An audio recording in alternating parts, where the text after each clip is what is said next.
I wasn't expecting you back. You earned this. Best of luck out there, Sid. How are you doing?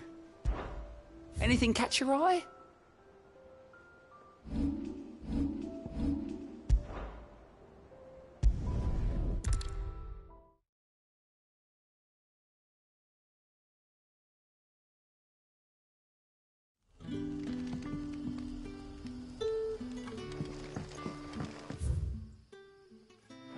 Good day to you.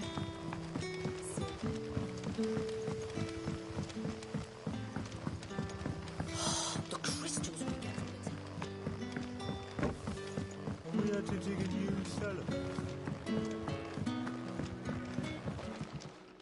Ah, Clive. Your timing is exquisite, as always. I have a concern which you may be able to assist me with. Go on.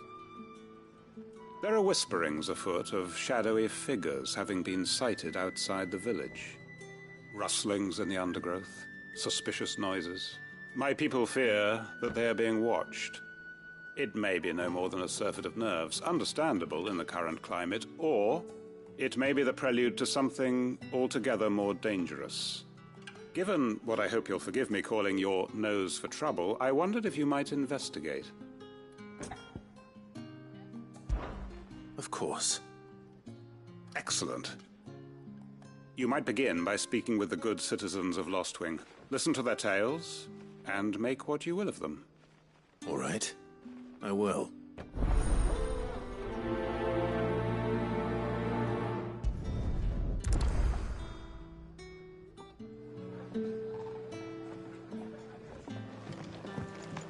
Right. Let's see what the people of the village have to say.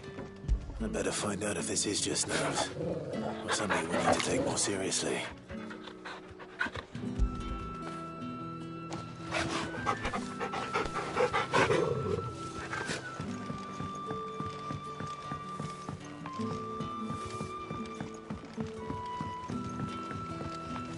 the crystals we get from the temple.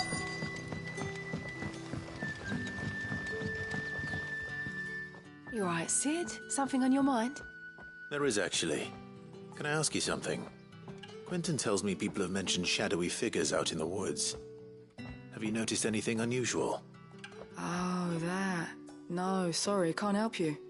I heard the rumours, mind, from the lads working over at the vineyard, but none of them has seen anything either. All right. Thanks anyway.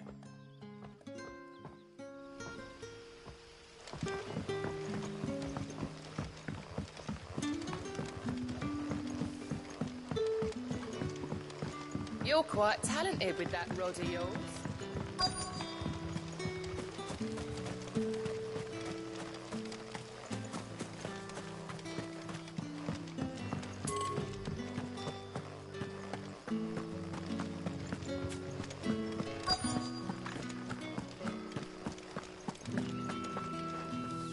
Do you have a moment?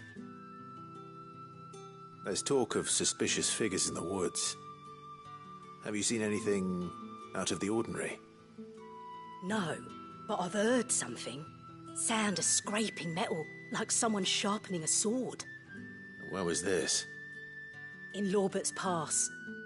Was out foraging for herbs when I heard it, screeching out from between the trees. Ran back here as quick as my legs would carry me, and I ain't been back since. I see. I'll look into it. Thank you.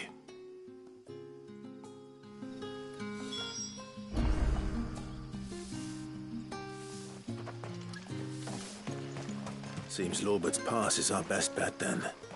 What do you say, Torgal? Shall we go and investigate?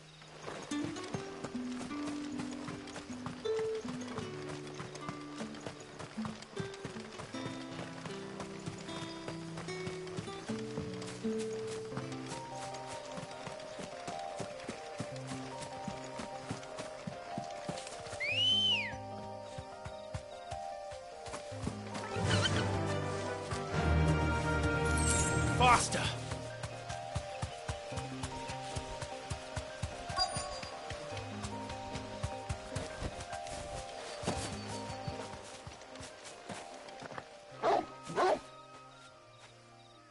You there.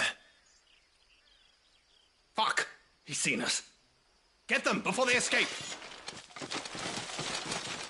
Black Shields. Here. What the hell are you doing here? What is it to you? Not that we give a damn. All that matters to us is that you don't leave here alive.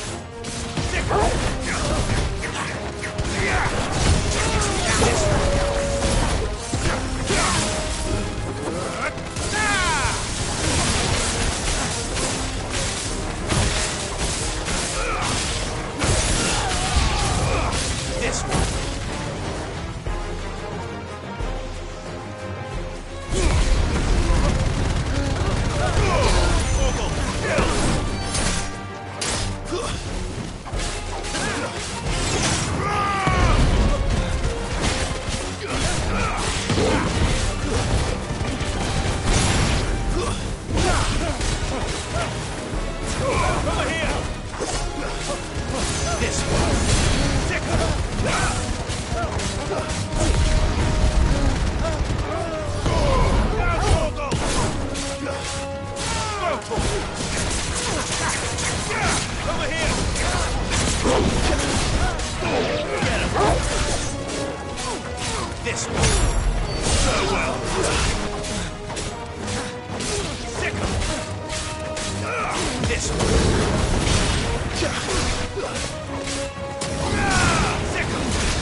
Why were they here? Were they planning an attack on Lost Wing?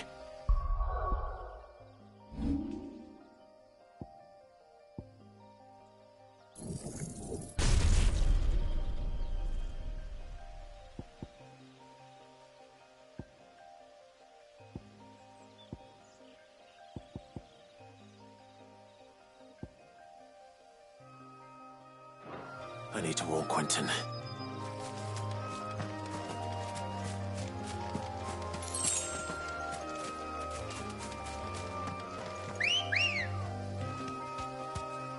Ready, go? Run like the wind.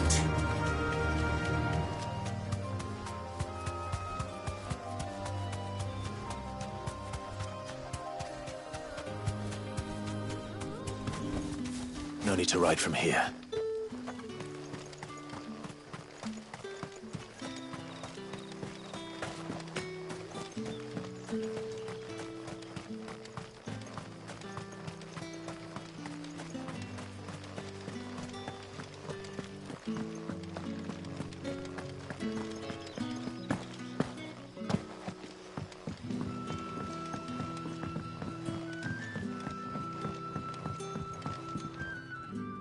Clive, how goes the hunt for our sinister figures?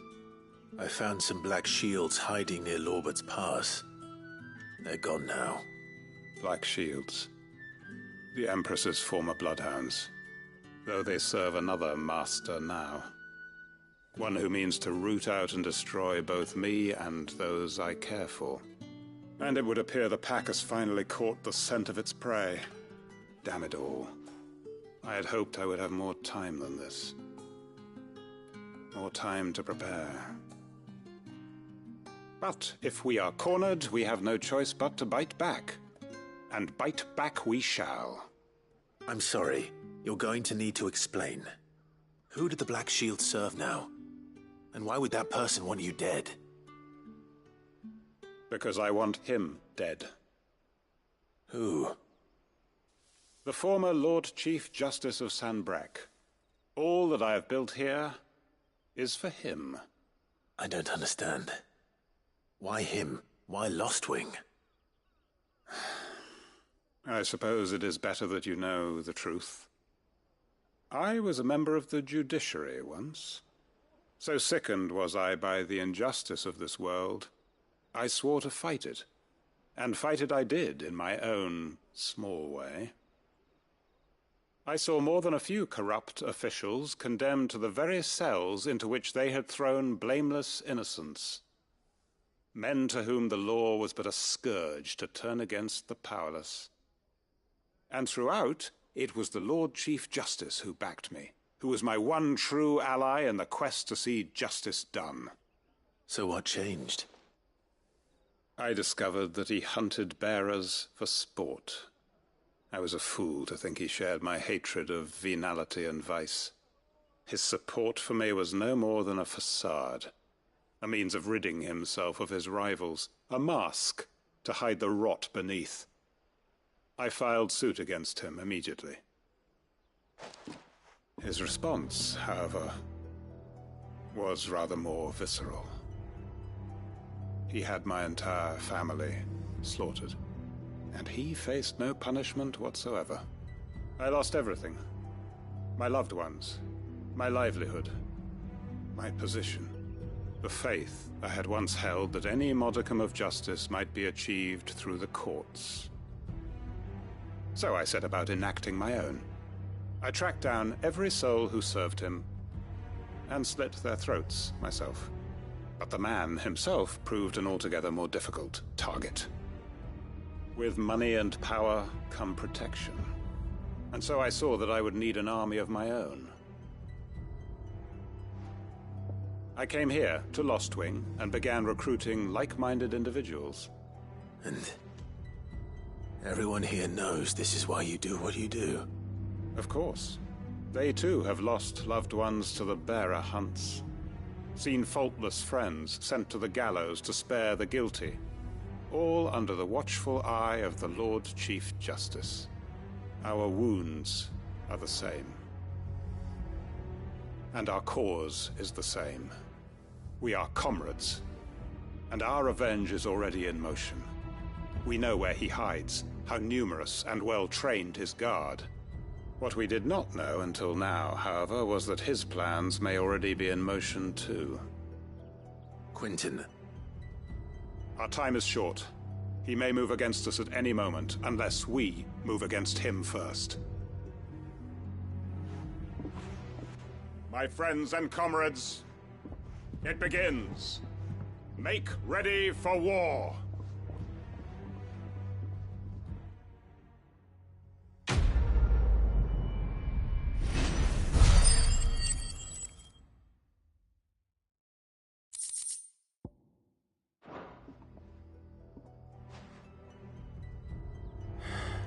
I'm not going to change his mind. Any friend of the innkeeper is a friend of mine.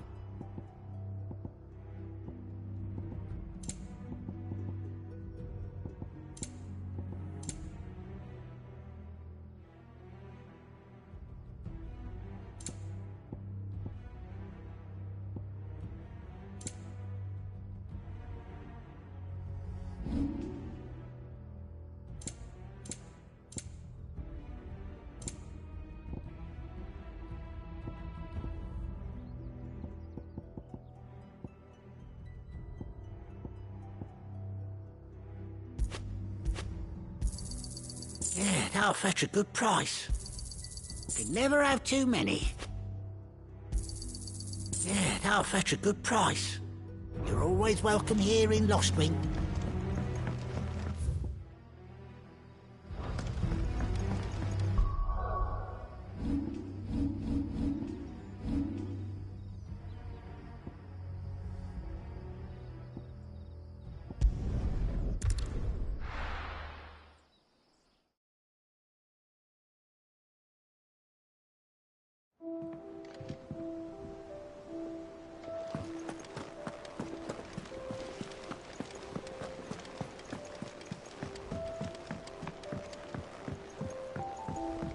We're seeing troops amassing at every door.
You're finished.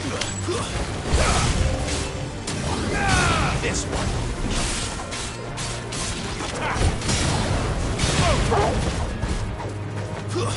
Stay down. Get him. All yours, Torval. It's over.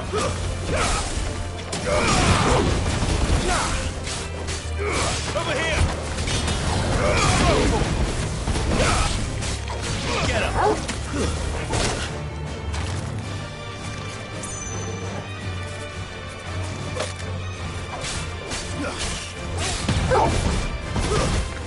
Stay down. It's over.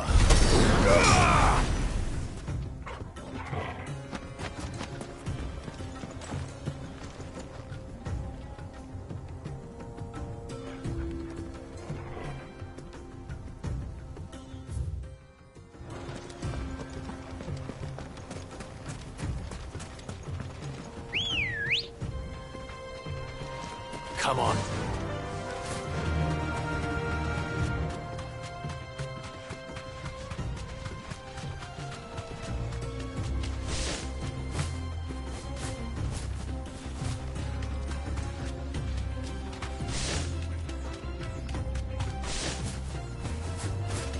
Back to the stables, girl.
This one. Stay down.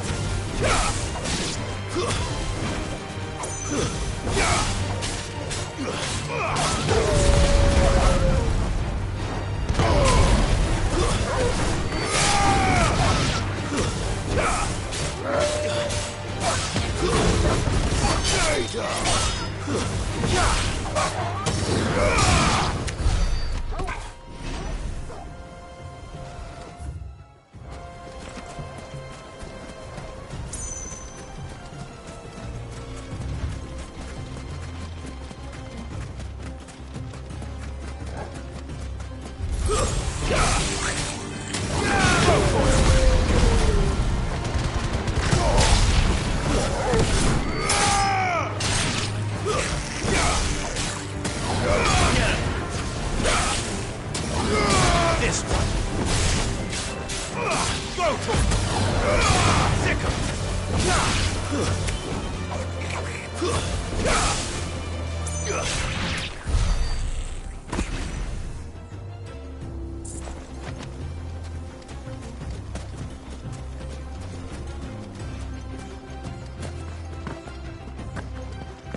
mistakes.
We're seeing troops amassing at every border.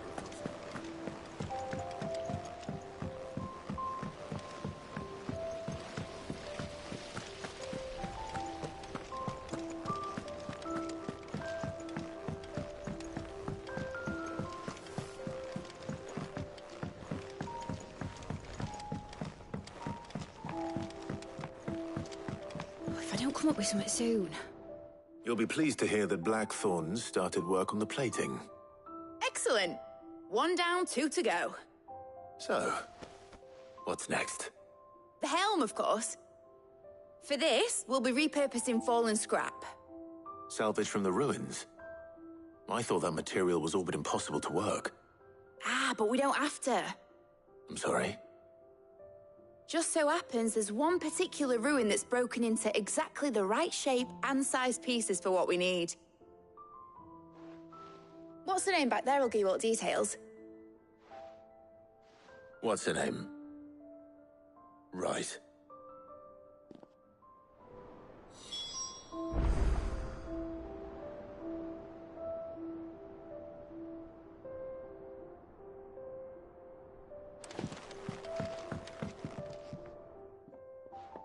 Oh, Sid, is this about the helm? Yes. Mid said I should speak with you. I'll show you the plans then. Here you see the mithril engine, in which mithril is burned to generate heat. That heat is then harnessed to produce motive force. Excess heat is dealt with by means of the thermal displacement stack, which disperses it into the surrounding air. Now, were we to rely on thermal plating alone to achieve this effect, the rate of excess heat buildup would far exceed the displacement coefficient of the plating. In other words, the reactor would overheat and eventually explode. This is where the helm comes in. It connects to the plating, you see, and serves as a sort of thermal sink to absorb all that excess energy. Our experiments have shown that fallen ceramics are remarkably thermophilic. They can withstand and absorb levels of heat far above anything we are able to make today. And not only that, they're also waterproof and immune to rust, making them the perfect material for our protective hood. Why, if sea or rainwater were to enter the reactor proper, it would vaporize instantly. The forces produced would tear the ship from stern to... You can stop there. I understand. Mid said we might be able to use parts of a fallen ruin. Where would I find it? Ah, yes. It's in Lorbert's Pass, near Lostwing. The thing is, well, I probably should have arranged to have the pieces we need brought here sooner. You see, a certain unwanted visitor has taken up residence there. It's no longer a matter of just walking in and taking them. It's, going to be considerably more dangerous than that. I see. Then I suppose I'd better deal with this unwanted visitor for you. Would that help? Oh, very much. Thank you, Sid. I'll gather my team and head there right away. We'll meet you outside the ruins.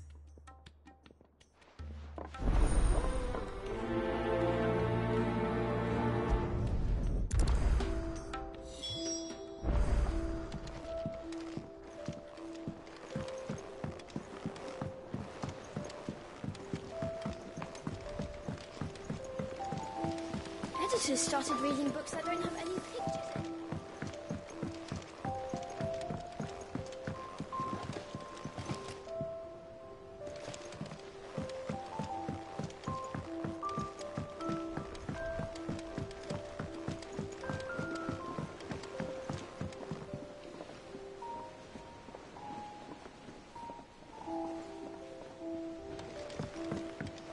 I went up to give some greens to the chocobo, and do you know what it did?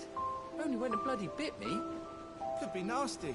You should ask Tired to have a look at that.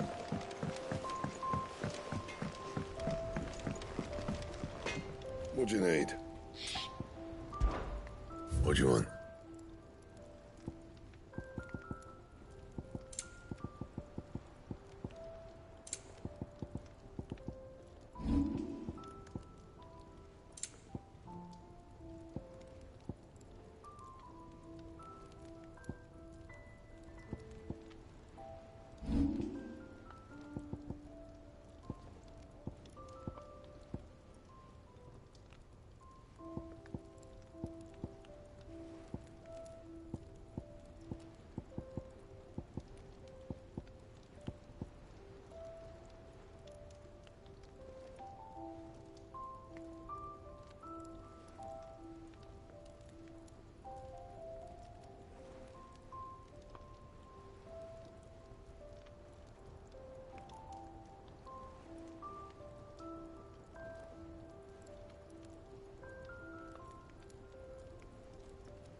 And?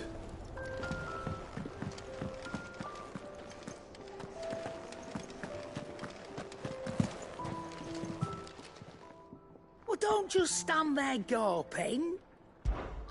Go on, then.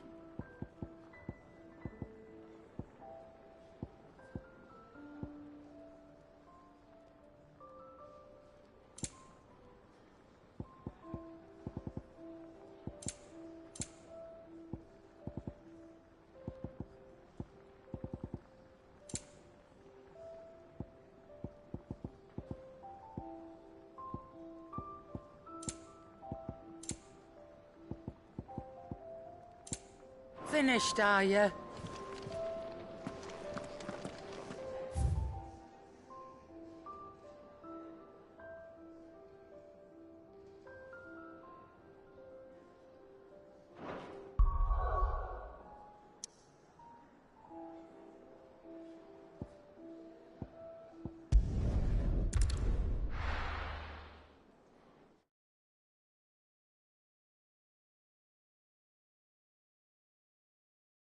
I'll be taking you all to a storehouse in the Bales.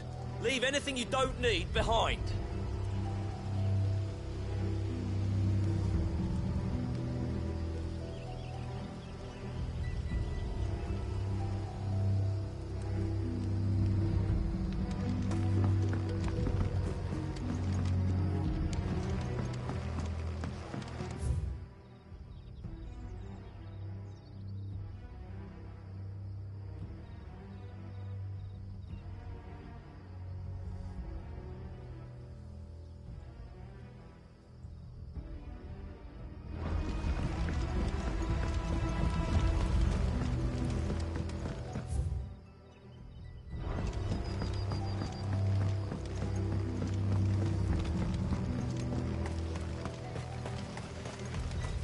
If you're ready, we leave at once.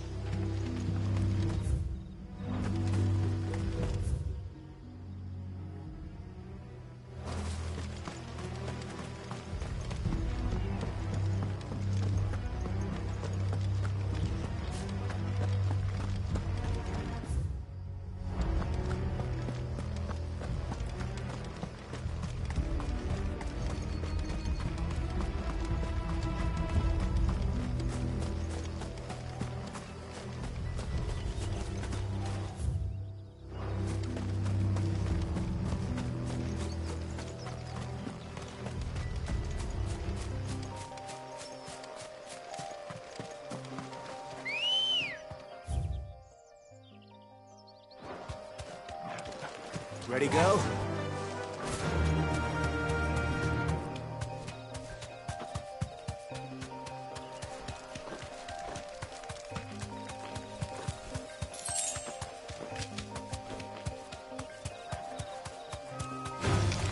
Time to fight.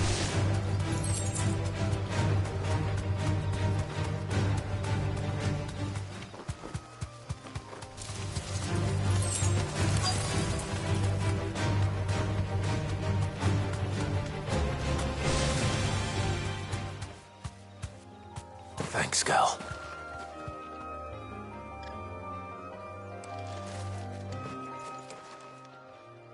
Oh, there you are, Sid.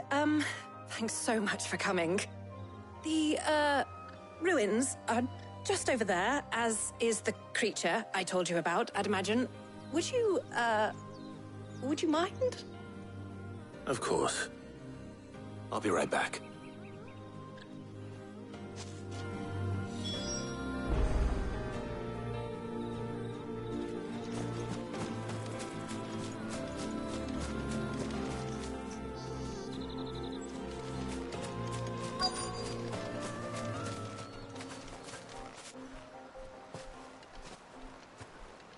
Anybody home?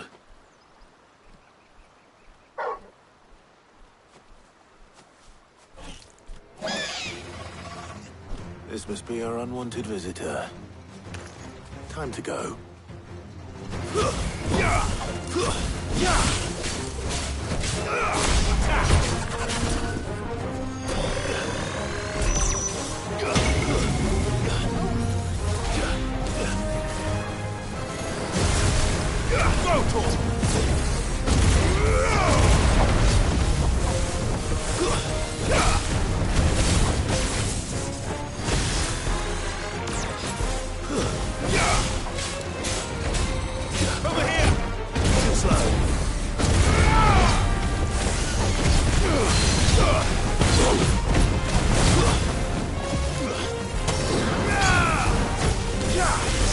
Nice try.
The things I do for you, Mid. Sid! Oh, thank goodness you're safe. You shouldn't have any trouble now. Indeed. Well, don't let us keep you. We'll, see that everything is transported safely back to the hideaway. All right. I'll let Mid know you're on your way.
I think Mid might need some help.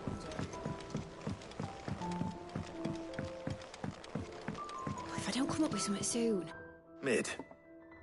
Helena has recovered the material for the helm. She'll be along shortly. Excellent. Another job well done. And just one remaining. Right. Right, the shielding. This one's a bit of a bugger. How so? The plating's enough to stop the engines going pop, but those things will still be spitting out enough fire to set the rest of the ship ablaze. Which is why you need proper shielding. A prison for the dragon's breath that's blazing away inside. I thought a triple thick layer of tempered steel might do it. Or more of the stuff that the Fallen use, but they'd both be too heavy. The helm and the plating are bulky enough as it is. Add any more weight and the whole ship would be at the bottom of the briny before we'd even started. I need something light. But I've racked my brains and I just can't think what would do it. Well, if I were in need of obscure knowledge, I know whose counsel I would seek. Hippocrates. Tomes? Yeah, well, I'd thought of that, obviously. I've got all the details written down here. Can you take this to him, see what he makes of it? Right away.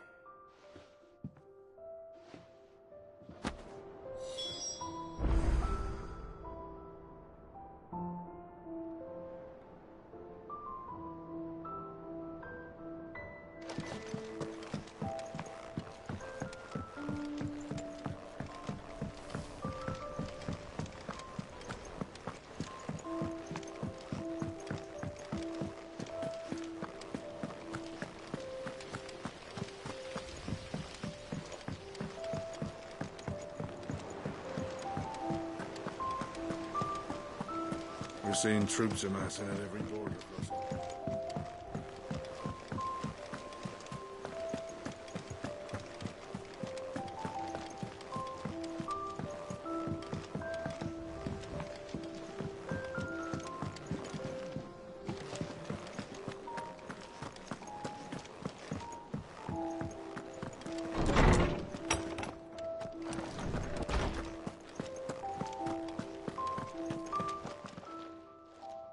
Hippocrates, do you have a moment? For you, Clive? Always. Well, actually, it's for Mid this time. Could you take a look at this?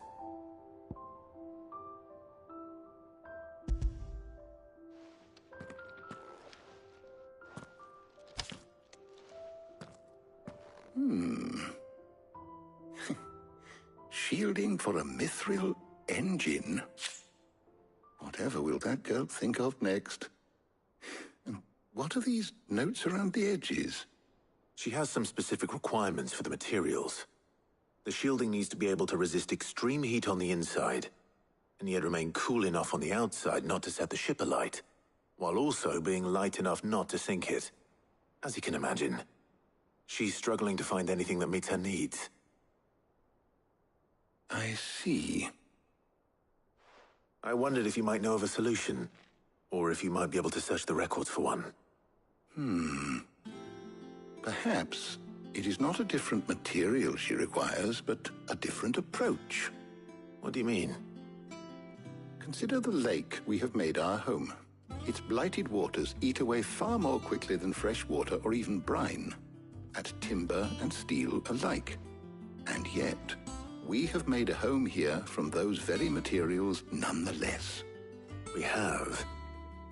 But Bardolph must varnish every board twice over to keep it from rotting. And Obelus complains that without a constant supply of pitch. I see. Early Gregorian histories speak of a preparation known as moon dew. It is said to be able to resist even the most ferocious flames. Before the dragoons tamed the worms and wyverns of the realm, nobles would daub their castle walls with it in order to guard against dragonfire. So if we could recreate it... It might be applied to some material or other in order to provide the protection Mid requires. As to how best to apply it and to what material, perhaps Bardolph and Obelus might be of assistance. I shall speak to them and see what wisdom they might have to offer. If you would be so kind as to procure the necessary ingredients, I shall discuss the specifics of how it might be most effectively put to use with our two friends. The knowledge of the past may yet prove useful to we of the modern era. Thank you, Hippocrates. And since you're asking others to help you, perhaps I should too.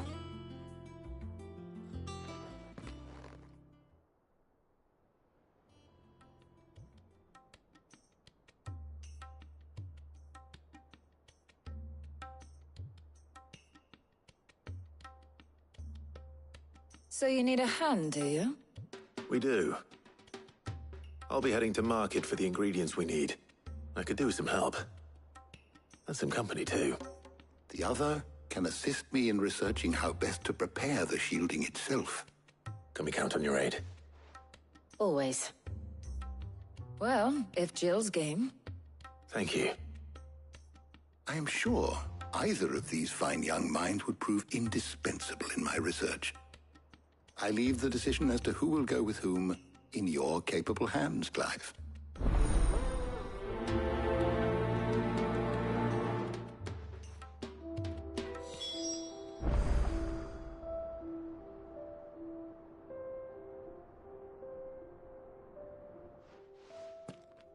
So, Clive, have you made your decision?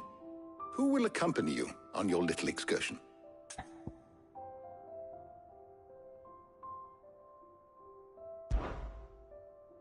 Very well. So then, what do we need to find? I have taken the liberty of preparing a list. Here. White chocobo eggs. Pepio nuts. Are you sure this list is right? Everything on here seems very edible. I would have thought the ingredients would be a little more exotic. Though these items may seem mundane, they have potent effects that are rarely exploited, effects for which they were once highly prized. So much so, in fact, that they were harvested almost to extinction, hence moon dews having fallen from favor. Now, of course, they can be obtained with ease. You should be able to find everything you need at the market in Northreach. Is that so? I've been meaning to visit Northreach anyway. I'll set out now. Join me there when you're ready. I will. Until then. You two enjoy yourselves. You too, Talia.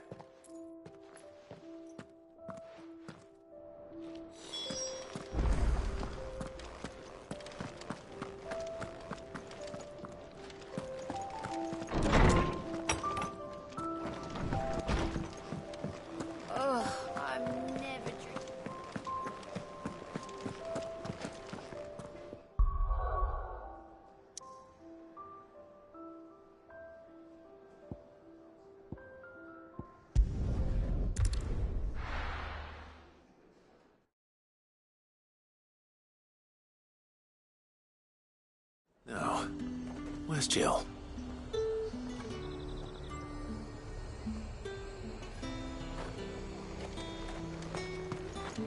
And what can I do for you?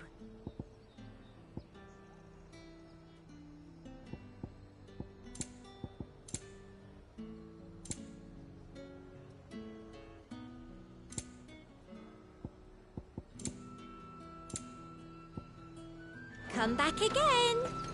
There's talk.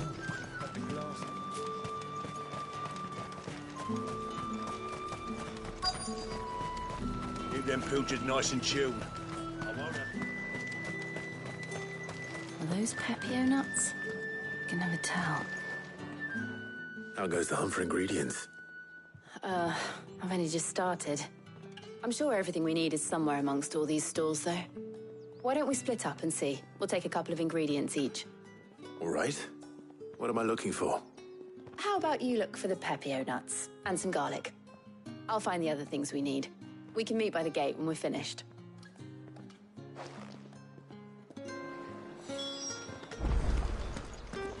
Up! You'll not find a bruised pippin in the bushel. Fresh cuts. Come and get them before... We haven't much, but you're free to look. Ah, yes.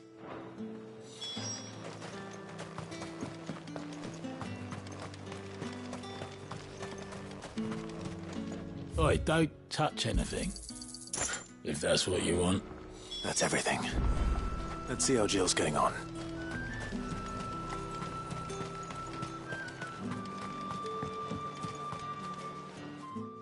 Did you find everything?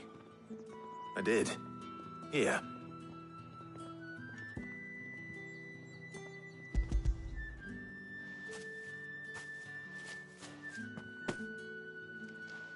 Garlic and Pepio nuts. Perfect.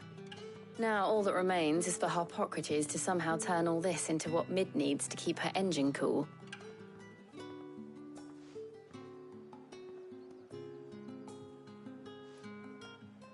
But before we head back, would you walk with me a while?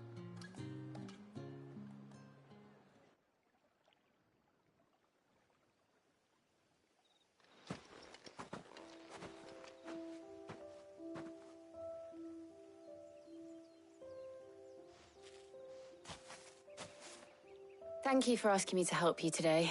It makes a nice change. It does. It's good to get away from all the battle and bloodshed for once.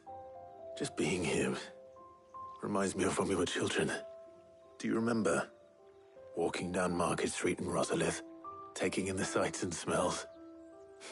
How could I forget? What with Torgal's antics. Remember how his nose would prick up at the scent of sausages? He'd go racing away and we'd have to go running after him. We wouldn't catch you now, would we, boy? Was there anything you wanted to buy for yourself while we're here? There was, yes. Well, sort of. Molly in the kitchens told me about a place that sells particularly good pies. Thought you might like to share one with me. I would. Thank you. And I saw some bread.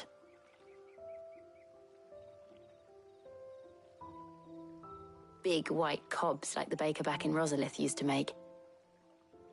What do you think? I thought we might get some soup to dip it in. But then I tried a slice of the butcher's dry-cured ham and it was just... oh. You all right? Sorry. It's just... you're right. I really do feel like a child again being here with you.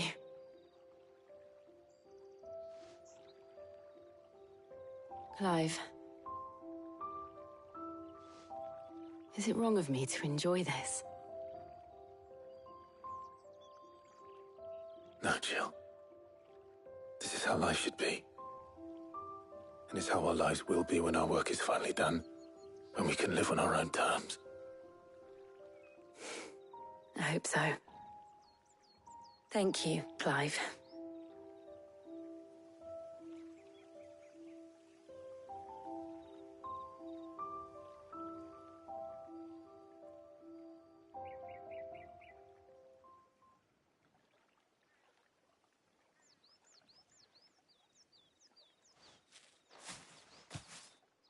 Well, I I suppose we better be getting back. I need to give these ingredients to Hippocrates and Talia. I'll see you at the hideaway. Take care. I will. You too.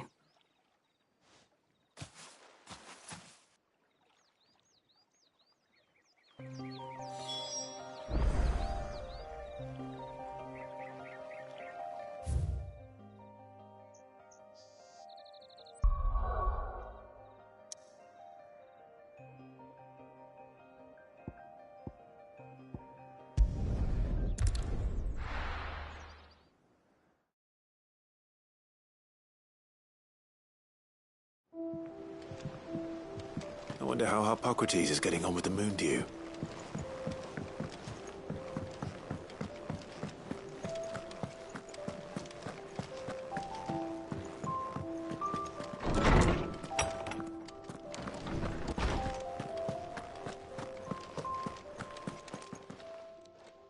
How's work on the shielding progressing, Hippocrates? Well, very well indeed. And thanks in no small part to your kind assistance. I was just explaining to Talia how we might best go about preparing the moon dew. And now that we have all the ingredients, we may begin. You can count on me. I've mixed more than a few mysterious concoctions in my time. I'm sure you have. What about the shielding itself? Work is underway, under the watchful eyes of Bardolph and Obolus. Apparently, it'll be ready soon. Thank you. All of you. Right then. Jill, would you join me in the infirmary? Many hands make light work and all that. Of course.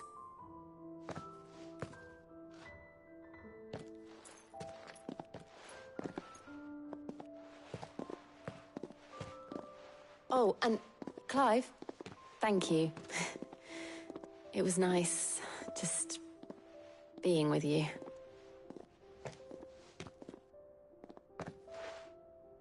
It appears our work here is almost at an end. A shame. I was enjoying playing the man of action for once. When both the shielding and the moon dew are ready, it will merely be a matter of applying the one to the other. Followed by a rigorous process of testing and retesting, of course. Perhaps someone ought to warn young Mid of that. Leave it to me. Thank you, Hippocrates.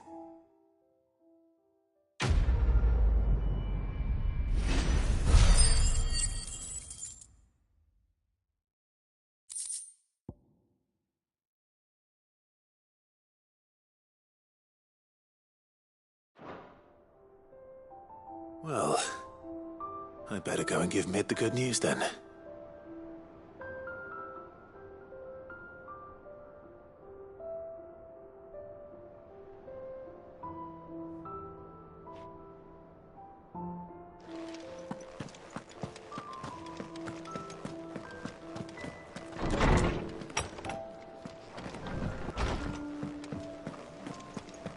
Thanks to Sid. He cracked the crystal too? You're joking.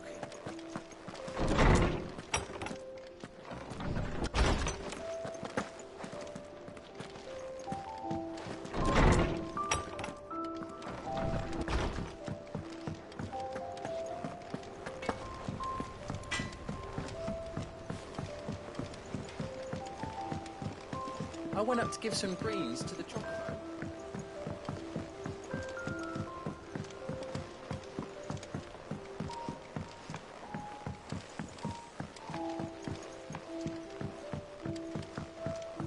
Mid hasn't been. Editors started reading books that don't have any pictures in.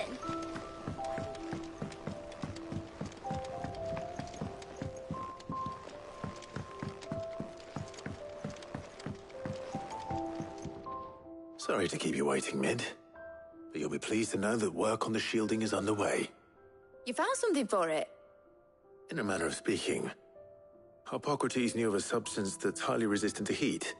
A coating that should provide the protection you need. He's supervising the construction and testing of the shielding as we speak. Brilliant! I knew you wouldn't let me down. Don't thank me. I'm just the errand boy. Right then, better start working out how to bolt all these bits together. To the Black Hammer!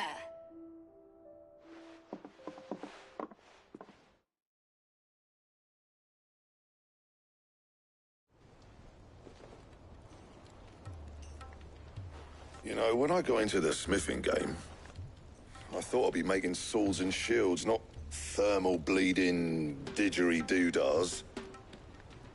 Displacement stacks. Same difference. Whatever you call it, I ain't putting it together in here. It's cramped enough as it is. Let's take this outside. Mid, you get all the parts lined up on the deck. I'll take care of the rest. On my way! Oh, and bring me the biggest hammer you can find. This is gonna require some precision walloping.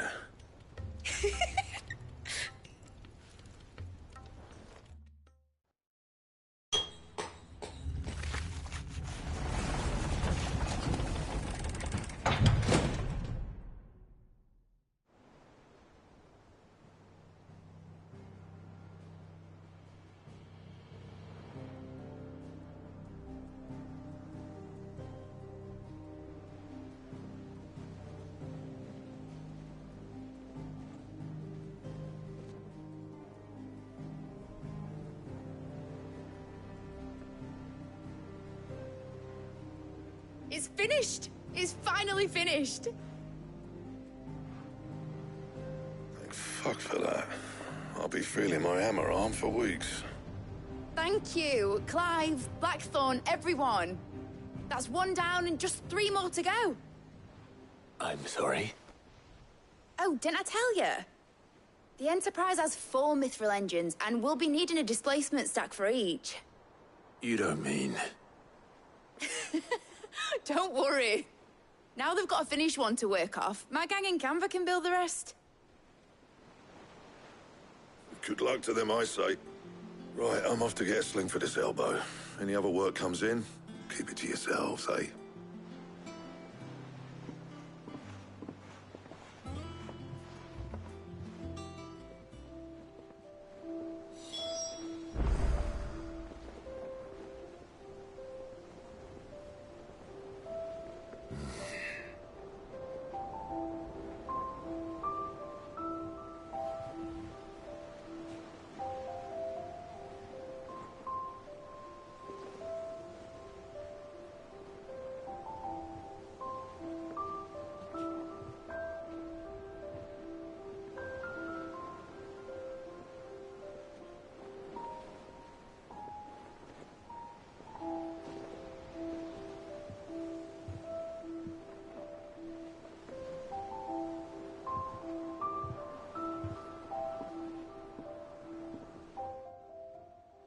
What's the matter? Nothing. Just daydreaming. Thinking about the Enterprise sailing off over the horizon to shores unknown, searching for a land untouched by the Blight, just like me and my dad planned. So if the worst came to the worst and every scrap of soil in the Twins turned black, we might still have a chance. That's what she was meant to be. You see, one last chance just in case we needed it. But now she's so close to being finished, I've realized I don't want her to be that. I don't want her to be just a lifeboat for us to cling to if things get desperate. I want people to sail aboard her by choice, not from the lack of it. In a world where we're not just trying to survive, but where we can actually live. I'm working on that. And I'll do everything I can to get you what you want. Don't you always? All right. My mind's made up. As soon as the Enterprise is fit to sail, I'm putting her under your command. Sod our plans, I'm trusting in yours. Are you sure about this? Something tells me it's what my dad would have wanted. He'd be proud of you. You were gonna visit his grave, weren't you? I was. And you can come too now that your little project is finished. Right. There's just one thing I need to finish up first. Won't be a mo. All right. I'll let Otto know you're coming. Meet us in the mess when you're ready. Aye, aye, Captain.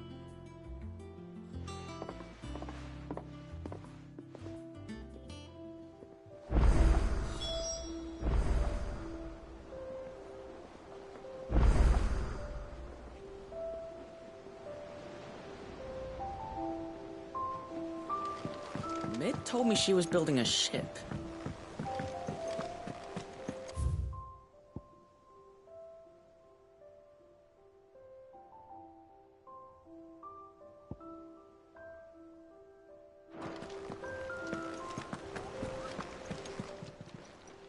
Welcome to the Patron's Whisper.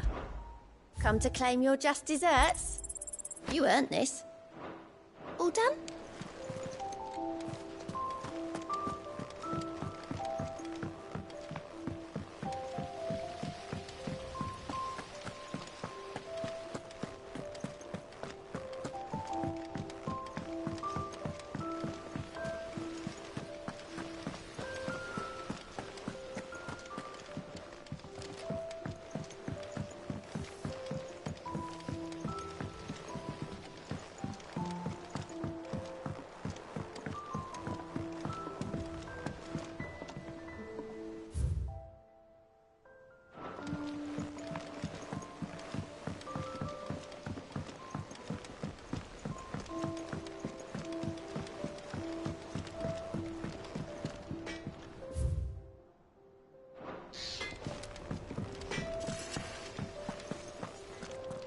He cracked the crystal too?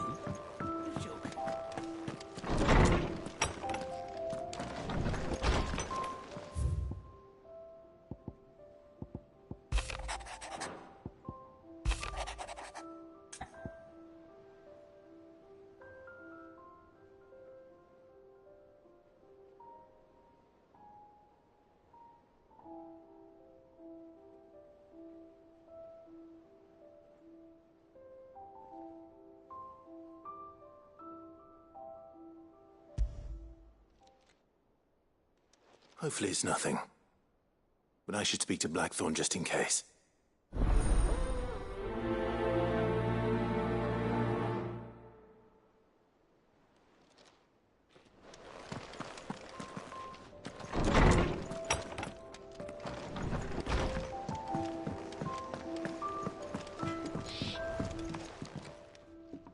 Blackthorn, do you have a moment?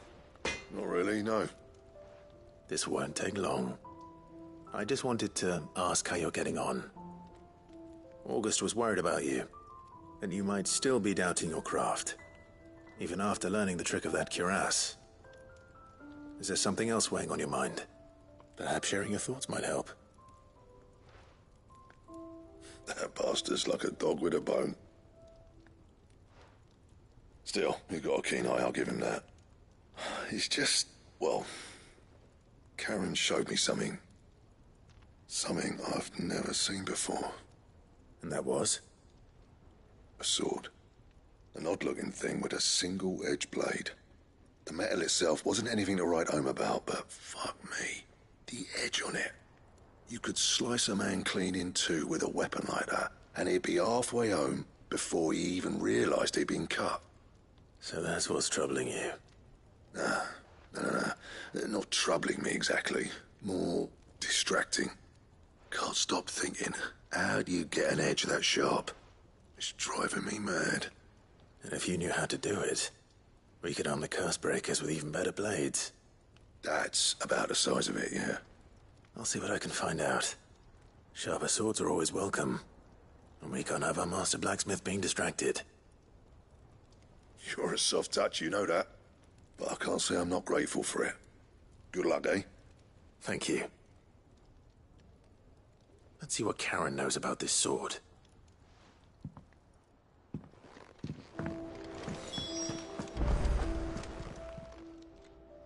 You're looking well, Karen. What you want? Out with it. I want to know about the sword you showed Blackthorn. Single-edged and extremely sharp. Running around after him again, are you? I suppose I am, yes. But I need to help him find out how to work an edge like that. It's driving him to distraction. Little wonder, I suppose. There's not many like that make it as far as the twins, and those that do go straight into private collections. Which made it nice and easy finding a buyer. Can you tell me who bought it? Where is it now? You think I tell people who my clients are? Suppose you're not likely to go nicking him off me, are you now? Fine. If you stop mooning at me like that. Lord Ignac's the man you want. Dalmekian bloke. Collects weapons and the like. And he's got more money than sense, which is why he's one of my favourite clients. Reckon he'll still be at the inn in Dalamil, where I left him. Thank you, Karen. Oh, and he's a touch eccentric, if you take my meaning. I appreciate the warning.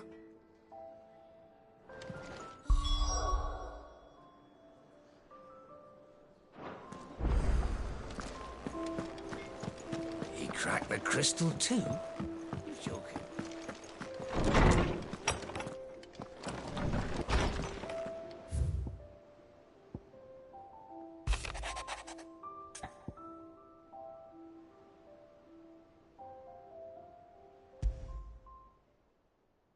What could be wrong with Torgor? He seemed well enough when I last saw him.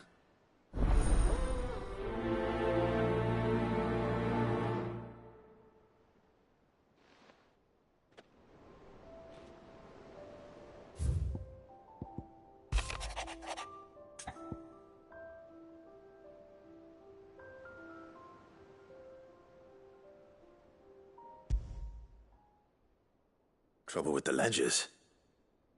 Shouldn't he be asking Otto for help?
People take notice of wealthy men. Shouldn't be too hard to track down Karen's collector. The Zendrate's fang is gone. The whole mother crystal gone. What are we gonna do? Calm yourself. We don't know for sure. Yeah, it could have just been a tremor. Listen, I've got this theory. The Fallen, I don't think they all fell. Some of them are still living among us. You could be one of them. I could be one of them.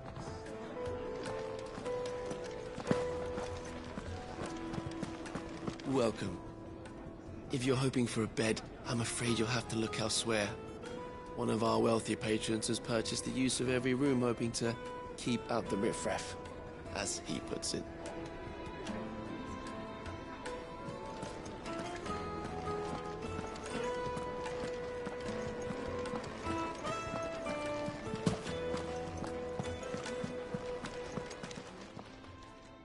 My reputation will be ruined! Ruined! Calm yourself, Lord Ignac, I beg of you, before you do yourself a mischief. Pardon the intrusion, but... Out! Get out! I paid for these rooms so I wouldn't be disturbed. Leave me be! Please, allow me to apologize. His lordship is going through a difficult time, and he's never been fond of guests arriving unannounced. Radim! Get rid of the filthy oaf this instant! Very good, Lord Ignac. Would you mind stepping outside for a moment?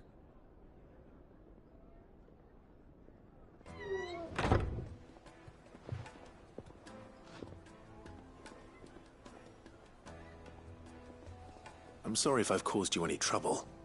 That? Oh, no. That's just how his lordship is. Though the morning's events have left him somewhat fractious.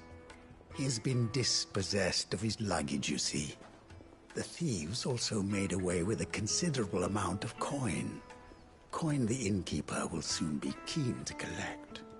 I don't suppose a certain blade was among the stolen items. A single-edged sword. It was purchased from a merchant friend of mine. Ah, you know Lady Karen. Yes, I'm afraid it was. Then I'll retrieve Lord Ignac's luggage. But I have one condition. You have but to state it. You are welcome to anything that is within my power to grant. I want an audience with Lord Ignac. A few minutes should be enough. Then I'll be on my way. A condition I would be a fool to refuse. Of course, you shall have your audience. I don't suppose you saw where the thieves went? I did not, no. Though some discreet inquiries made on his lordship's behalf mean that I know where you might find them. The bandit's bed. Every ill-gotten coin in Dalamil is said to pass through that disreputable corner of the Valcroy. Then that's where I'm heading. I shall speak to Lord Ignac in your absence, and arrange for an audience upon your triumphant return. That will be very kind of you. Farewell, and best of luck.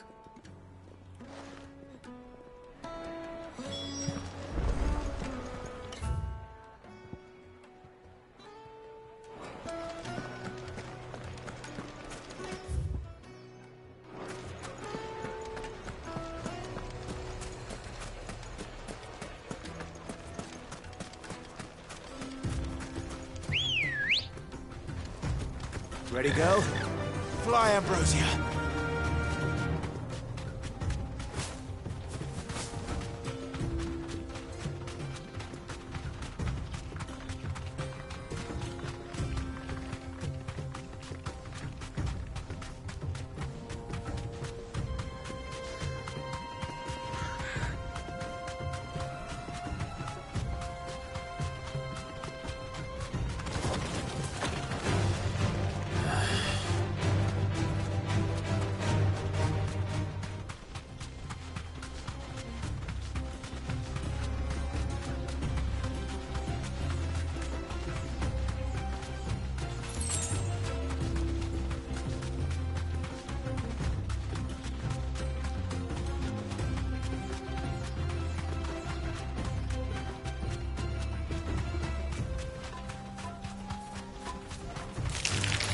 Right.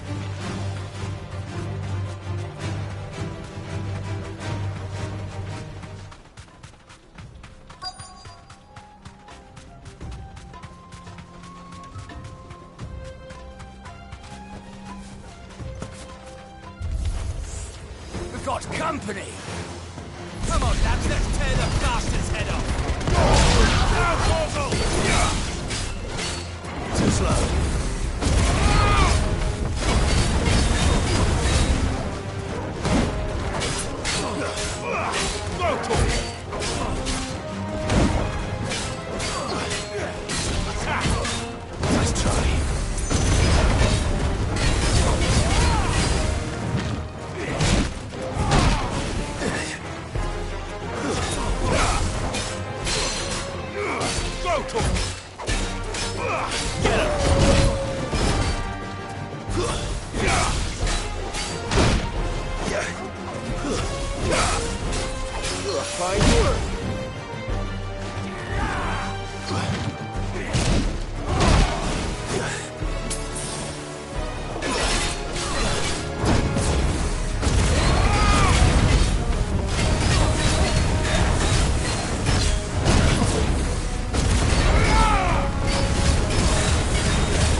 This must be Ignac's luggage.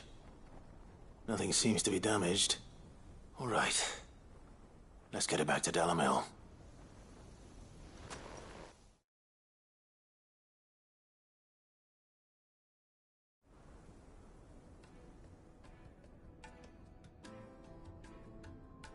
I hear I have you to thank for the return of my effects.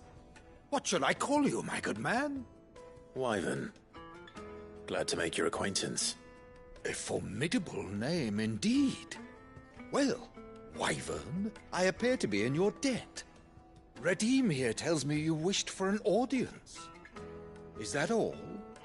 A few moments of your time should suffice, yes. You're a peculiar fellow, Wyvern. All right, speak. Master Wyvern was wondering if you could tell him about a certain single-edged sword you recently acquired. Oh, a true work of art, that one. Karen drove me hard on the price, but I would have sold her Radim here to get my hands on that sword. It was made in the Outer Isles, far beyond the Twins, and is used exclusively by the practitioners of a unique school of swordsmanship. They believe no combat should ever exceed a single strike, and hone their blades to such perfection that none ever does. Each sword is made for that one perfect stroke, and for that stroke only. They crack upon a second blow. There's a brutal sort of beauty to it, really. But how do they hone such an edge? Fine question. Why, they use a whetstone, of course. Whetstones, rather. A whole array of them, ranging from the coarse to the fine. 10,000 licks with the sharpening stone, then 10,000 more. But it is the final stone which lends the blade its legendary sharpness. A mineral quite foreign to this great realm of ours. And that is the key. The secret ingredient. Wyvern, it occurs to me that my little lecture is hardly equal to services rendered. Take this, together with my regards. The very stone of which I spoke, far rarer among collectors than even the blade itself, and a far more fitting payment. Thank you. Pardon the intrusion, my lordship. However, it is long past time we prepared ourselves to depart. So it is. I am locked in bitter competition with a rival collector of curiosities.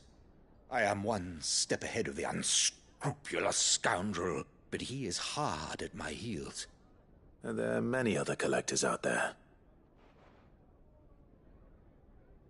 Too many to count, but only one do I consider my nemesis.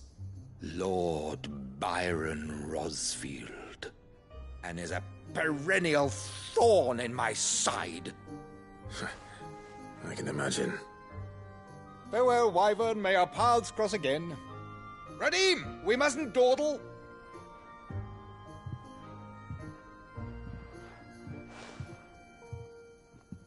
I think his lordship is rather taken with you, Master Wyvern. Thank you again for your assistance. Coming, my lordship. I'll be right there.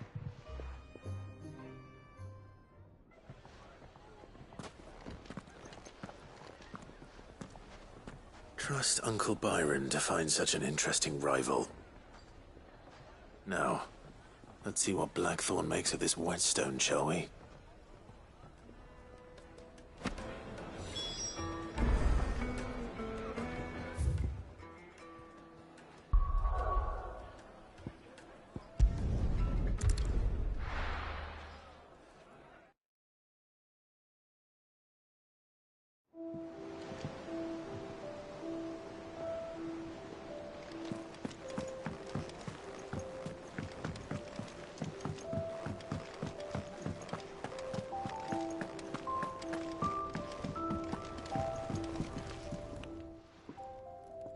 Sorry for the wait, but hopefully you'll agree it was worth it.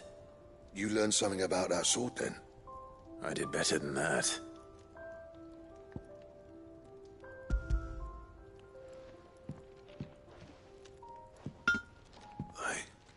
whetstone.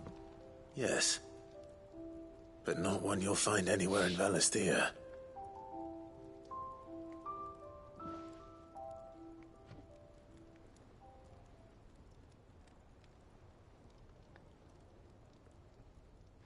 No wonder I couldn't get the same finish on the grinding wheel. One hit and all done, eh? Might not be so bad if all you ever fought were duels. Good luck on the battlefield. Your second opponent would be your last, no matter how good you were. Even so, is there some way it could be used to give the curse breakers an edge? I think so, yeah. With this whetstone and the right kind of steel, I could probably even make a twin of the blade that rattled me. But there'd be no replacing this little rock once I worn it down to a sliver. I reckon we get a dozen swords from it, if that. Swords that the curse breakers wouldn't know how to wield properly, and that would see them through a single fire piece. Nah, no point trying to copy that thing. Be about as much use as a wax anvil. But finishing our blades with a whetstone this fine, now that's something to consider. And what's finer than fallen masonry, eh? Or more hard-wearing, for that matter. Just imagine it. Good Valisthean steel with an edge as sharp as any found in the Outer Isles. I won't make a copy, nah. I'll make something much better. I'm sure the curse breakers will be delighted. Just don't push yourself too hard. Don't you worry about me, sunshine. I've been working day and night since I was half your age, and I'll still be here when you're long gone. Hey, thanks, Clive. I mean it. I owe you one, August too. It's good to know someone's looking out for me. He'll be happy to hear you said that. And I'll see that my debt to you's paid. First new blade I make's got your name on it. You come and find me when you've got the materials. All right. I will.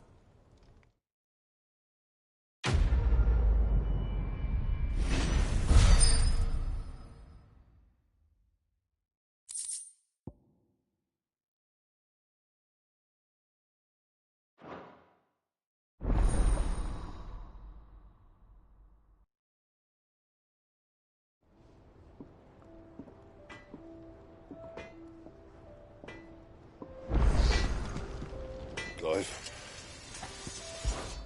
So, what'll it be?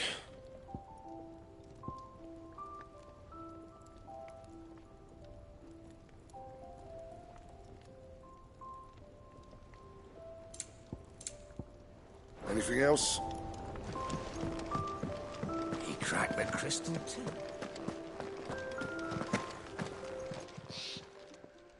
I got your note. You think something's wrong with Torgal? So you can read. Congratulations. But I didn't say I were wrong with him. I said something weren't right. He's not been eating me treats. He used to love cracking the bones from Molly's boiled brown, but now he won't so much as look at them. Didn't like him. Which is why I'm of a mind that his mind's on something else. You've not been working him too hard, have you? No harder than usual. Is that it, boy? Do you need a rest? What was it you said he was? A frost wolf? That's what the lawsman seems to think. Then maybe this all has something to do with whatever it is that's woken inside him. I suppose things have been different since Rosalith. Perhaps Hippocrates knows something. Instead of everything, you mean? Perhaps.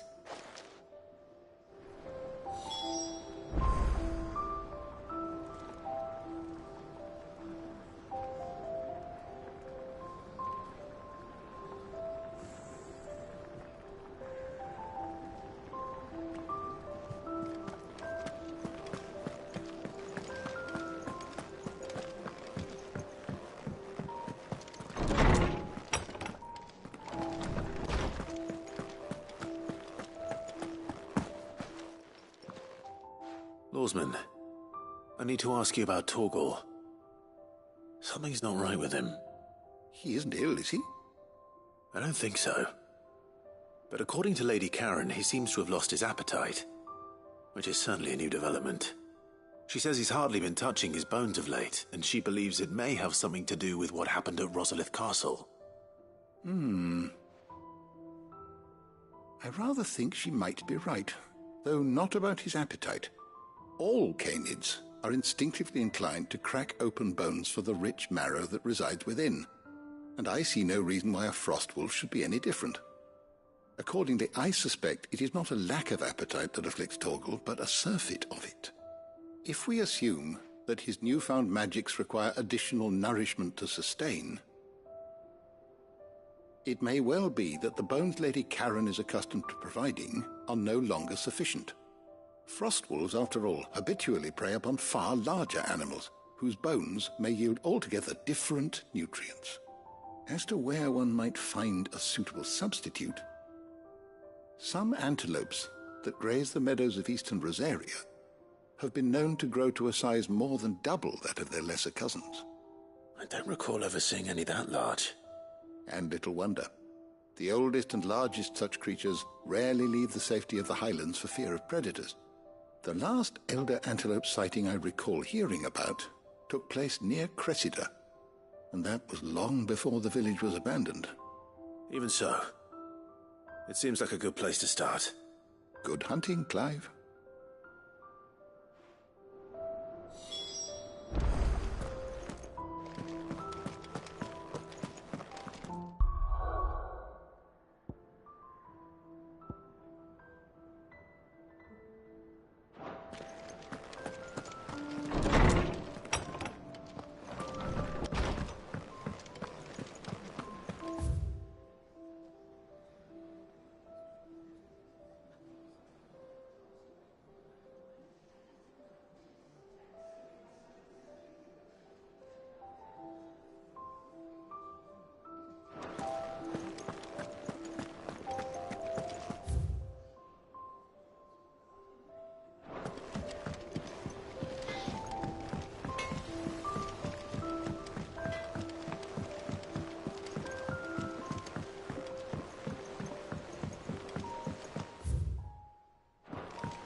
Wish I could take one of our birds.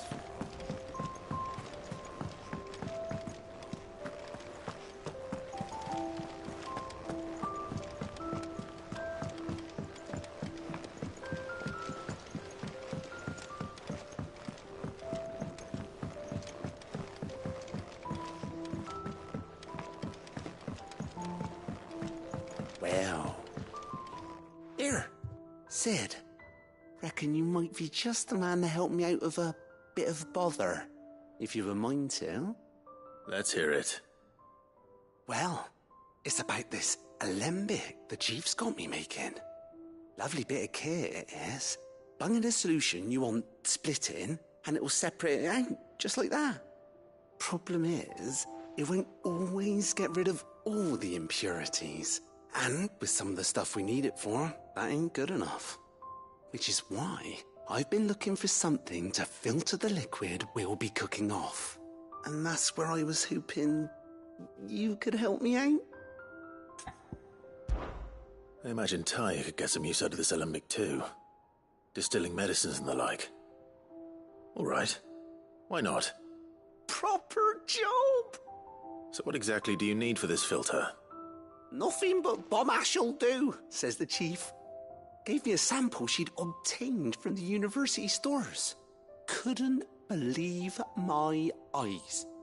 You pour the blackest blight water through it, and it comes out clear as a mountain stream. So, I did a bit of reading about where I might be able to get hold of some. And do you know what I found out? It's only the blimmin' bones of a bomb king. They leave them behind when they die, see? I take it that's where I come in. If you wouldn't mind. I saw a billet on the hunt board for one just the other day. Would have gone myself, but, well, fighting dirty great balls of flame ain't exactly my forte. You, on the other hand... All right. I'll see what I can do. Thank you kindly. And a good hunting, eh?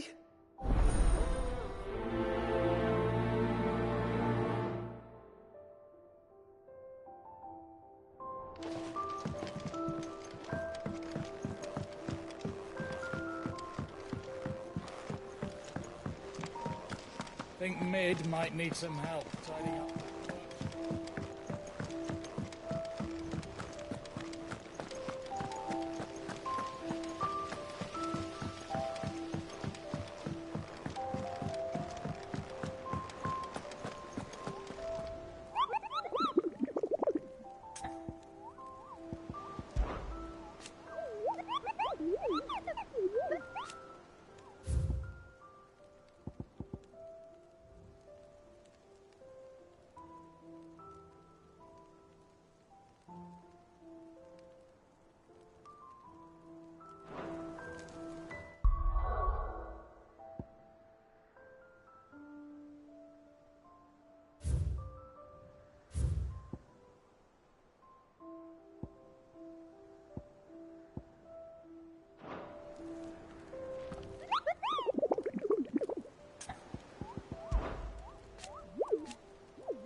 Let's go.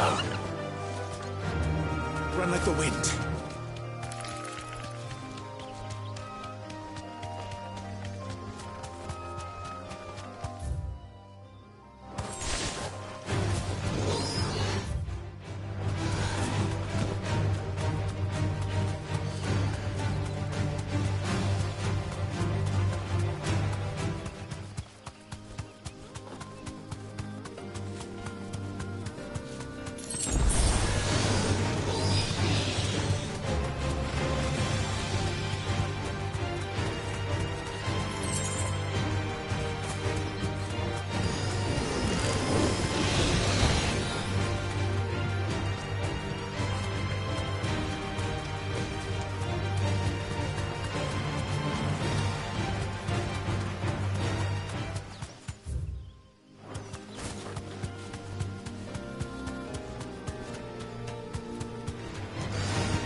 All right.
No need to ride from here.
Greetings, Your Majesty.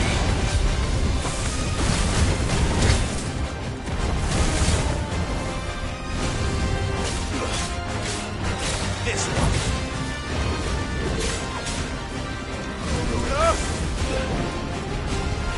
Too slow.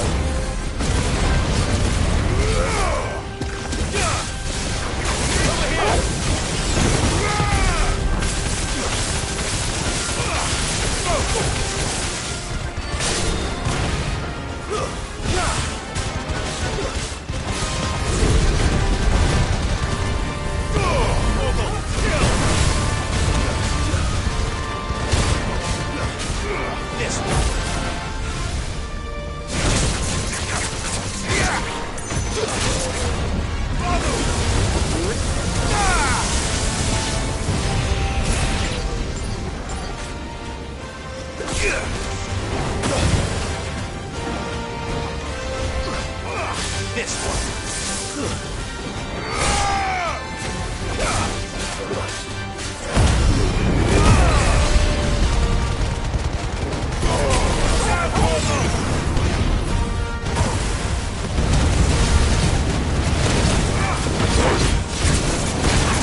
Your reign is over.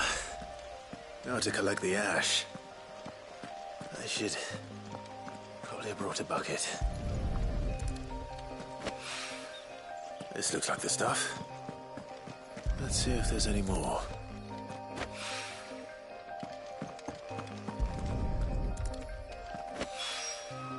That should do it. If the wine needs more than this, he can fetch it himself.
Is that the thing Tomes helped with? Mid told me she was building a ship.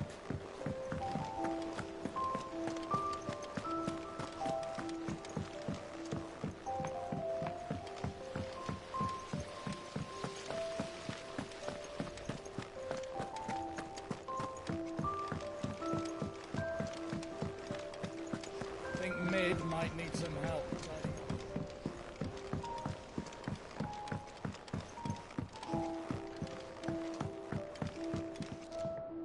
All right there, Sid? How's that hunt for the bomb ash going? I have it here.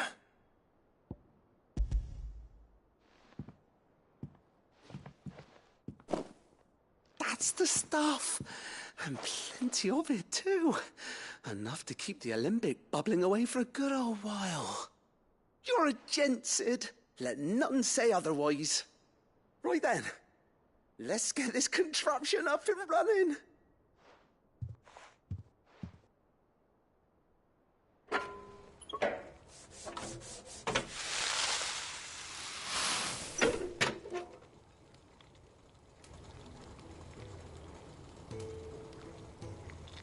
There we have it.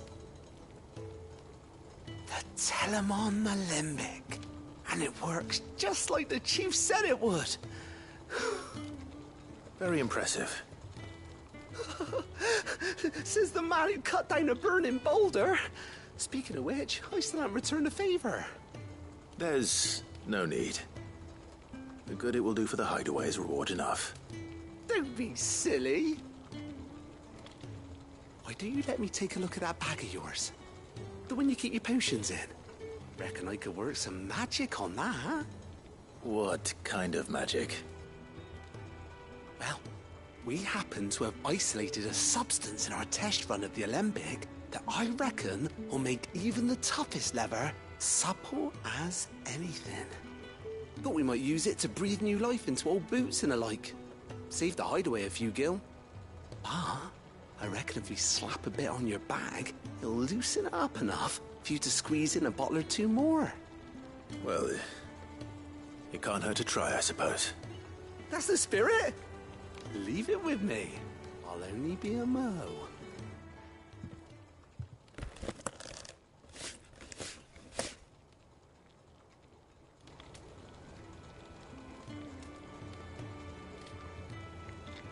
Well, what do you reckon? It certainly feels more flexible. Right? Told you. Thank you. I think. No. Thank you for supporting Mid and the rest of us in our endeavors. Without you, we'd never have been able to discover wonders like that stuff I rubbed on your bag. And I'm telling you, there's plenty more where that came from.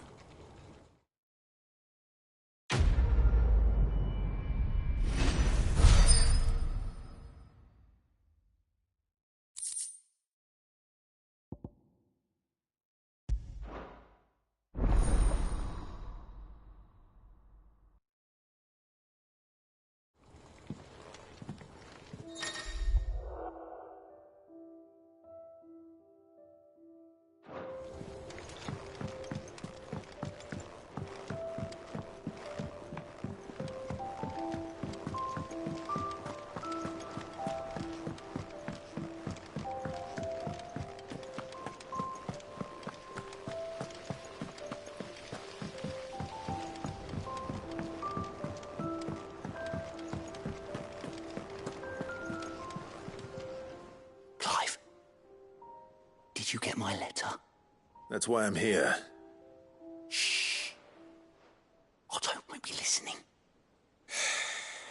Is this better? A little. Listen. I've some bad news. It turns out the Hideaway may be slightly behind in its payment to certain lenders.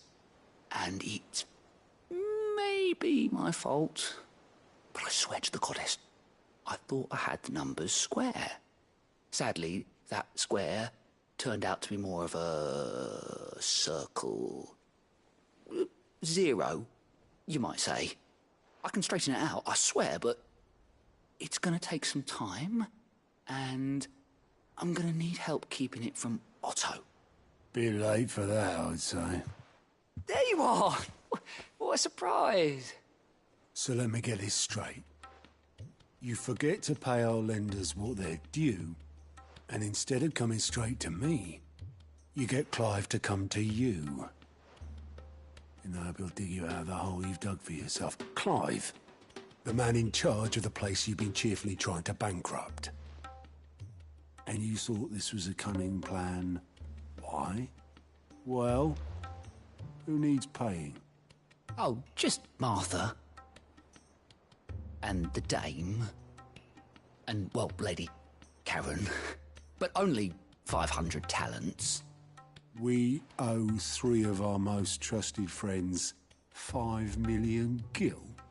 Each. 5 million each.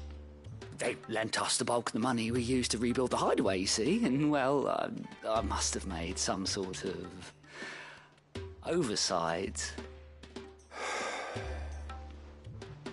Those ledgers were my responsibility, and it was my decision to entrust them to you. This is my fault. Do we have that much to hand? I can always ask my uncle. No, we don't. And no, you won't. We've lightened Lord Rosfield's purse enough. After the king's ransom we had off him, he deserves better than to see our begging bowl. Besides, we'll need to learn to stand on our own if we're gonna make this work. All right. But that doesn't mean you have to shoulder the burden yourself. Is there anything I can do to help? There might be.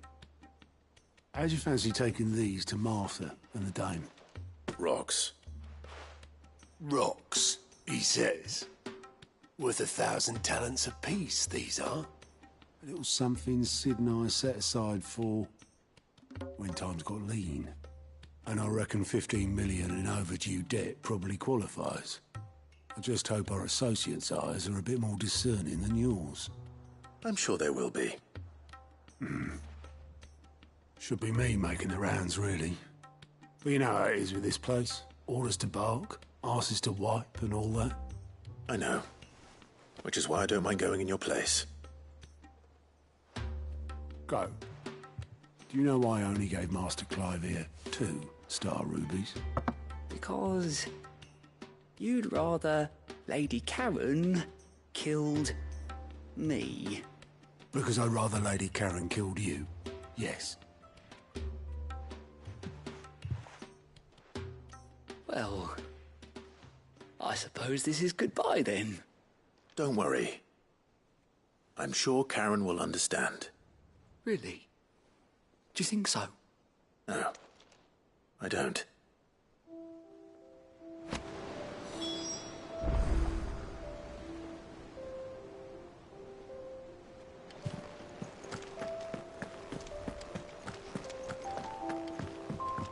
Mid told me she was built.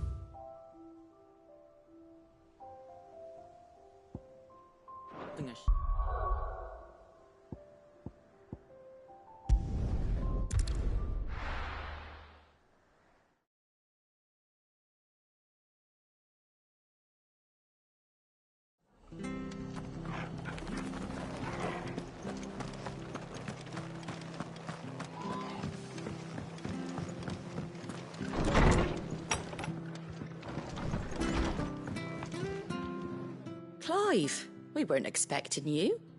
I wasn't expecting to be here, but it seems we still owe you a considerable amount of coin for your help with our rebuilding efforts. And though I doubt it's what you were expecting, we were hoping you'd take this as payment.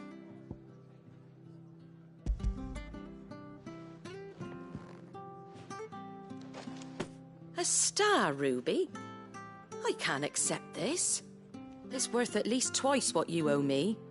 More if you can find yourself the right buyer. Think of the difference as interest. Interest? If word got out I charged that much, no one would ever borrow from me again. Anyway, why are you the one here asking me about this? I'd have expected Otto.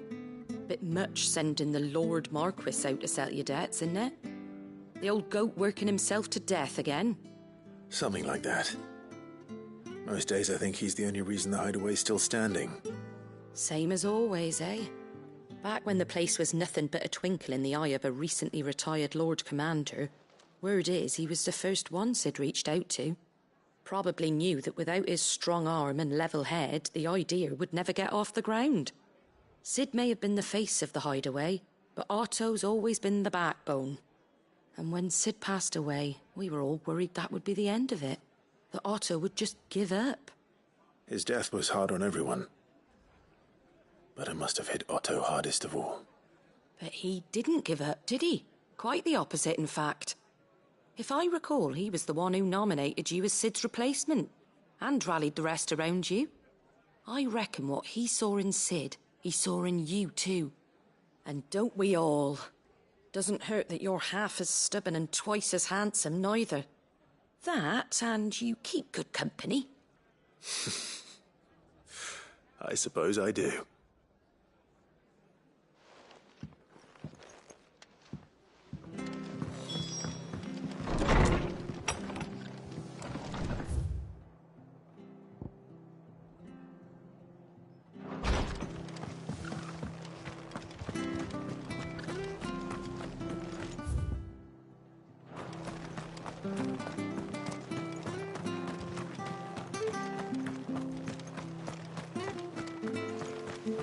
Naught but wild beasts, this end. All their twisted talons and gruesome maws used to turn my stomach. But that was before I heard about the Black Shields.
Time to fight. Get him! This one! Get him!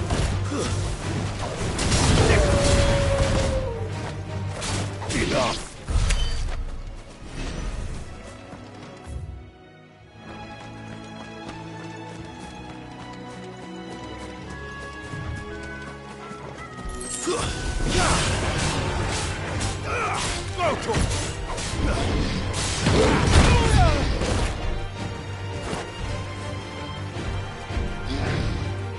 Nice try.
After it.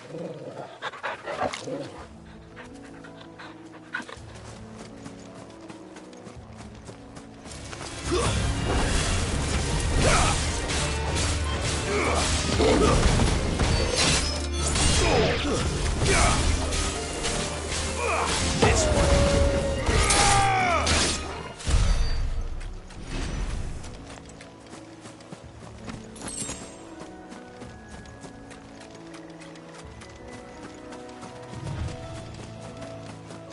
Well, it's certainly quiet. If I were a giant antelope, it would seem like just the place. I doubt we'll find one bigger than that. You hungry, Torgal? Torgal, kill!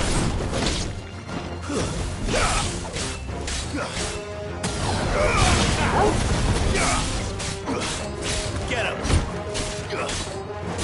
Sick him! Get him!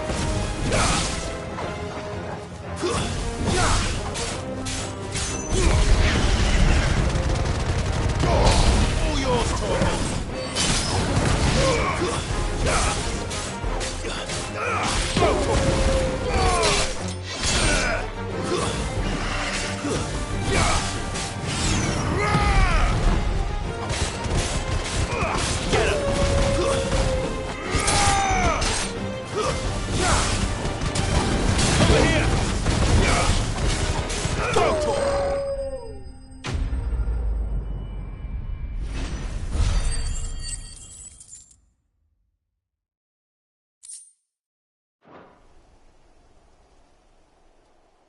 Now,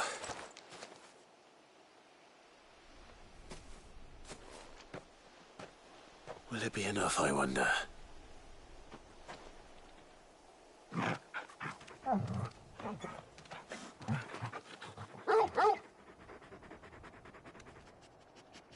I say that answers my question, which means we owe the lawsmen our thanks.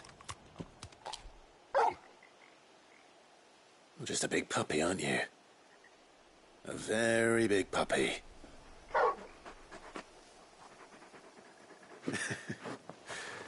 You do know you can take that with you, Torgal. Lady Karen will be relieved to hear you got your appetite back. Come on, boy.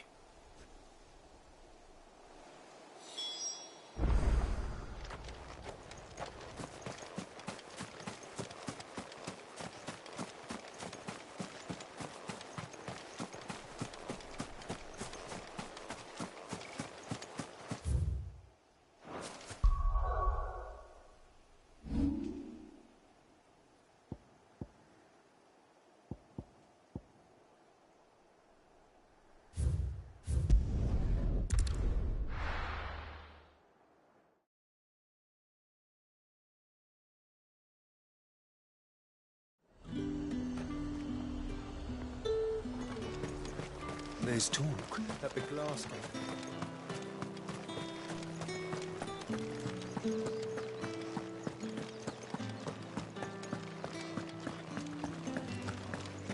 Did you hear? The gate's dead. I want to see you again. What am I going to do without Sweetwater and all your talk? Milady, I come bearing gifts. Gifts? Whatever is the occasion.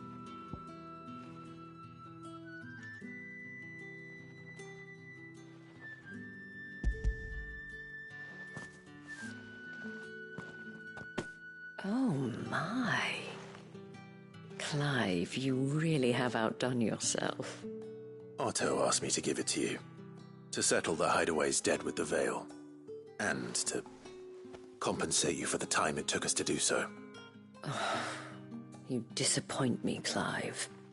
I thought you might finally be warming to me. Tell Otto he can keep his baubles. I tried to tell him as much the first time around.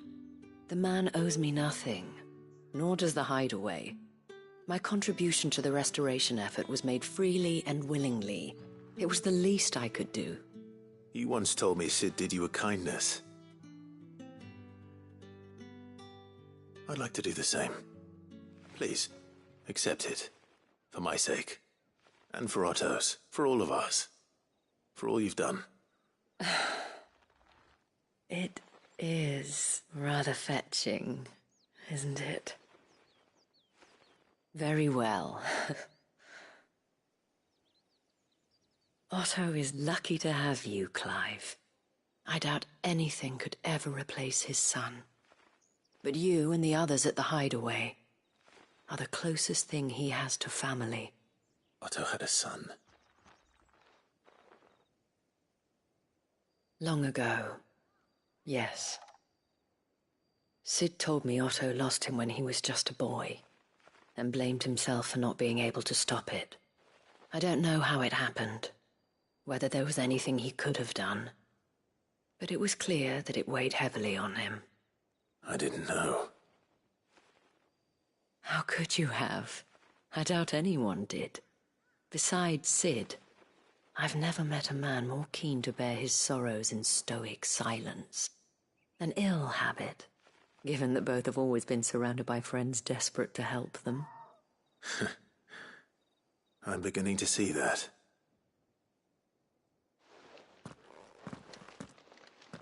Go will want to know the stones were delivered. If he's still with us.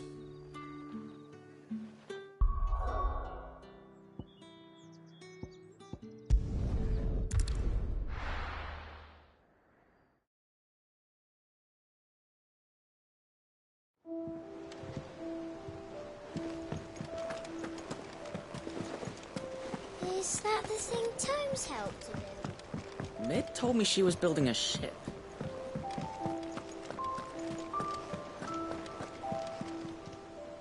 Goat. Still alive, I see. So Lady Karen accepted the ruby. About that. I tried my best, but she was just too stubborn to take it. She threw it right back in my face, in fact, and told me I could stick my stupid stone where the sun don't shine.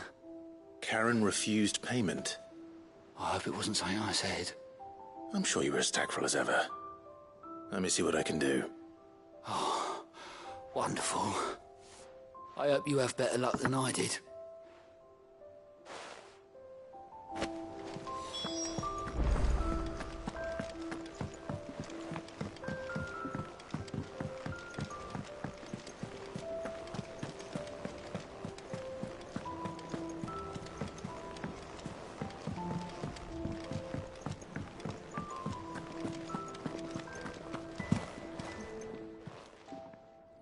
Lady Karen, Goat tells me you weren't happy with our offer. Would you prefer the debt was repaid in coin? What debt? I don't recall lending any of you like me hard-earned gil. I may have tossed a talent or two in the Hideaway's coffers, but those were donations, and you can hardly call it charity if you go asking for it back. Of course not. But one good turn deserves another. And our circumstances have changed. Surely you wouldn't shun the gratitude of a pauper who happened to have become a prince. Oh, so you're a prince now, are you? Fine. But I'm selling it and taking what I'm owed, then you're getting the rest whether you like it or not.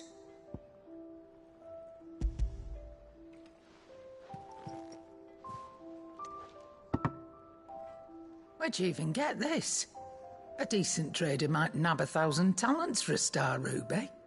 A canny one, meanwhile, might claim it were nicked from the belt of Sid the Outlaw himself and ask twice as much. Might be I already have a buyer in mind. Might be you even know her. A fine continental maid whose beauty's only eclipsed by a guile in commerce. You wouldn't mind, would you? Not at all. Just be sure to tell her that it's always a pleasure doing business.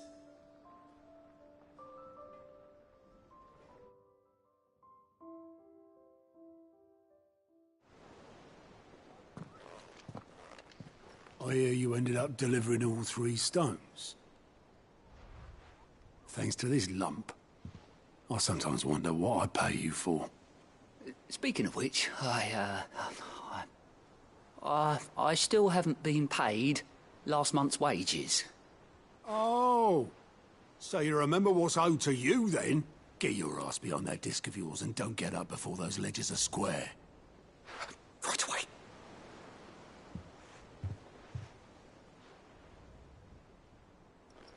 I've seen that before. You have, yeah. Plenty of times. It was the only goblet Sid ever used. Either out of habit, or because the filthy sod couldn't be bothered to find a clean one. I knew so little about him. Like most people. Martha and the Dame both seem to have fond memories of him. Huh. I bet they do. How long did you know Sid before he... Before he died. 20 summers, give or take. Back in the day, I was a purser on a trade ship, which is where I met him. He bought passage to... I forget where. And having nothing better to do on the long nights, we sat up drinking island rum till the morning bell dragged me back to my duties. Quit my post not long after that. On account of making a fine maiden's belly fat. But me and Sid stayed close, promising we'd one day sail the seas again. That was before fate stepped in and said she was having none of it. The magic woke inside my son soon after his first name day, and there was no hiding his knack. Couldn't you and your family have... My family were the ones who summoned the constable, wanted the monster taken away. I couldn't turn my back on him, forget what I felt, and I couldn't for the life of me understand how they could. Luckily, Sid was of the same mind as me. It was him who stood beside me when all I wanted was to tear the whole world down. Him who cried for me when I had no tears left of my own. Him who swore he'd do everything he could to stop it from happening again. And he was true to his word, too. Left the Royal Army once and for all. His ranks, his ribbons, gone. Just like that. Threw away everything he had. All to right a wrong that no one else had the courage to face. I knew then I'd follow that man to the ends of the earth.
always too clever for his own good, was Sid. Saw the world for what it really was, while the rest of us were content to go along with the lie we were shown. And it can't have been easy, bearing that burden alone.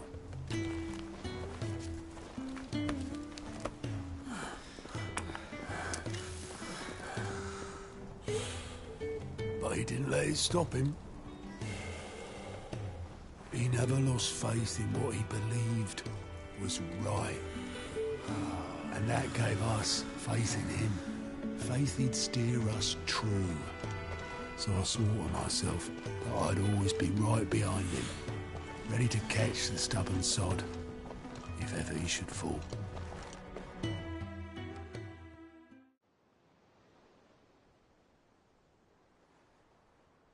But I couldn't even do that.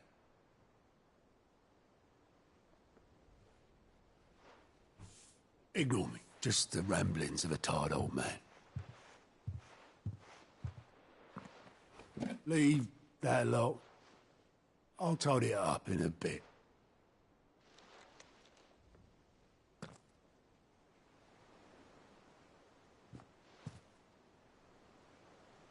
This is Sid's handwriting.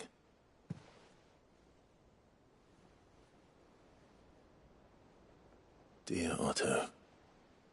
I may be drunk, but I wanted you to know this place would be fucked without you. Love you, you grumpy old sod.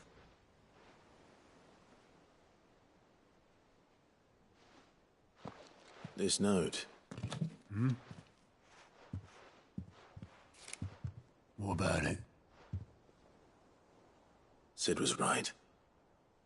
Without you, we'd all be lost.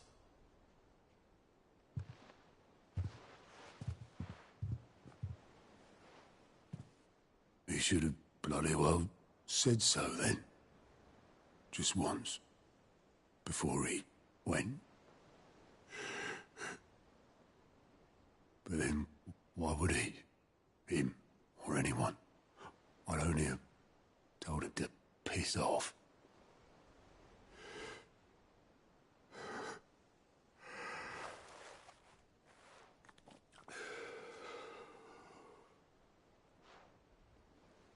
You're wrong, though. Both of you. It was never just me keeping the hideaway afloat. It was all of us. I just shoved people in the right direction. I barely seem to be able to do that anymore.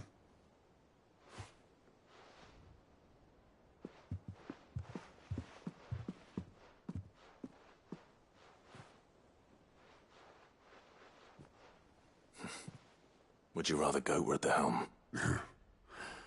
Well, maybe I've got a few more years left in me. I'm going to hold you to that, Otto. Before you go, Sid would have wanted you to have this. But that's... This'll do me just fine.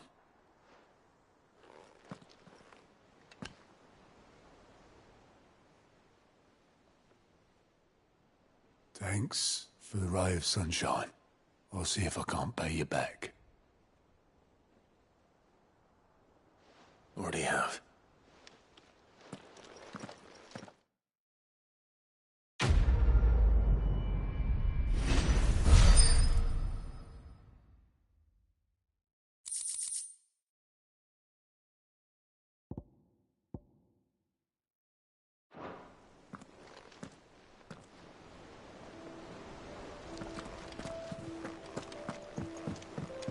Mid told me she was building a ship. Is that the thing Tomes helped to build?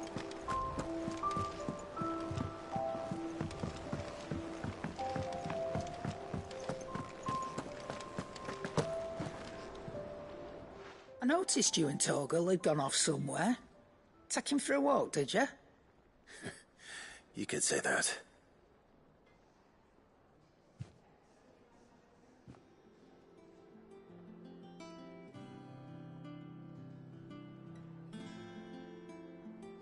So, Molly's leftovers weren't good enough, eh?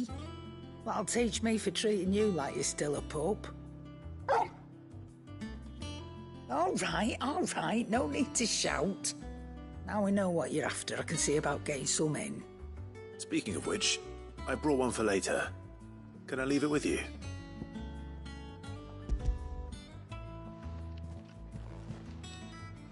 You can, aye.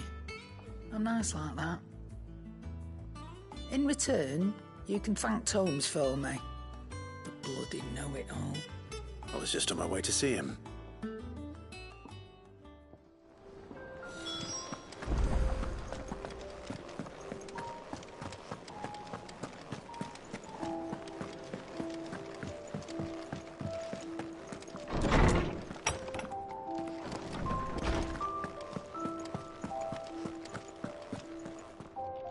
Ah, Clive. Were you able to locate your quarry? We were indeed, Lawsman. You pointed us in exactly the right direction.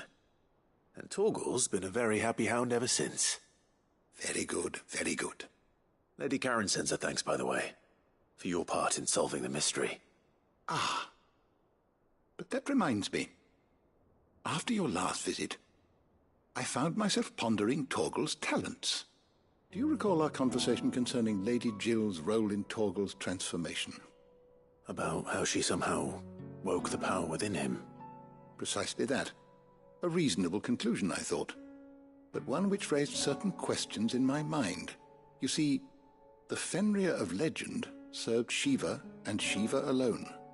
And while the powers attributed to him are certainly impressive, the records imply they are somewhat different in nature to those you described Torgal as having used. What are you suggesting? That Torgal may be the beneficiary of more than one icon's power. Consider that in addition to Lady Jill, he has served as a loyal companion to you, your brother, and even the late Cid. In short, the icons hitherto near at hand, or should I say at paw, have been diverse and plenty, and that number has only grown as the realm's dominance have fallen to your sword. One can but speculate as to how all of this has affected Torgal. He has seemed more fierce of late. And if I am not mistaken, he will grow fiercer still. We are fortunate indeed to be able to count him amongst our allies and not our adversaries. Oh, he's more than an ally. He's a friend.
Is that the thing Tomes helped with? Mid told me she was building a ship.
There was a time this path was guarded day and night by Lord Kupka's men. But now they've gone. Back to the Fang. Leaving us lesser mortals at the mercy of whatever bloodthirsty beasts they say nested beyond.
This one.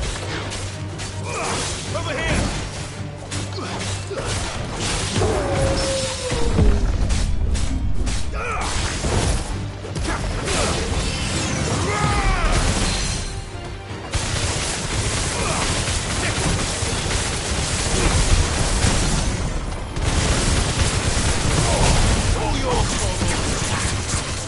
Over here.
This one.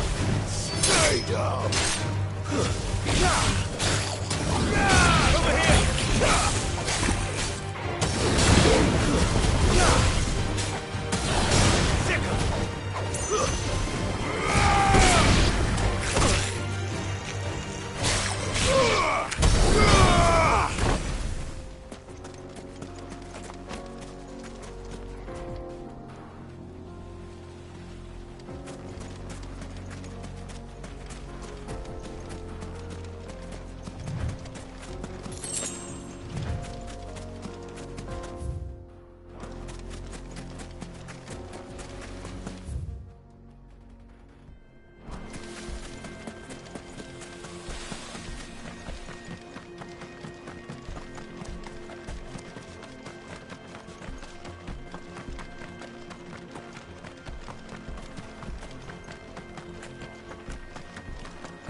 Over here.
Over here!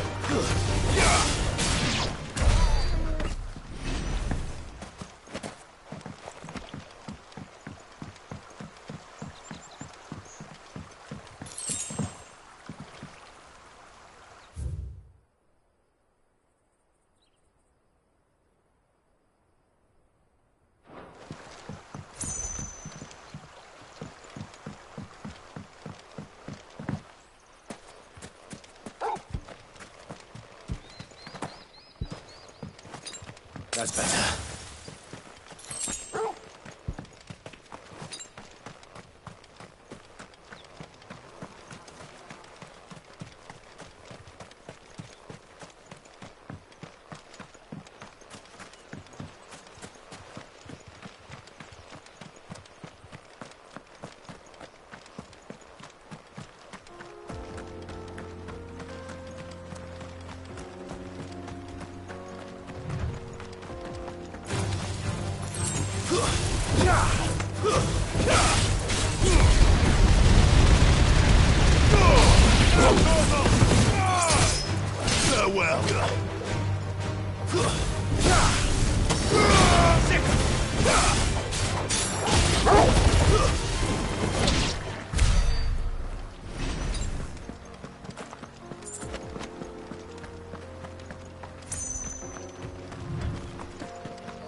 A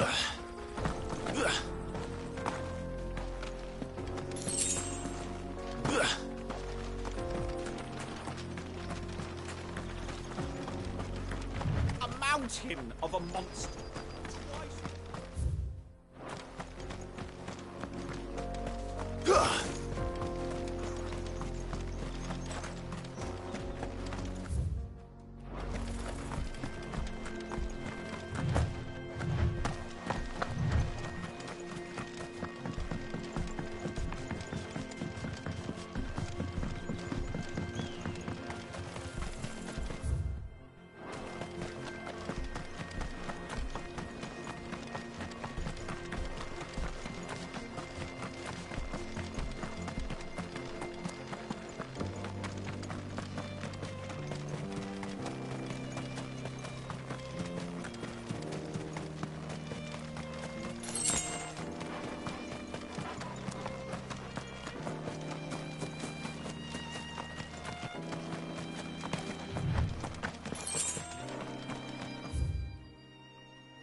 Peace at last.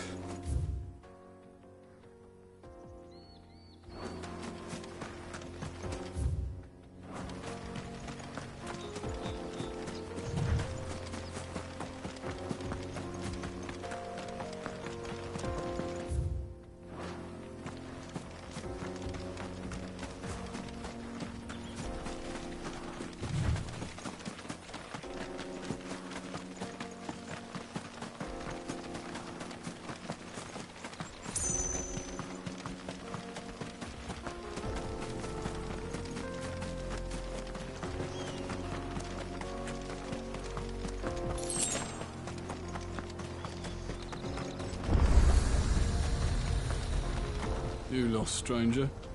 Wherever you're headed, it's back the way you came.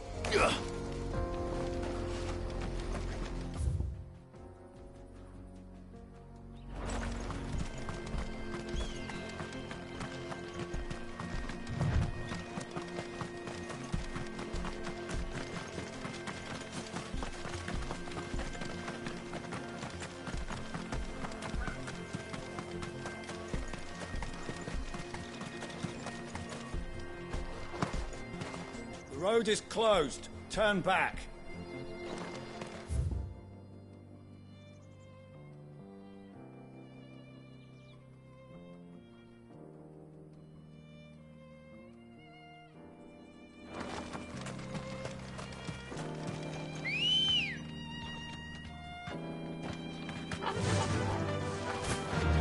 That's better.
You deserve a rest.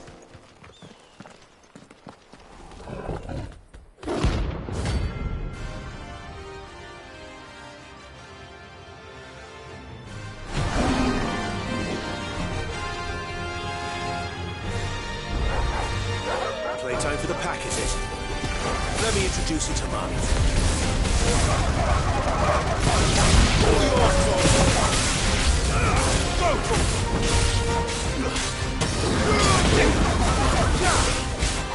This one.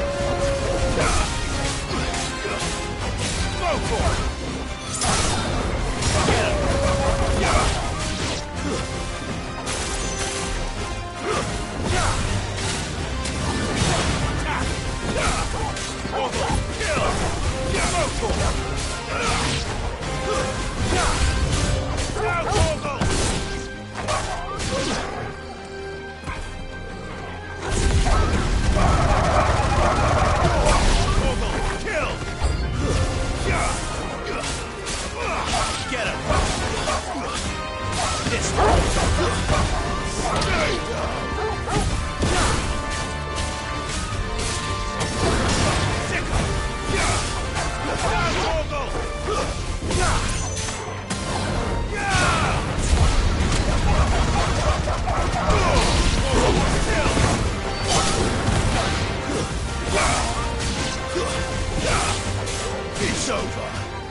That wasn't too bad, was it, Torgal?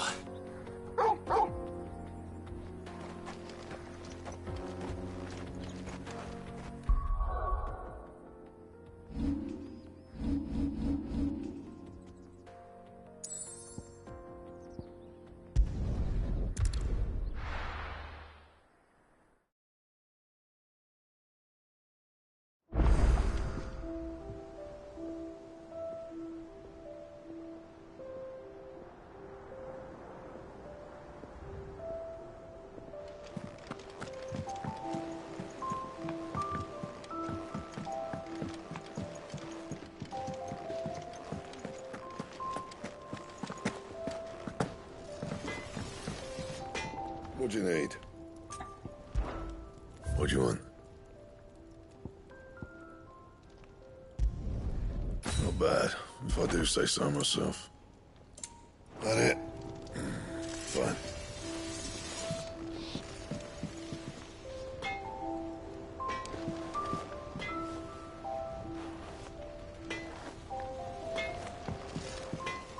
Back, are ya? Not saying Fordian, do you?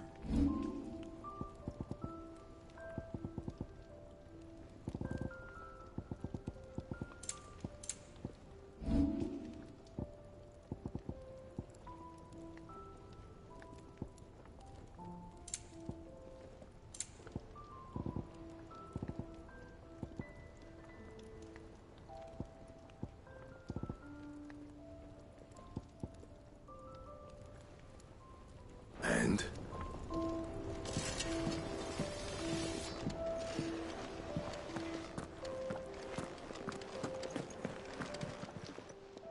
Is it business or pleasure?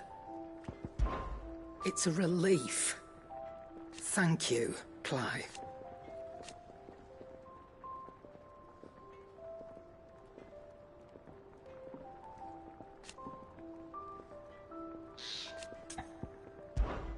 Coin purse weighing you down?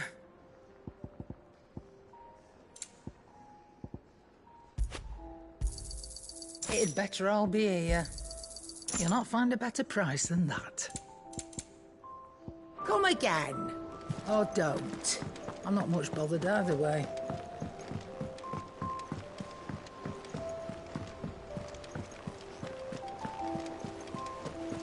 Is that the thing Tomes helped to build? Mid told me she was building a ship.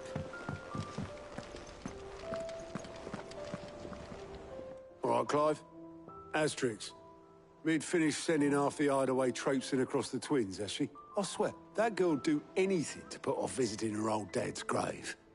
No excuses now, though, eh? Not quite. She said there was one final thing she had to take care of. I'm sure she'll be finished soon enough. She said that? In those words?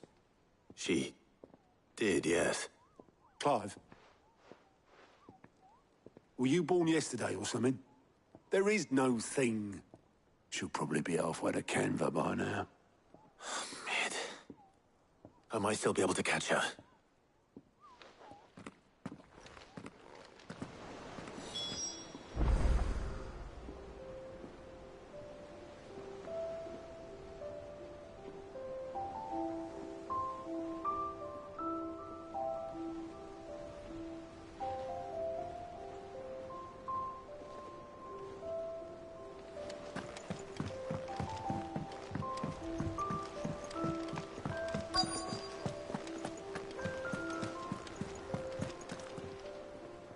Obelus, have you seen Mid?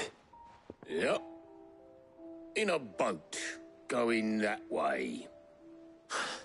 Then I'm too late. You in a hurry at all, are you?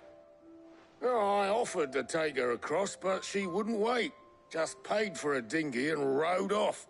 Oars going like the clappers. Got some life in her, ain't she? But anyway, I was on my way up to see you, as it happens. Got a letter for you. Urgent, by the sound of it. One of your uncle's men said I was to hand it to you in person, post-bleeding haste. And you're here now. Thank you, Obelus. Don't mention it. What tidings, Uncle?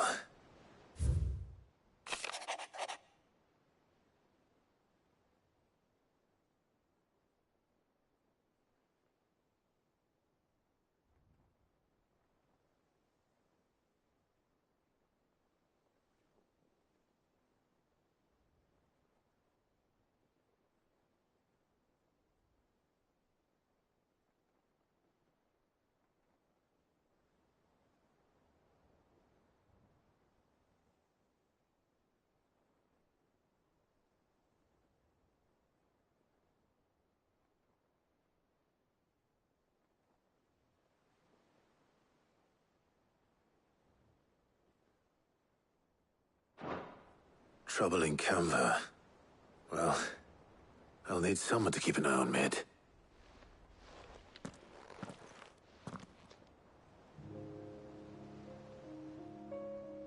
So what?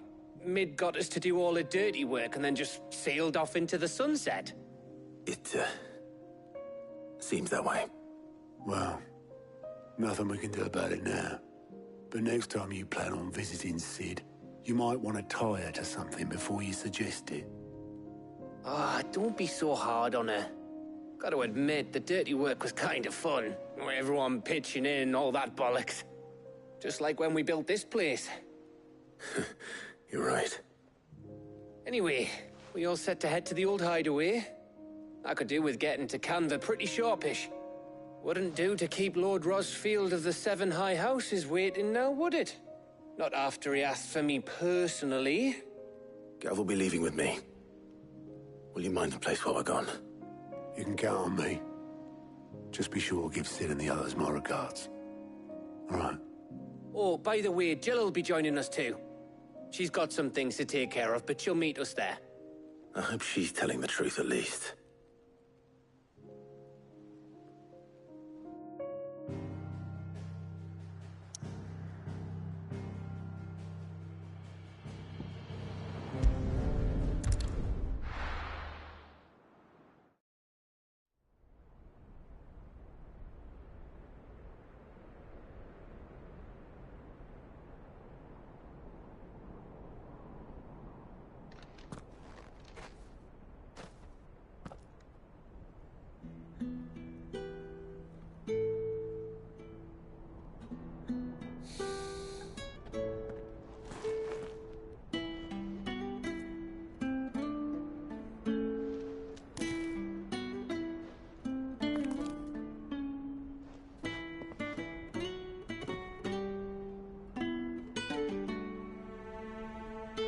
Sid.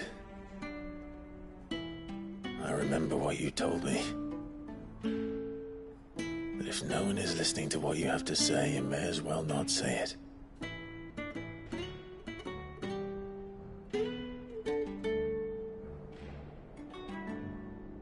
But I will say this, old friend. Hugo Kuka is gone. His shadow looms over us no longer. It's a pity the Phoenix can't be in two places at once. If he'd have been with us, maybe he could have done something for the lost. Not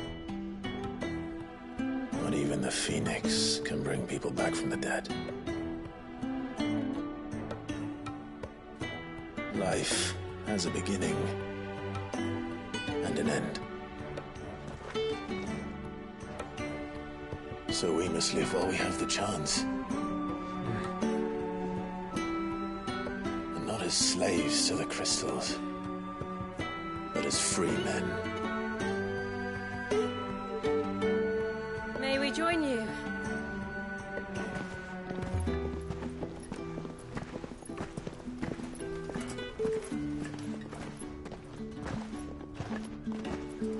Lady Karen, what a pleasant surprise. I thought I'd drop by and see how you were all doing before heading off to restock my supplies.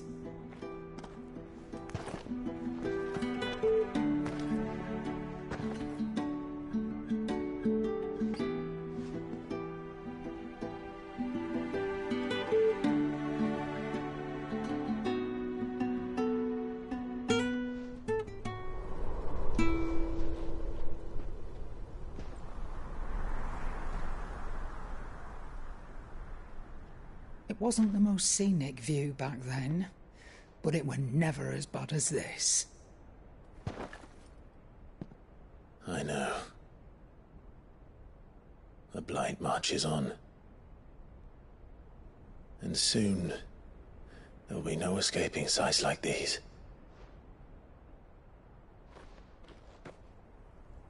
So our mission remains unchanged.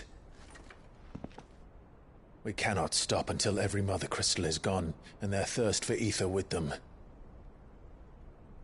The only one that remains in Storm is Drake's Tail in the Crystalline Dominion. Our next target. We're going to Twinside. It's the capital of the Empire these days. I wouldn't like to think how tightly guarded they've got the place. Not that that'll stop you. But we do well to scout it out before you go charging in. We would indeed. If you're off to the Dominion, you can take this great lump with you. Goods. Oh, I am sorry. Have you forgotten you're the most wanted man in the Twins? I thought you might like to disguise yourselves as the attendants of a travelling trader, assuming you've no better ideas. You wanted to buy yourself some tools, didn't you? Well, now's your chance. You're letting me go with them? Oh, thanks, Nan. Stop that! You'll break me bones, you great galoot.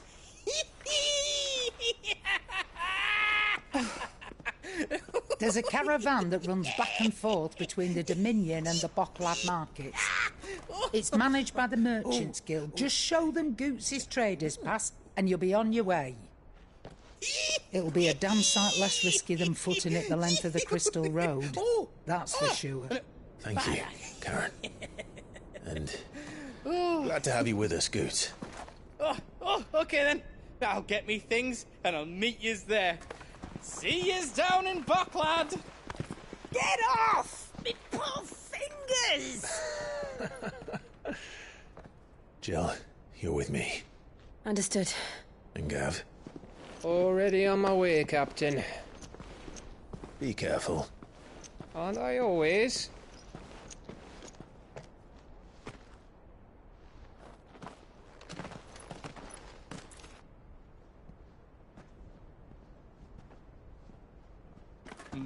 Do you see that, Sid?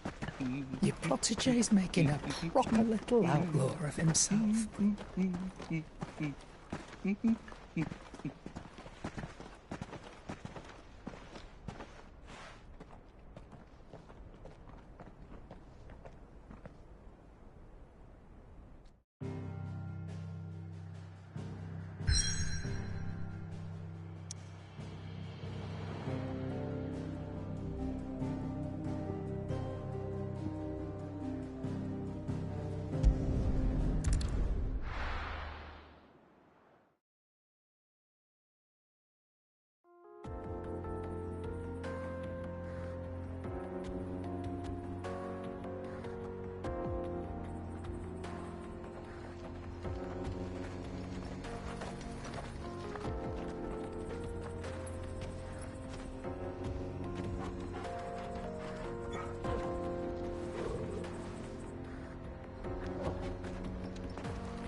How are you feeling?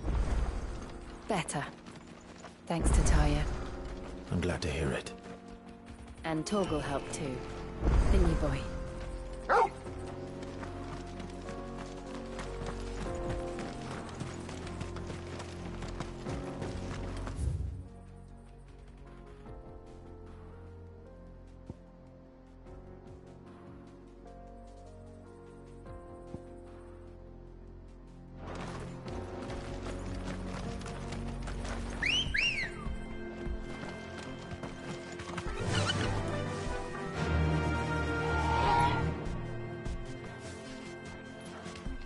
Fly, Ambrosia!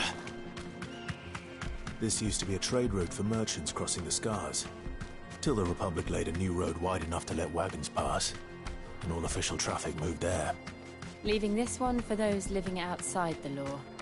Indeed. I doubt we'll be the only outlaws on the trail today.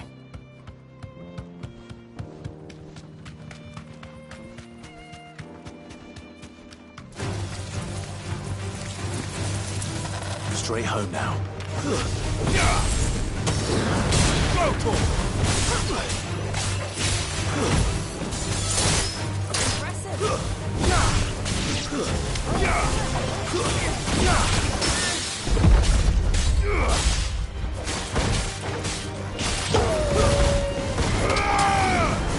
Get him!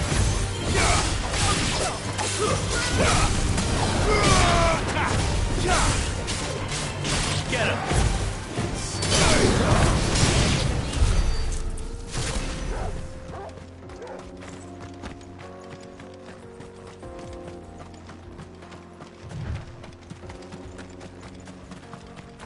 So what do you think? That we'd be lucky to make it out. Really? It's as bad as that? Oh, aye.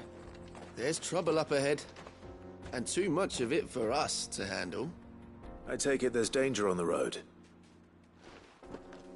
Oh, what about this fearsome-looking fellow? You think he'd be equal to the task? Well, no doubt. Assuming he's willing to hear us out. Well met, friend. My brother and I have been tasked with finding a merchant's missing cart. You seen it by any chance? How does a merchant misplace his cart? Oh, the man's a coward. When he thought goblins might come a-snarling, he ran, leaving his livelihood abandoned in the pass. He sent the two of us to fetch it, but it's gone. Now, I'm not much of a thinker, but I know the work of thieves when I see it. My brother's right on all accounts. And by my estimation, the bastards are lying in wait just down the road. We may have seen our share of action, true, but we've not got the skill in arms to boldly brave an ambush. You, however, have the look of a man who needn't fear a band of backwater ruffians. What do you say?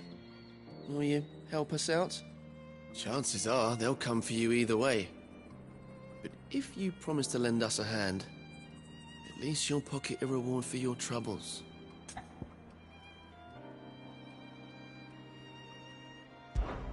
Well, if I'm going to have to deal with them anyway. You've clearly got a fine head on those broad shoulders. We're lucky you came along. Now, hoping to make a heavy purse in Boklad, our merchant friend loaded his cart with as much as it would carry. Reckon he won't be forking over the rest of our fee if we don't find those goods. So, while you're seeing to those bandits, you keep your eyes open. All right. Just don't expect me to drag the cart out of there myself. No. You can leave the cart to us. You just put an end to those bandits and point us in the right direction. You do that, we'll take care of the rest.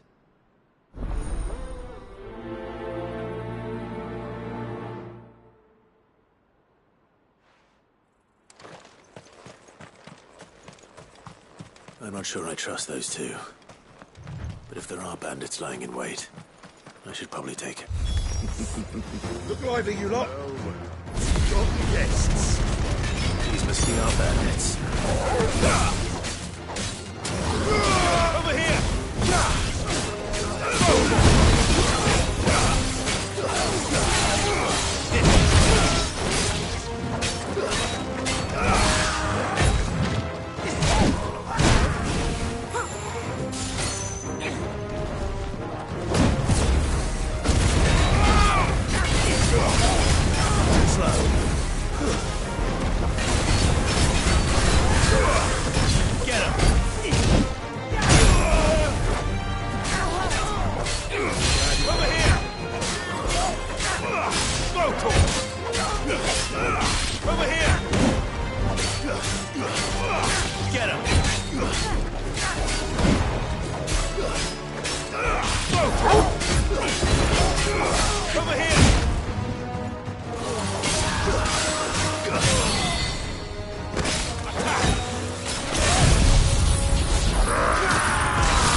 That's them dealt with. Now, where's that cart?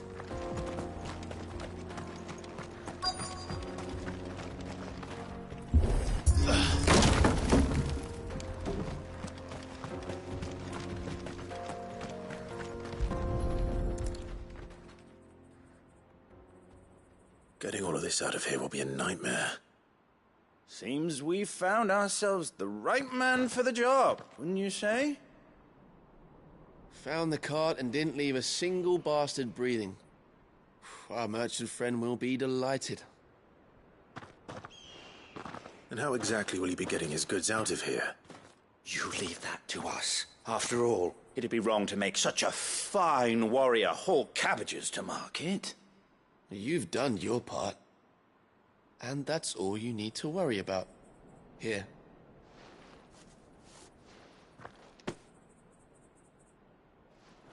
It's been a pleasure. Now piss off. There's no need to be so rude, brother. What if we want his help again next time?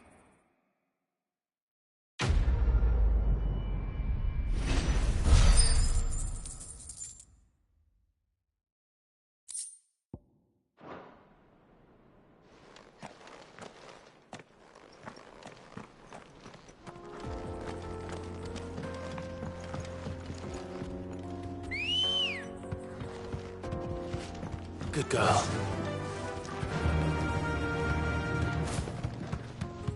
I see the Dalmex lag behind Rosaria when it comes to bridge building. The fallen ruin should hold, at least.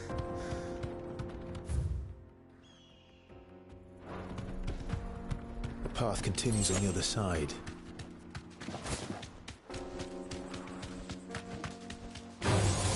This might take a while.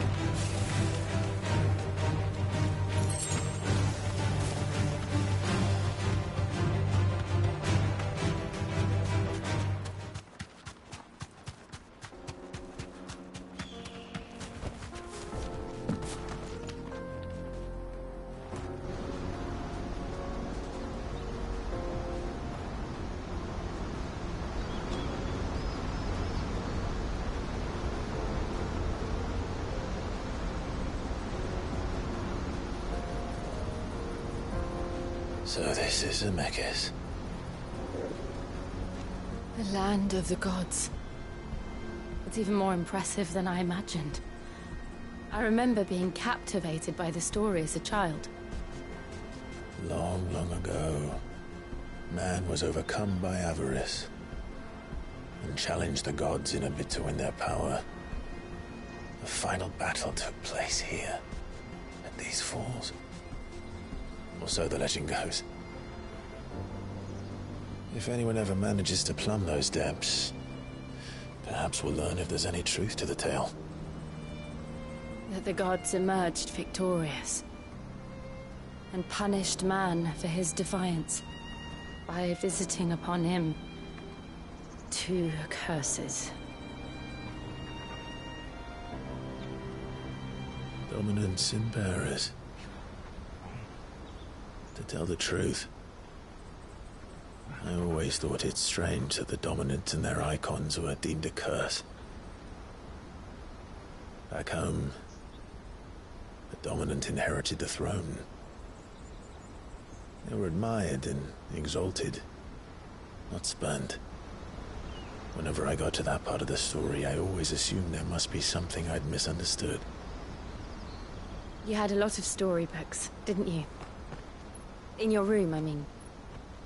When we were young. The old legends were always my favorites. Epic battles between gods and men. Father encouraged me to read as much as I could. He thought it good for my education.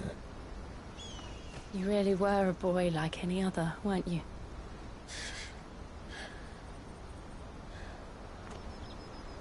Just look at this place. It's enough to make you believe the legends are true. I know.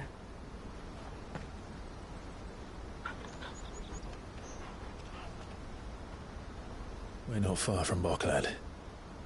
The road will be busier up ahead. And we'll have to keep our wits about us.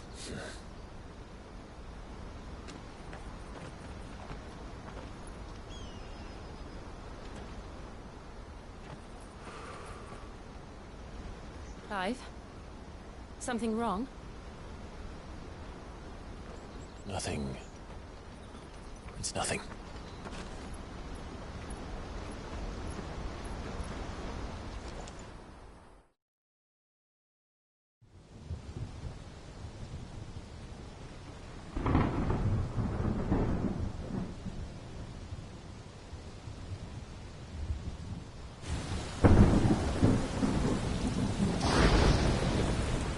I see the reports are true, Father.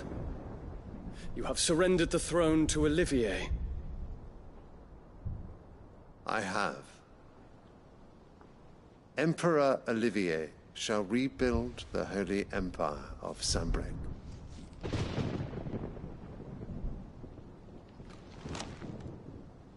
How is he to rule an empire? He is but a boy. I shall advise him until he comes of age. Father, please. Or for as long as I am able. The empire we seek to build needs young blood to rule it, and I can think of none better suited to the task.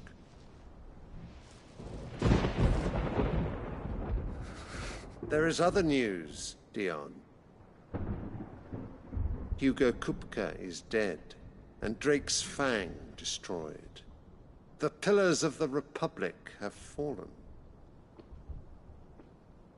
Ere long, the Imperial banner shall fly over every city in Storm. And then, Valisthea. All shall bow before their Emperor. Father, these are the words of a tyrant. They are the words of a god. The Emperor whom I gladly serve. Great Grieger, made flesh.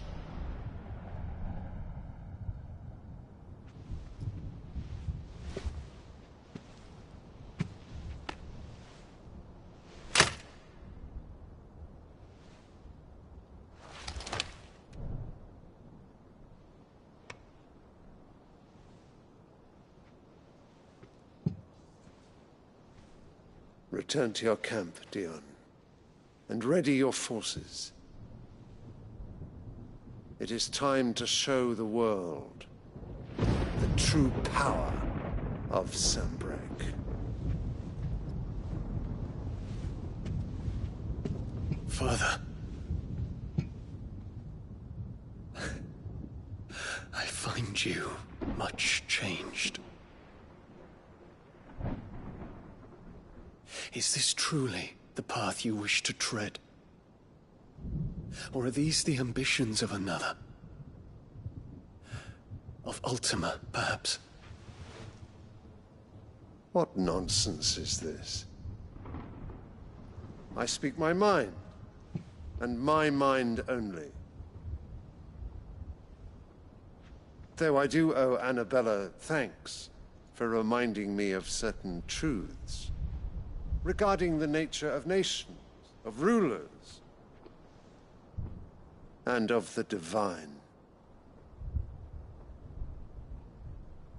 You would trust the words of this traitress? She betrayed her country. She slew her husband. You have ever been an invaluable servant to Sanbreque, Prince Dion. I trust you will continue to serve your Emperor in the wars to come. Canker! Silence! Insolent wretch! You will bend the knee. All else is heresy. Sire, forgive me. This audience is over. Come, your Radiance. The Rowena Syndicate awaits your pleasure. Oh, not another meeting with silly old men. They're so boring. I'm hungry, Father. Can't we have luncheon instead?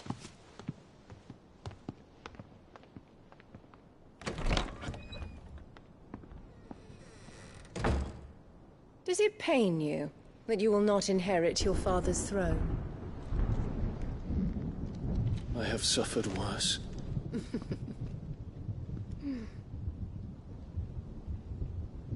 Count your blessings, Dion.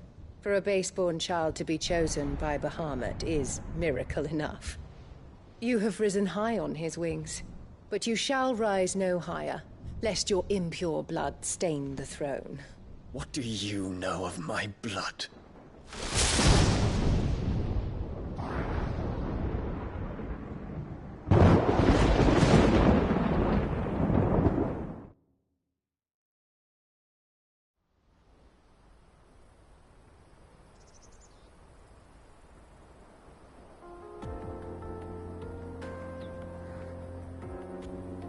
The Boklab markets are to the north. We just need to hug the coast.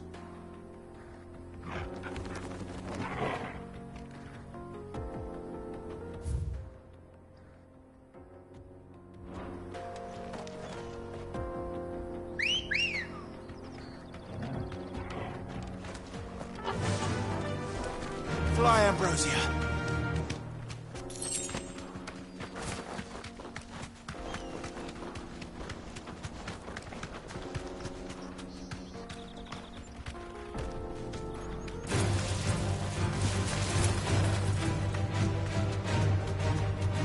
Infiltrating the Dominion won't be easy with the Imperials on high alert.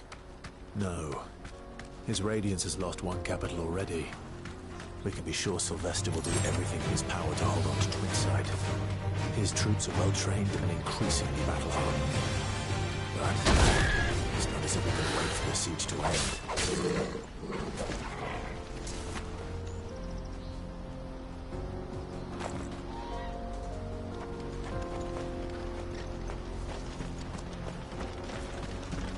Not much further to block right now.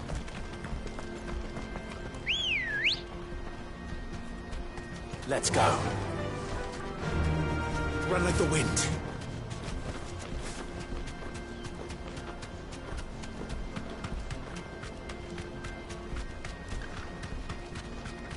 More refugees. And they're all making for the Crystalline Dominion. Because they don't know how to live without the Crystal's blessing.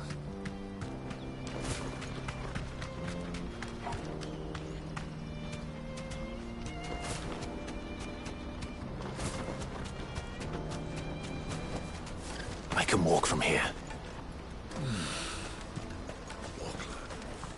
There are no crystals here. We have to keep going. The Crystalline Dominion is around. This is where we're supposed to meet Goots, isn't it?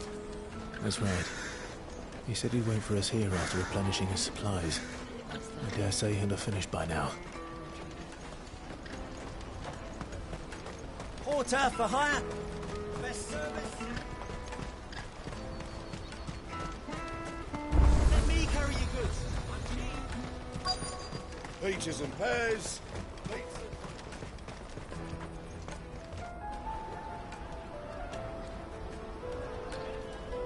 Wonders from across the water. Come one, come all. Feast your eyes. Good sir, can I interest you in...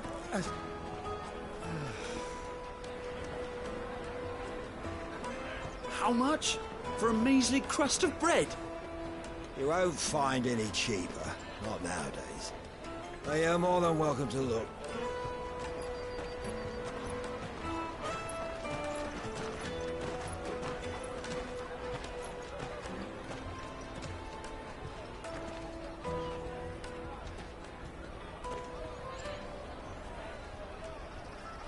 The Empire's unlawful and illegitimate occupation of the Crystalline Dominion is still in effect.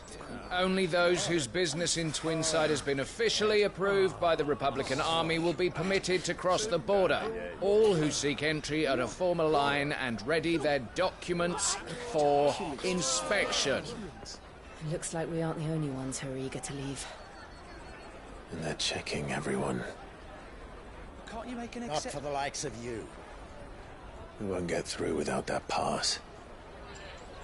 Let's go and find Good, shall we?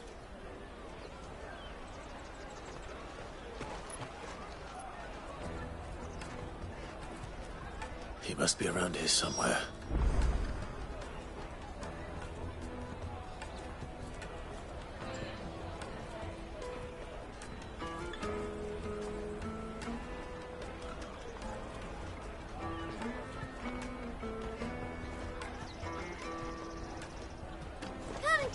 peaches! They're sweet as nectar!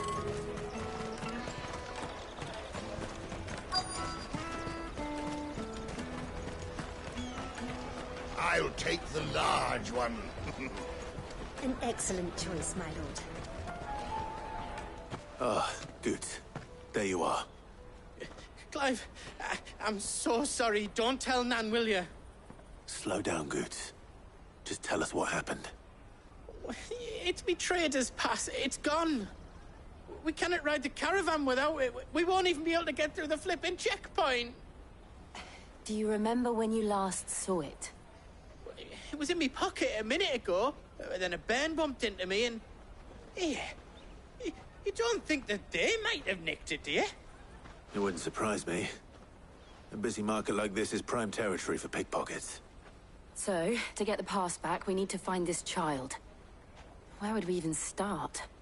I know where! I've got a pal in Bock lad who might be able to help us. No one knows more about what goes on round here than she does. Where do we find her? She's the owner of the Crimson Caravans, up that way. Sign's got a red chocobo on it. No time like the present. You two go on ahead. I'm gonna check the rest of my stuff, make sure no one else is missing. All right. We'll meet you there.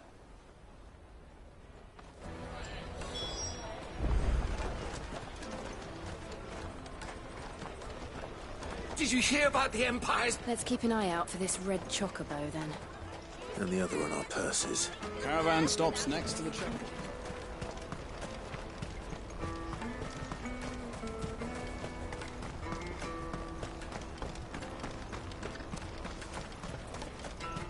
Out of my sight, wretch. You won't find a finer array this side of the strait. You've a discerning eye. May Gilbert smile upon you.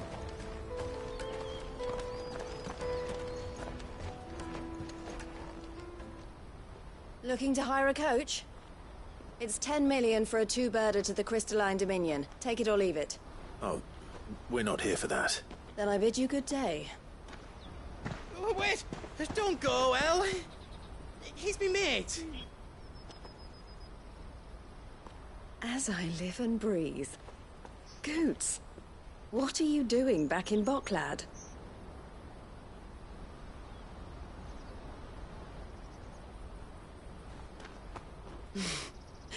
I gather Lady Karen didn't send you.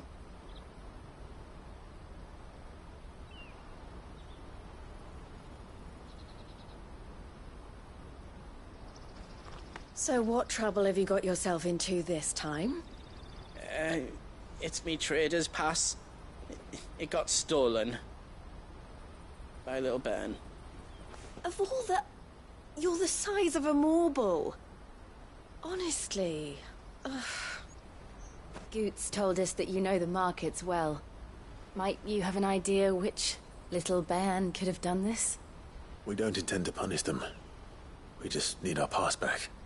Then, we can be on our way. I see. So neither of you has a trader's pass either. Not that anyone would take you for traders, but I suppose that's why you came to me, correct? Now, I can't say for sure who took your pass, but I suspect I know why they did it. Let me explain.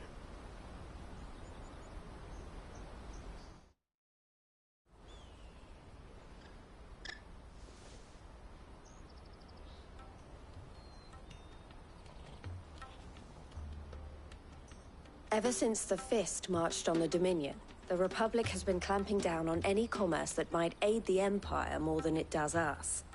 Which means traders' passes have gone from being merely a way of easing one's progress to being essential if one wishes to cross the border at all. And with demand outstripping supply, they've become a precious commodity, leading some to seek to acquire them by less than legitimate means. So the children are stealing passes to sell on the black market? Yes and no. Passes are inscribed with the names of their owners, and yet none of the victims' names have appeared on the register of those passing through the checkpoint. Which means?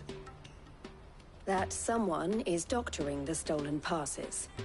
The same someone who is encouraging the children to steal them.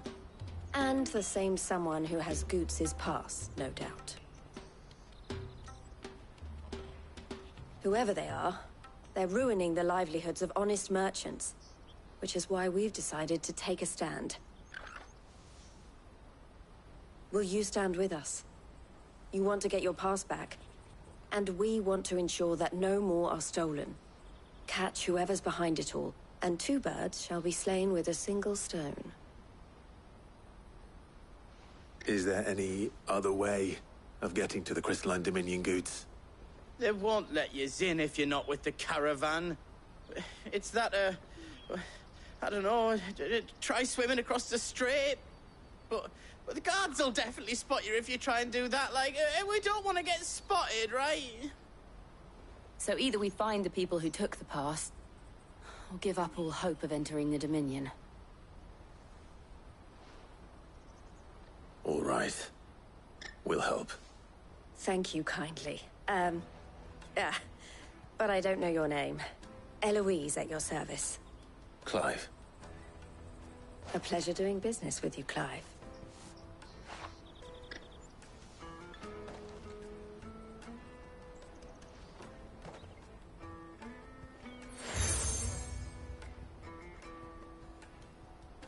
The proprietor of the furniture makers by the coach stop is spearheading the search. Wear that, and he will know you for a friend. I suggest that you speak with him first. The furniture makers. Understood.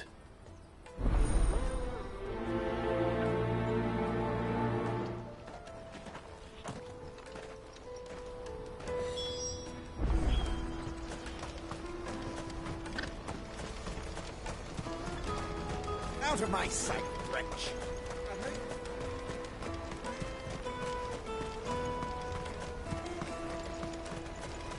Come on, come on! Jug of snake spit for the road?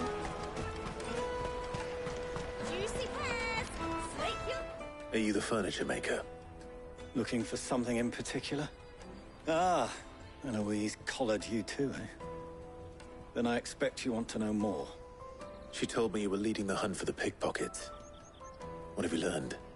For one, that they're targeting the traders carrying the biggest packs. Harder to watch your back, see? And less chance of the mark giving chase if they're spotted. Not that they'd be likely to catch them. Those imps know every inch of this warren like the backs of their hands. Their eyes must have lit up when they saw Goots. The fishmonger round by the gate's been trying to track down the children involved. You should go and have a word with her. Thank you. We will.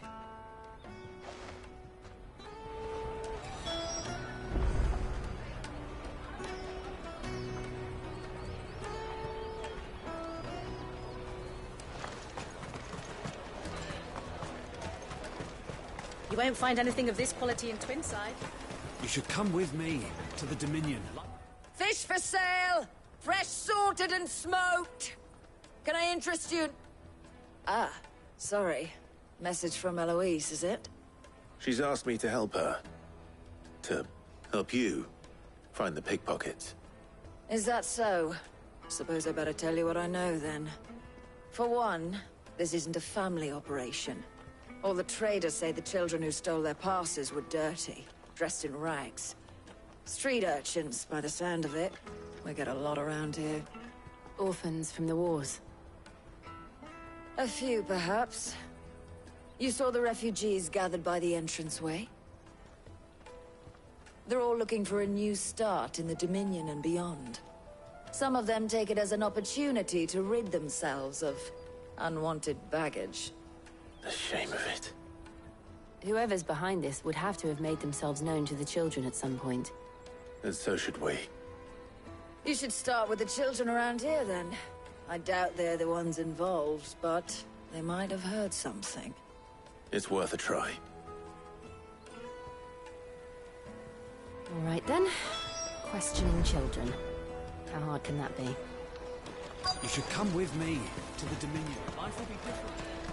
Come, taste my peaches! They're sweet as nectar! Excuse me, do you mind if I ask you something? Can't stop you. I was just wondering if anyone has asked you to do anything out of the ordinary recently. Anything you grown-ups ever ask us to do is shut up and go away. So guess what I'm about to tell you to do? Sorry. I'll leave you alone.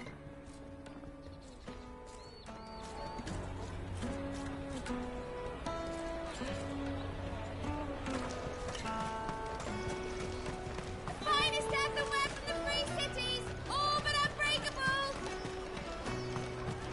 Come, taste my peaches! They're sweet as nectar! You won't find anything of this quality in Twinside.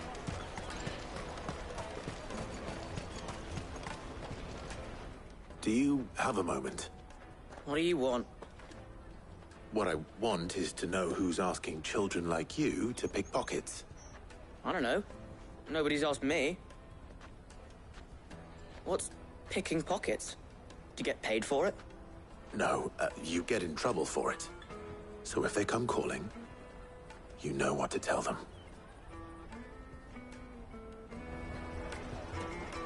The caravan stops next to the check.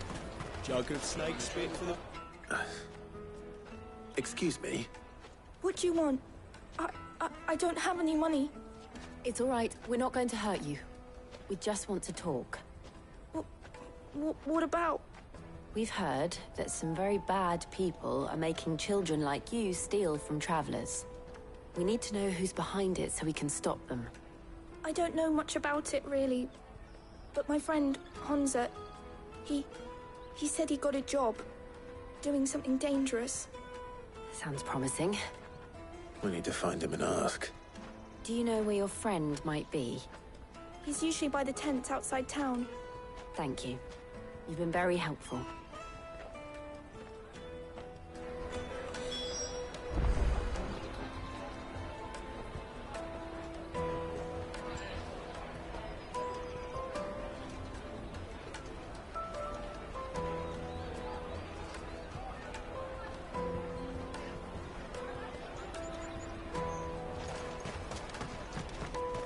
Come one, come all!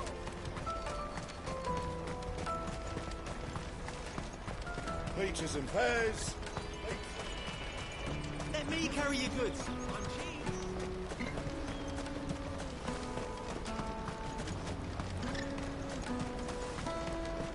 That's that then. She must have meant the refugee camp. Let's hope he's still nearby. Daddy, I'm hungry.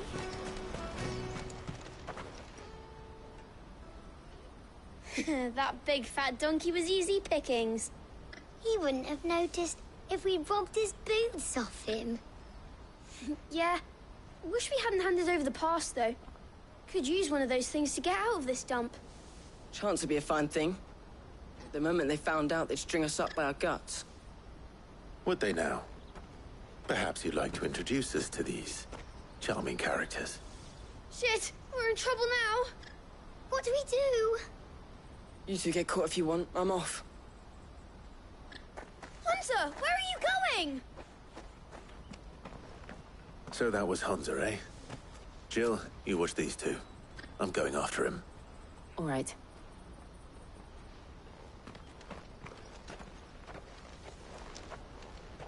He can't have gone far.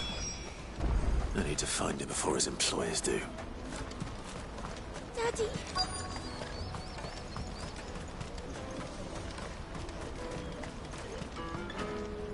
Did you see a boy run past? He stole something from a friend of mine. There was a boy ran back there towards the Chocobo pen, but... Thank you.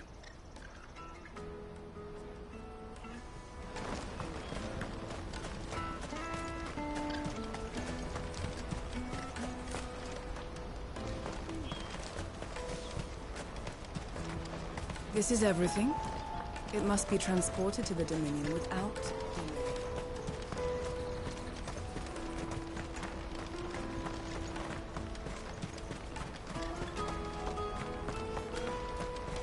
Let Let me carry your goods. I'm cheap.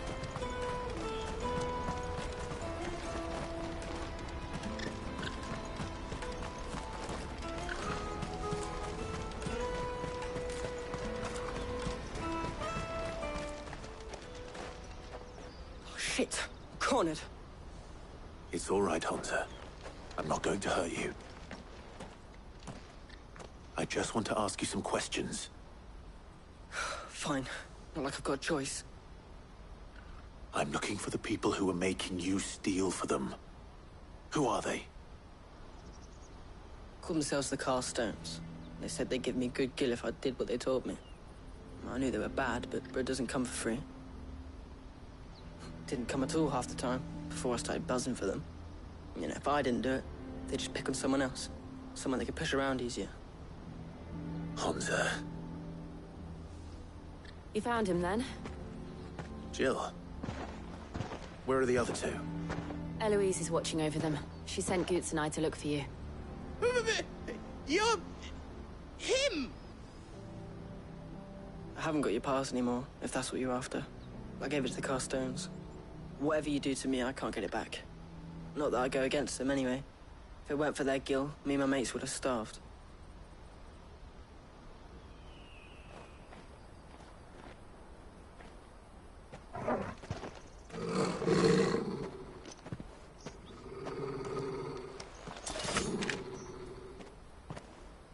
Cowards.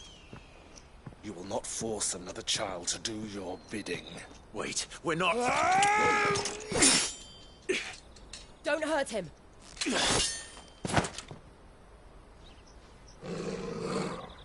You're making a mistake. We're on the same side. Like hell we are. That brooch. Where did you get it? Master Theo? Goots. What are you doing with these people? Unless you're the ones my sister was talking about. Your sister?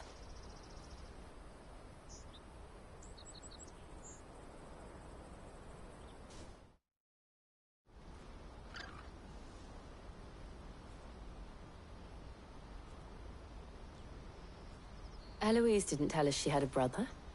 And why would she? I'm just her back and a blade. Theodore, at your service. Sorry about before. Theodore, what do you know of the Cast Stones? Vultures who have made Boklad their hunting ground. They prey on the desperate, stealing from those with gill and bullying those without it into joining their flock. I'd been looking into their activities in hope of sparing the refugees any further hardship. But it seems they've already stooped even lower than I'd feared. Hansa's a good lad. Don't blame him for what they've made him do. If he and his friends hadn't agreed to work for the Stones, some other poor souls would have. On pain of death, most likely. Clive, was it? And my sisters asked you to help put an end to the pickpocketing. Then we all want the same thing.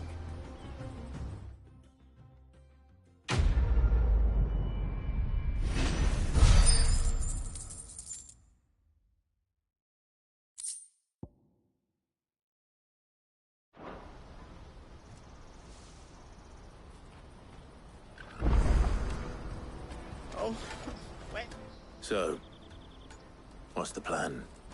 What else? We find the Carstones, and we crush them. You get your trader's pass back, and I make Boklad a safe place again. All right then. All right then. Hansa, where are they camped? Don't worry. They'll never know you told us.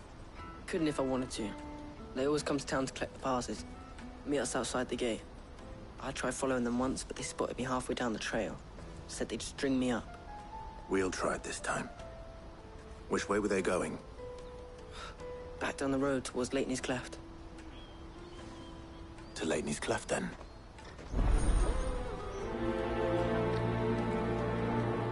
Leighton's Cleft is to the south, past the camp.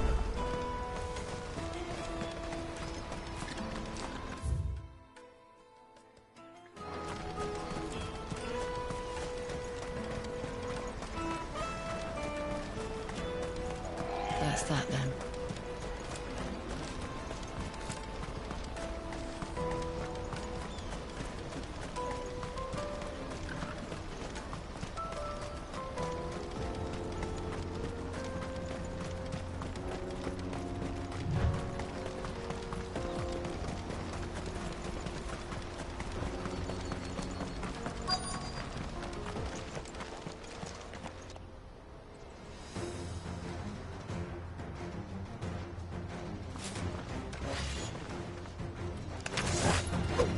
That's the one who's been sticking his nose in our business.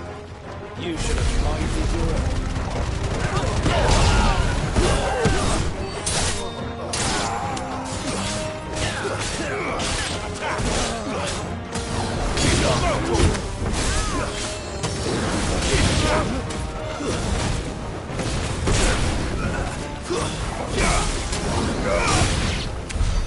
I doubt these were the ringleaders. But at least we know we're on the right track.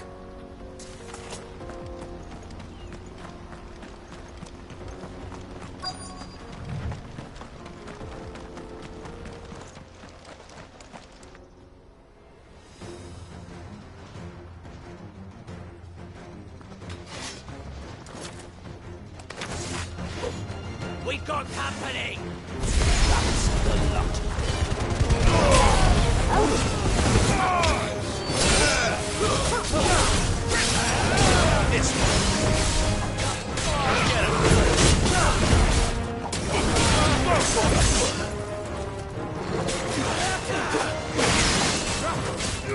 This one.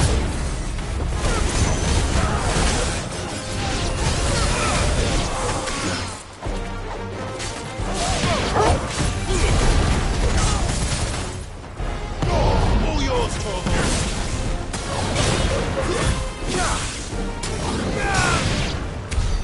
More foot soldiers. Fewer now.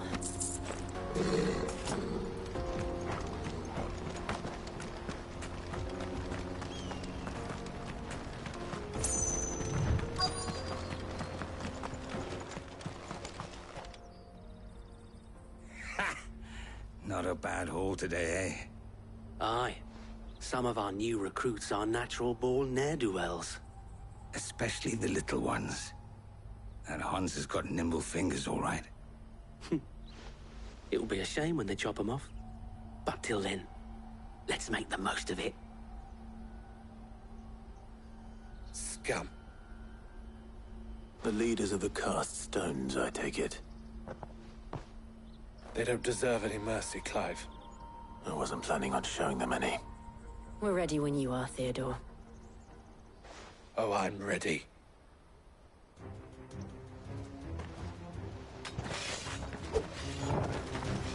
Fuck! It's that guard from Boklat! Kill him! Kill them all! Over here!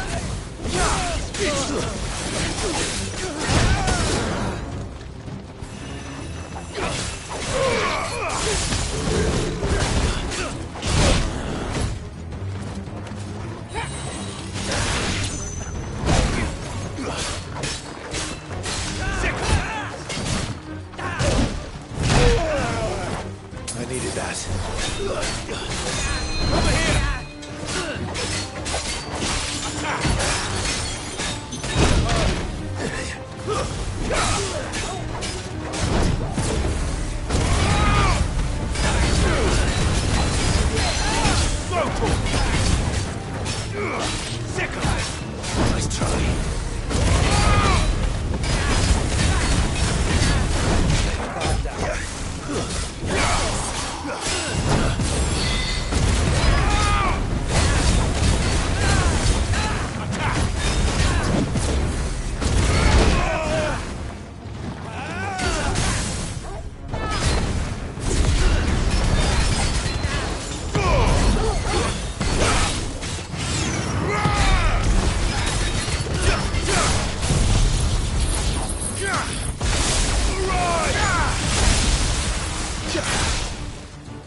And they say crime doesn't pay. Gold chains, rings, purses. And traders' passes. Dozens of them. Have the names been changed? Not yet. I recognize some of them. No doubt Goots's is somewhere among them. Now I just need to sort through it all and return everything to the people it was taken from. We should go and give Eloise the good news. Can we leave things here in your hands, Theodore? Of course. Oh, and, be sure to tell her of the part I played, won't you? We'll be glad to.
There are no crystals here. Daddy! I'm hungry.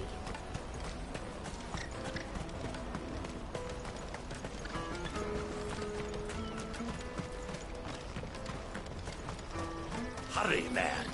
I must leave for the bloody crimson canvas. Ah, Clive. How goes the hunt? My brother isn't getting in your way, I trust? Quite the opposite.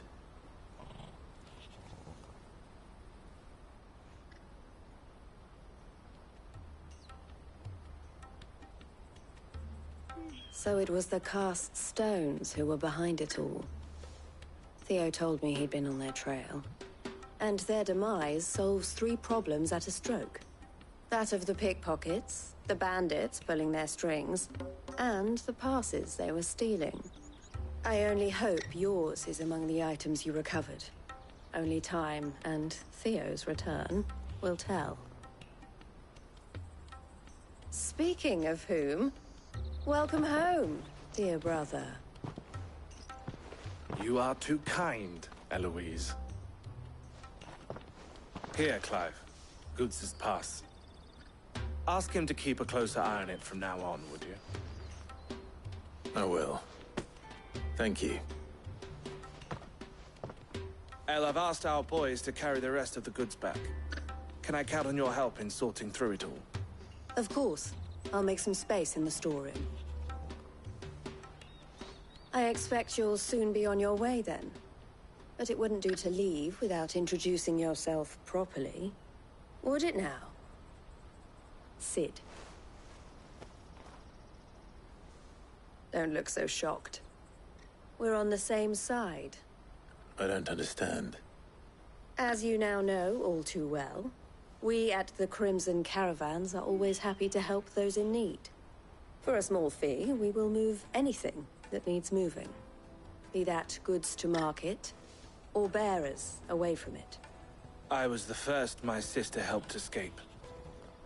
If it wasn't for her, I'd have been branded as a boy. I had no idea. It just so happens that we are seeking to expand our operation. And who better to join forces with than the leader in the field?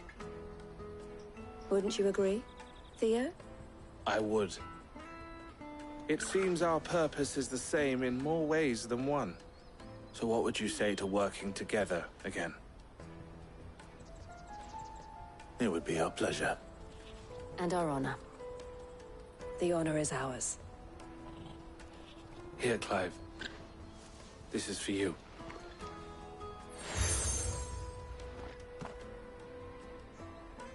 What is it? El has friends in high places, while I have associates in, lower ones. That mark is proof that you're a friend to us both.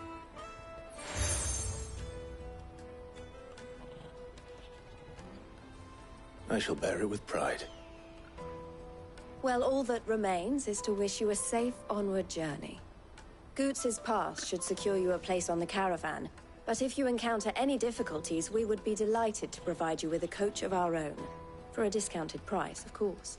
Say, 9 million? We'll try the caravan.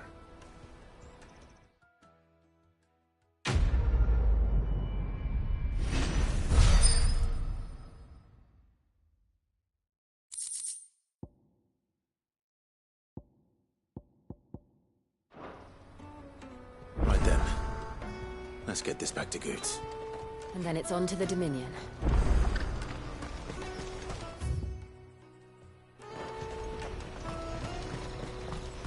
Let me carry your goods. Pardon me, but would you... That well-notched steel and impressive physique. I have need of a sword for hire, and yours looks to be a weapon well worth the coin. Might you be convinced to offer me the use of those formidable arms? How exactly do you intend to use them? Well, being something of a scholar of Zemeckis history, I wish to investigate the ruins near the city.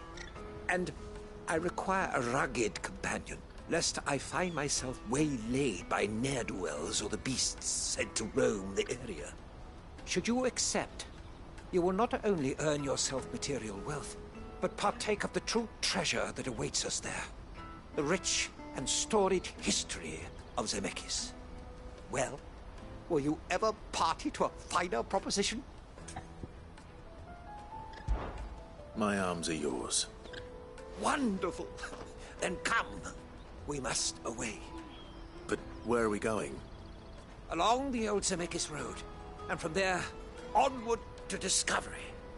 Quickly! There is not a moment to lose. Wait. Good luck with your ne'er-do-wells.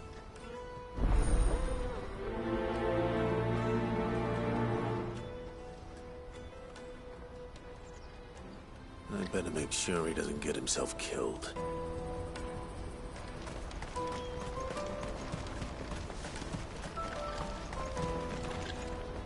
I see you've been of some assistance to Eloise. Perhaps you can extend me the same kindness? Perhaps. What would I be doing? Finding someone. You see, I've been having trouble with thieves, and despite the many pains I've taken, I can't stop them from rummaging through my packs. I was griping about my lot to a friend of mine a few days back, and he offered to track the culprits down. Now, Joseph's a sellsword, and a good one at that. But he's been gone days, and I'm beginning to fear the worst. Any idea where his search for the thieves might have taken him? The old Zemeckis Road, perhaps? He doubted they would be fool enough to linger here in Boklad. Joseph's lived a hard life. Made him grey long before his time. I just pray he hasn't been killed over a few sacks of grain. I can't imagine there are too many grey-haired sellswords around. Hopefully someone will have seen him.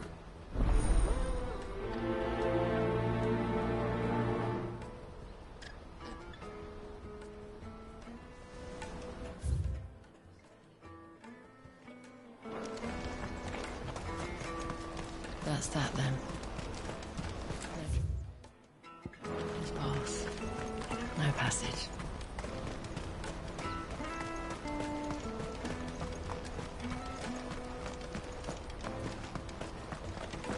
Hurry, man.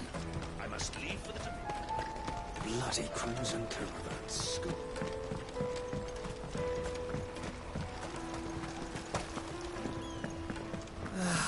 If I knew arrival. Now I just need to see about getting the word out to everyone. We'd be ready. I want to know right away.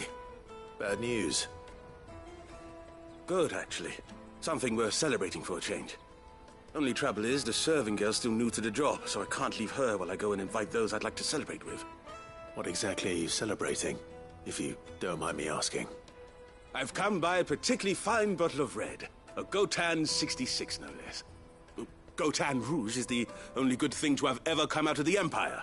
And most wouldn't part with a 66 if you held a knife to their throats. So I've heard. Oh. So you know of it, then? Clearly you're a gentleman of taste. A gentleman who might sympathize with my predicament, perhaps? Would you pass the good news to a few friends of mine? I'll give you a little something for your time, of course. Sounds simple enough. So you'll do it? Marvelous. Thank you. You won't need to go far. All three of them should be right here in the market.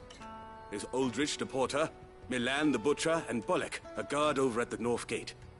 Three of the finest fellows in Boklad, if you ask me. Tell them to come to the tavern when they finish for the day. Stop by again when you let them know, and I'll give you your little something. I'll be right back.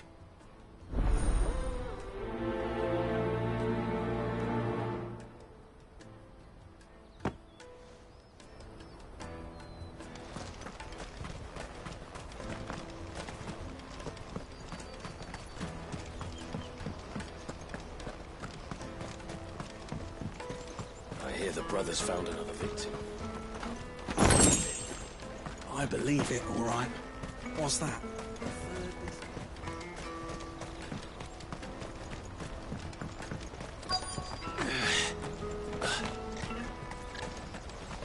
Hurry, man. I've been asked to find Aldrich, the porter. I don't suppose that's you, is it? That's me, right enough. You need something delivered? The innkeeper sent me. He said there's a cup of Gotan 66 with your name on it when you're done for the day. A 66? Bugger me. If he's just got hold of it now, it must have been in the crates he had me carry down from Sanbrek. From the Empire to Boklad. You must be a braver man than most.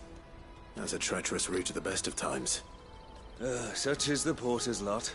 There's not a patch of storm these feet haven't traipsed across. They'd Soraflam one day, then off to Canva the next. The farther you're willing to go, the fatter the purse. Which is why there's no shortage of competition for some of the longer routes. I'd say I've done enough for today to earn myself a cup of something tasty. Thanks for letting me know.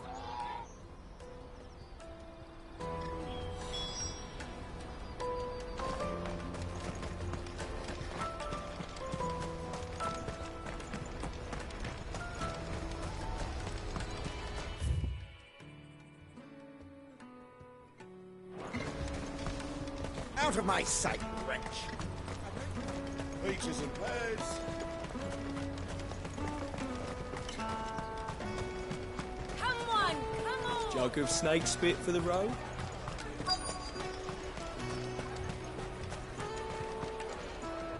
Are you Milan, the butcher? That's me. What can I do for you? The innkeeper's just had a special delivery. He thought you might like to join him for a cup of wine after you pack up for the day. He knows me only too well. And I've got a ham here that will go handsomely with a nice drop. Wine and ham to spare. Boklad clearly isn't suffering, then. Comes with being the place everyone has to pass through to get to everywhere else. Those who travel the Crystal Road bring all manner of goods with them. We get meat from Sanbrek, herbs from Rosaria. Why, sometimes we even see curiosities from across the Narrow. My old man knew what he was about when he set up shop here all those years ago. Anyway, thanks for the good news. Oh, you know what? Maybe I'll shut up shop early. Wouldn't want to keep our friend waiting.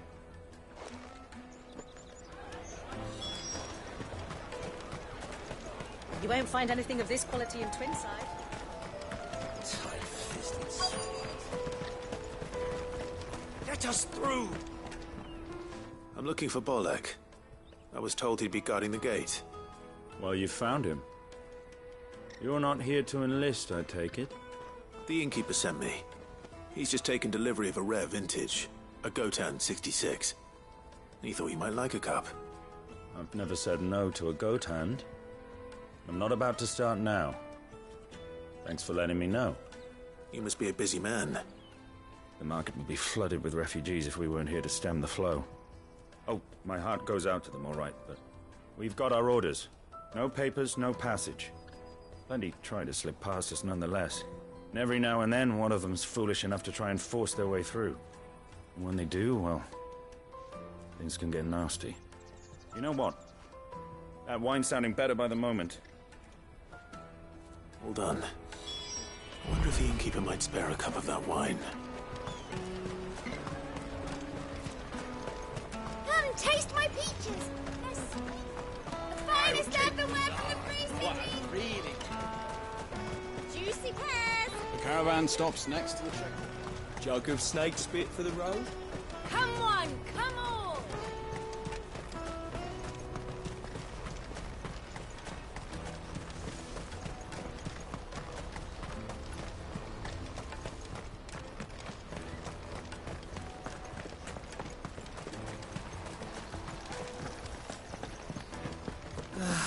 If our new arrivals had brought... I spoke to your friends. They'll be along soon. That's fantastic news. Thank you kindly. It's been a while since we all sat down together. And the way I see it, that wine is as much theirs as it is my own. How so? Well, I wouldn't be serving anything but slops without Aldrich to go and fetch the good stuff for me. And then there's Milan, who always sends customers my way. And Bolek, an even-handed keeper of the peace, if ever there was one. Those three are the backbone of Boklad. Lose any one of them, and the market would soon fall apart. And without the market, I wouldn't have a single customer. I'd say that's worth a bottle of 66, wouldn't you? And more besides. Everyone needs a shoulder to lean on. Be they world-weary innkeepers or brooding swordsmen. Right, I'd better prepare for my guest's arrival. I hear you had me carrying a bottle of Gotan 66. If I'd have known, I would have sold the thing and lived like a lord. I'll settle for a cup, though, if you're in a sharing mood. A Gotan 60 bloody 6. Just as well I had something special of my own set aside. A bottle between the four of us might not be enough to drown our sorrows, but it can't hurt. Here they are, the three pillars of Boklad. Sit yourselves down, gentlemen.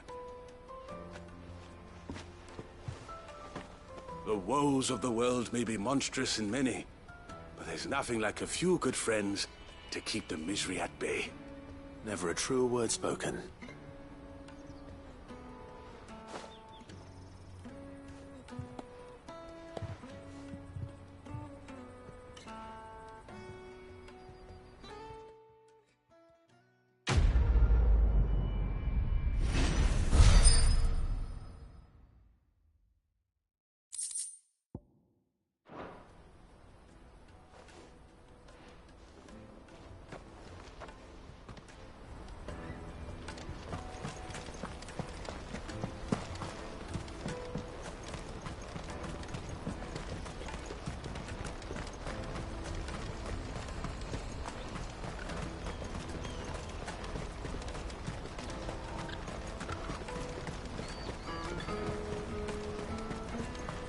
That's that then.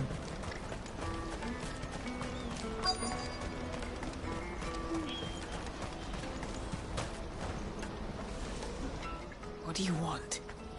I've no coin on me. Just information. There's a sellsword passed through here. Grey hair. Now you mention it, there was a young man with salt in his mane sneaking around out there a while back. Which way did he go? How am I supposed to know? Buggered off down the road, I expect. Now why don't you do the same and leave me be?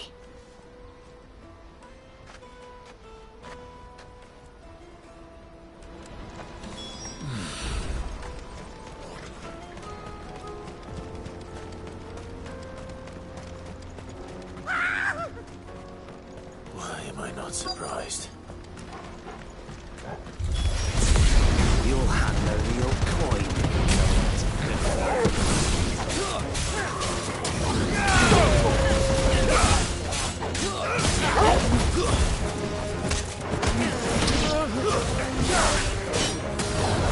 Over here!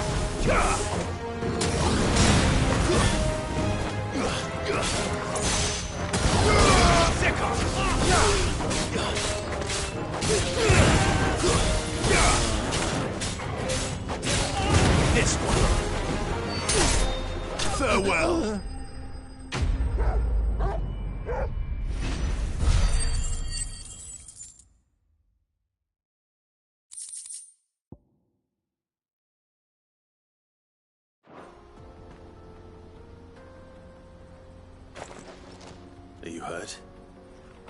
Happily not, good sir. Thanks to your timely intervention. More importantly, we have arrived. Now, feast your eyes upon the marvel before us. Ruins, a relic of the fallen civilization. A sight so common that man is oft blinded to its wonder. Colossal vessels, dashed from the very heavens. Airships, we call them, with very little thought to what wonders such a word might describe. Oblige me if you would. Does anything strike you as peculiar about this particular specimen? Though we ourselves find fallen ruins to be nigh indestructible, whatever gouged the final sin from the rock cleaved clean through the structure you see before you. A tantalizing mystery, no doubt, but merely one of countless enigmas in which Zemeckyan history is steeped. Come, good sir. Our expedition continues, and we still have much to learn.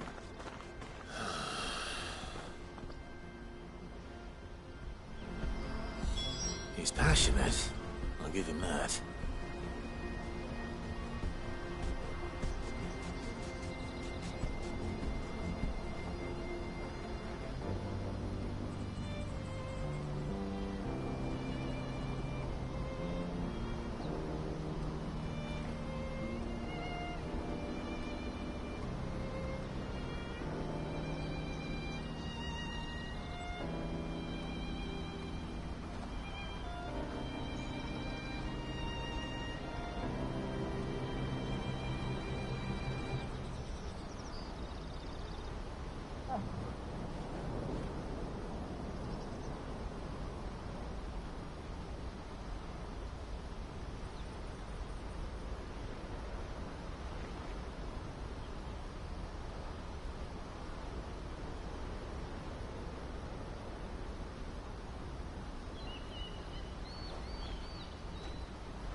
We don't want any trouble. Neither do I. I'm looking for someone. A grey-haired mercenary. Well, we haven't seen him. Yes, we have. We saw him climbing up the rocks. Those ones, over there. Maybe he found his thieves. Mum won't let me near them. She said there's goblins up there, and that they eat little boys for dinner. Shush, now. You've said quite enough already. I only told him what you said. I'd listen to your mother if I were you.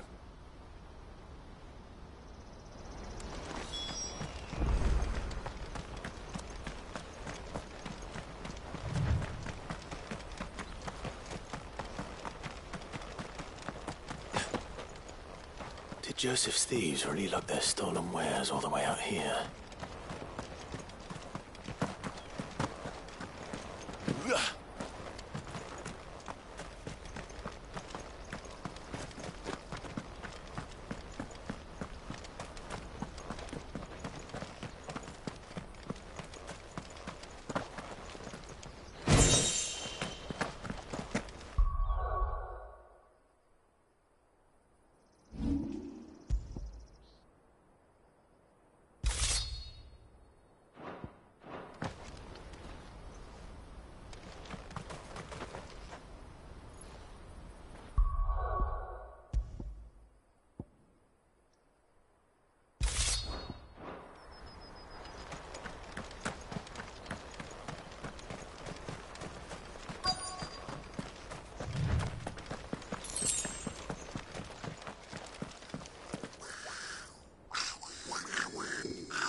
I think we've found our thieves.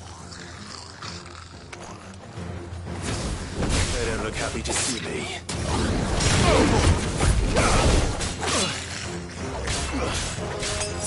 Get him!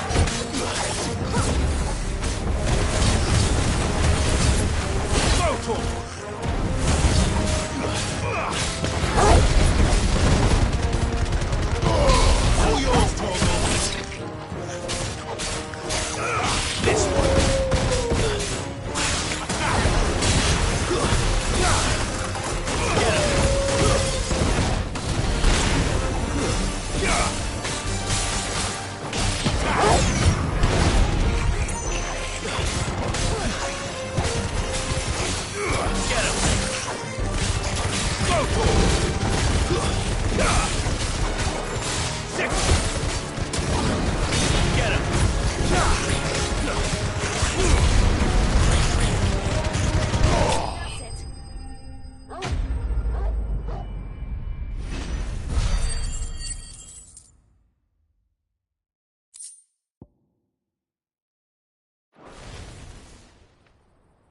Let's get this over with.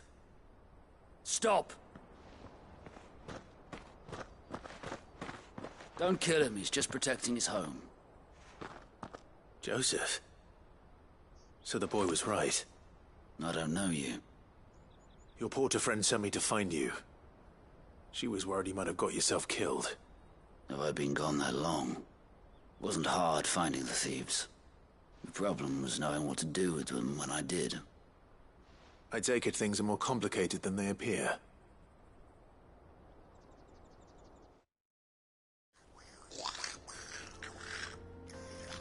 I'd all but ruled out bandits before I even left the market. You know why that is? Because our thieves had no interest in gold or gems, or anything they couldn't eat for that matter. Add to that the rumors of goblins in the area, and the mystery practically solved itself.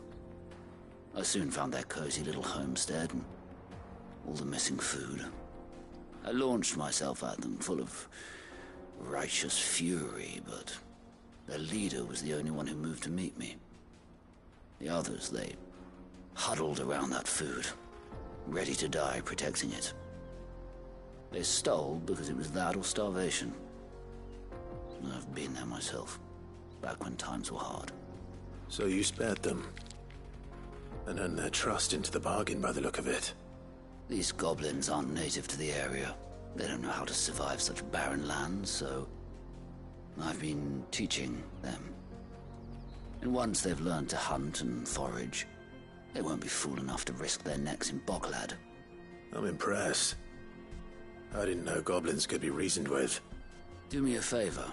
Let the porter know I'm safe. I'll head back to the market once my work here is done. Oh, and don't mention the goblins. I don't want people coming here brandishing pitchforks. Not now this lot have sworn off thieving. Your secret's safe with me. I appreciate it. Thank you.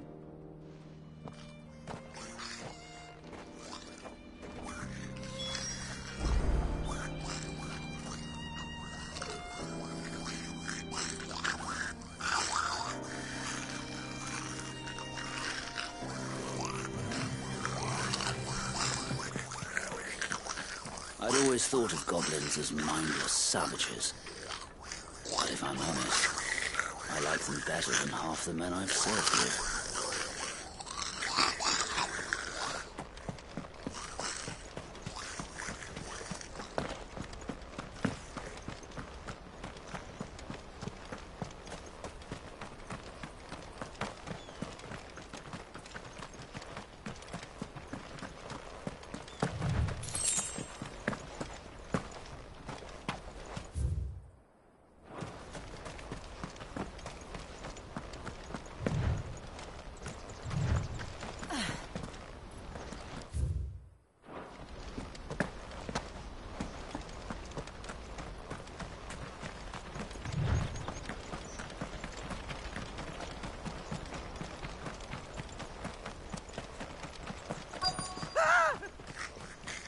Not again.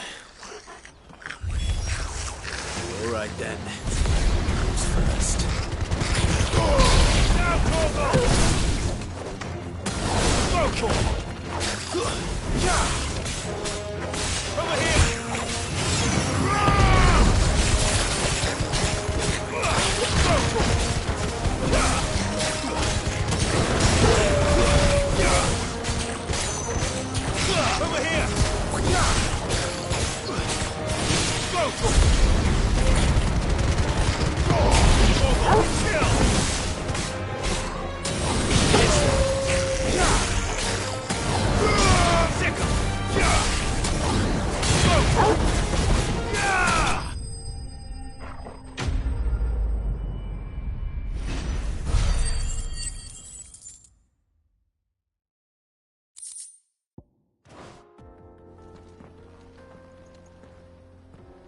You're going to get yourself killed. Oh, that would not do. That would not do at all. Not when such majesty stretches out before us. Behold, the final sin in all its glory. As Moss tells us, a battle was fought here in ancient times. A battle of such ferocity that it tore a great crater in the very land upon which it was waged.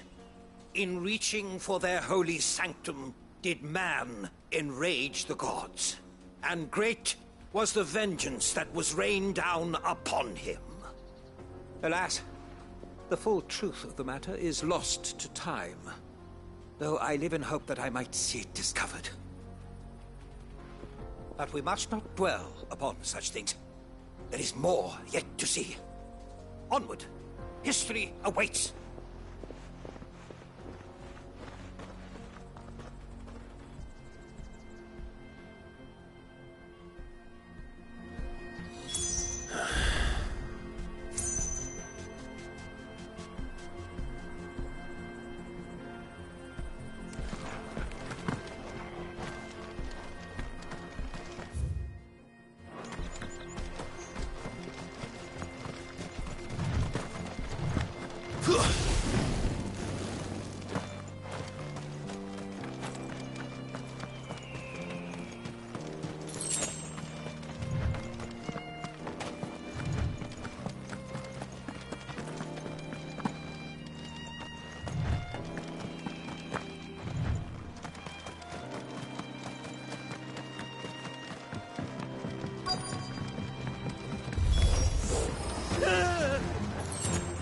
Oh no.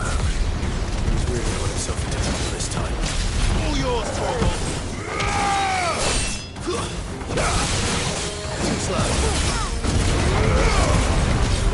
It's up.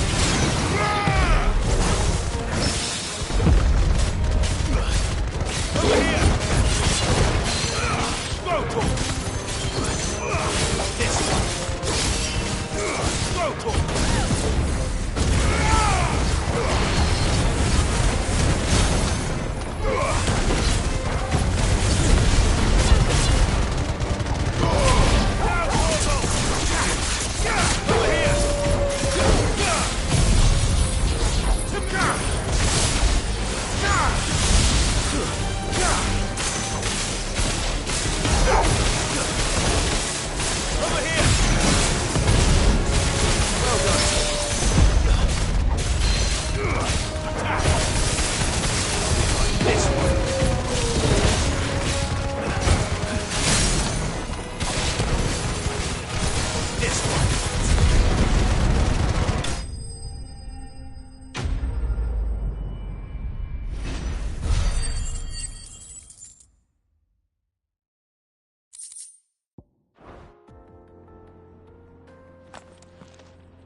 Still in one piece?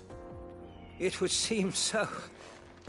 Once more I am in your debt, and once more you impress me with your prowess. These were no ordinary foes, but ones we in the field call echoes. Though Moss the Chronicler concurs with the legends in attributing the fall of Zemeckis to a wrath wrought upon mankind by the gods, he offers little in the way of explanation. Could the ruins we see before us here, in all their elaborate beauty, perhaps suggest an answer? Could the construction of such miraculous edifices have been considered an encroachment upon the province of the divine? Alas, all is mere speculation. But one day, perhaps, I will learn the truth. Not if you keep running headfirst into trouble. You are right, of course. And not only have you plucked me repeatedly from the jaws of death, you have proven yourself a willing audience to my ramblings. Glad to help, but didn't you say you came here to investigate something? I fear I may have rather overstated the case on that front. In truth, a captive ear was all I really desired. You see, even my fellow scholars have grown somewhat weary of my musings of late. And so I came upon the idea of purchasing a companion. A captive audience, if you will. That's what this was all about. I am afraid so. And now, my good man, it is high time we returned whence we came. Fine. Just don't go running off this time.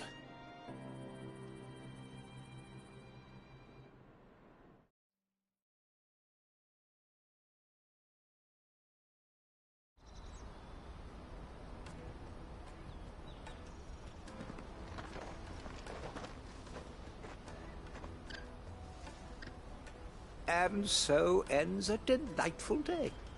Here, your reward for humoring my selfish whims, plus a little extra for the trouble I have put you to.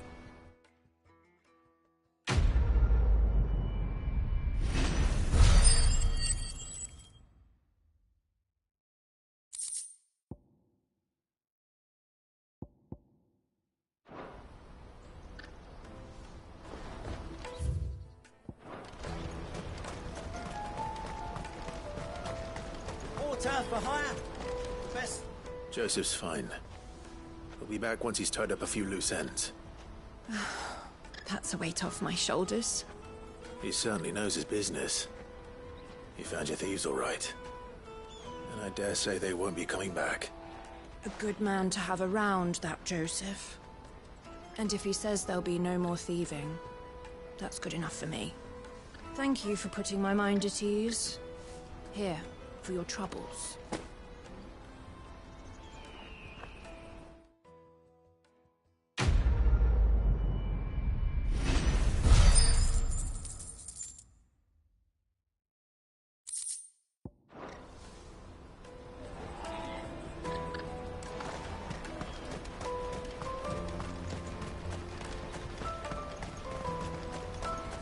Let me carry your goods. I'm cheap.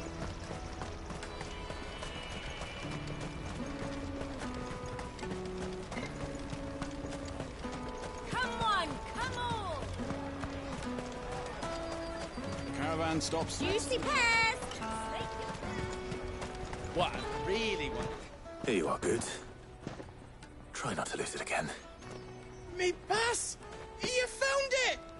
Oh, thank you so much. Nan would have killed me if I'd come back without it.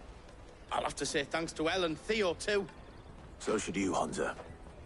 You and your friends don't have to steal anymore. If anyone threatens you again, you know who to turn to. We do. And we already have.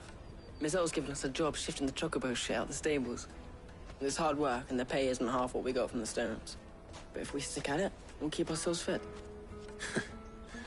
You stick at it, then. And Goots, I'm sorry for stealing your pass. That's all right. I've got it back now. And all's well that ends well, eh? You said you're trained to be a blacksmith, right? Well, I'm gonna be your first customer. I'm gonna save up all my gil and get you to make me a massive sword. I'll do me best. Till then, eh?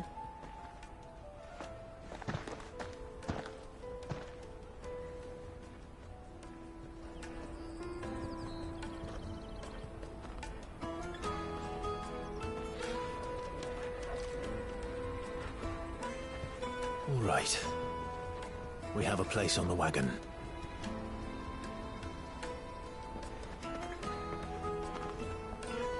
Remember, Goots, we're mercenaries.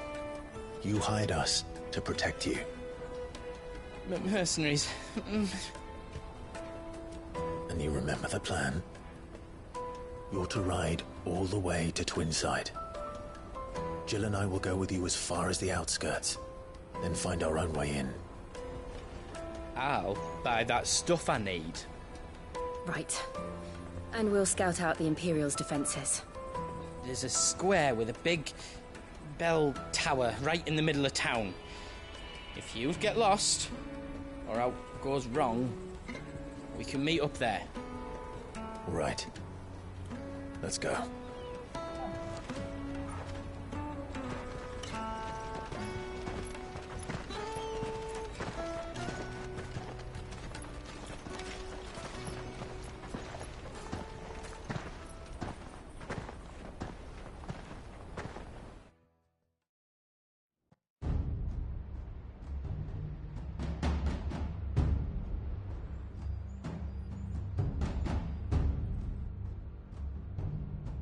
I see. And you're quite certain your father has no knowledge of Ultima? I am. I have no difficulty believing a sinister force has come to exert an influence on Sanbreque. But be that as it may, it is yet to claim my father.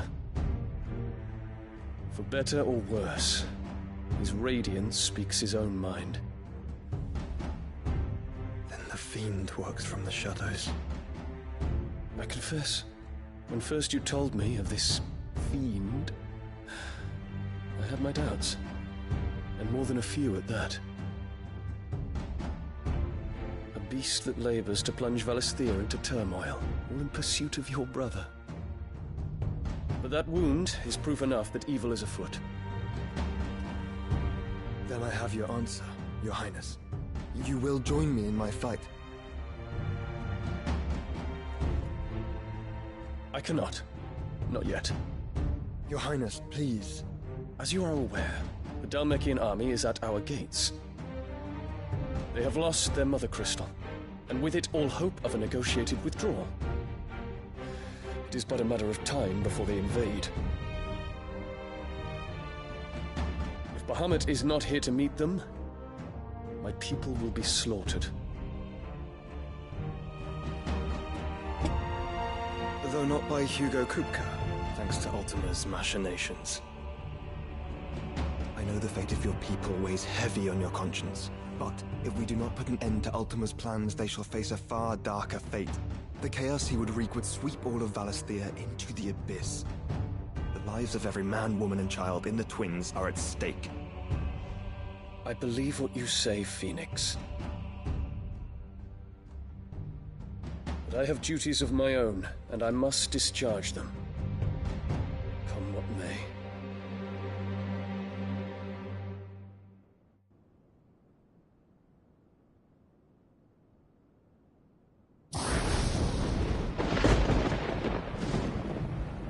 What do you know of my blood?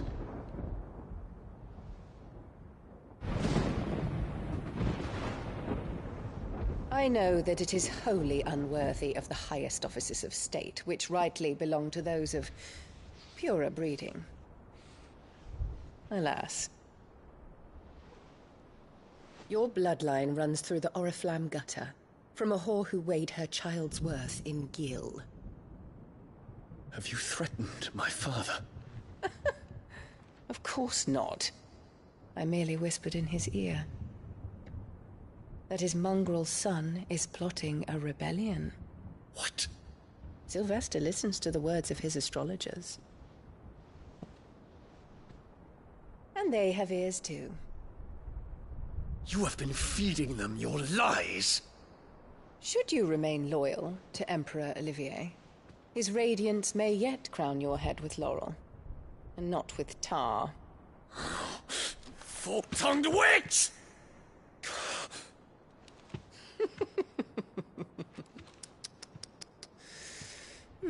In consideration of your long years of service to the Empire, I shall forgive this uncharacteristic rudeness.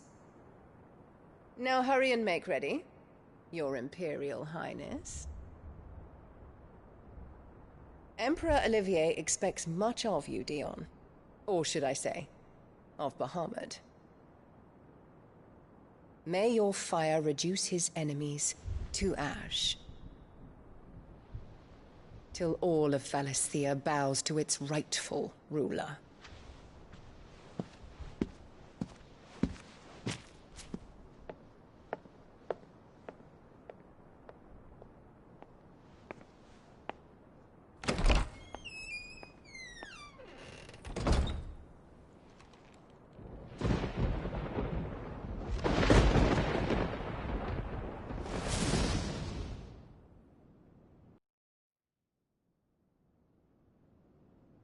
There is another darkness that has taken hold of Sanbreque.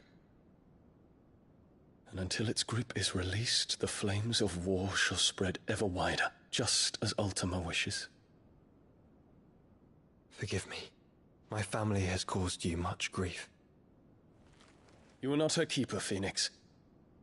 This is a matter for the Imperial household now, and as a member of that household, it falls to me to resolve it.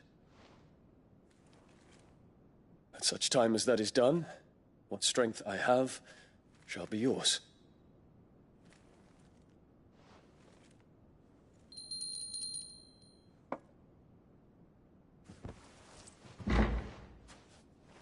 Thank you, Your Highness. Let us take to the skies together, and bring a new dawn to Valisthea. I should like nothing more.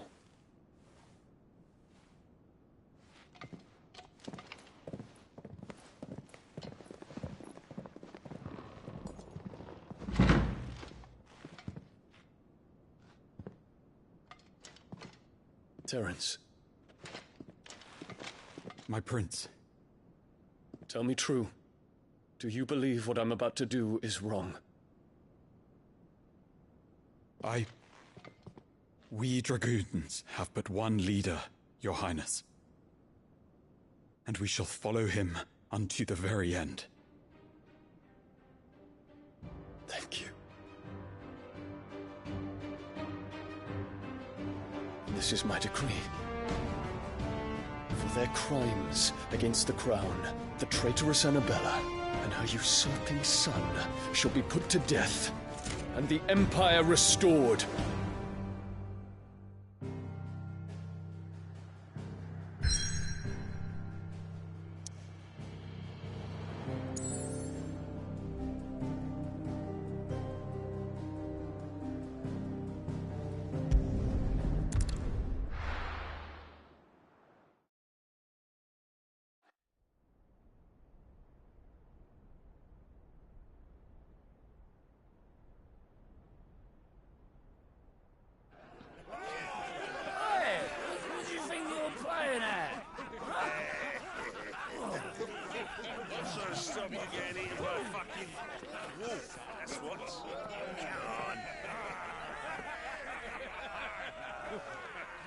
One would never guess that these people stood on the brink of war. They're afraid. They turn to drink to forget their fears. Anything you want to forget?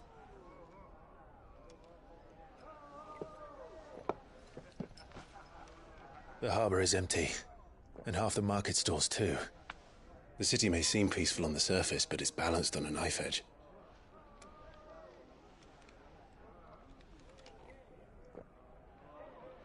Were we to give it a nudge, it might be just the distraction we need to reach the Mother Crystal. I thought you might say that. We should send for Gav. We'll need someone to keep the fires we start from going out. And we can busy ourselves scheming until he gets here. I'll send a Stolas then.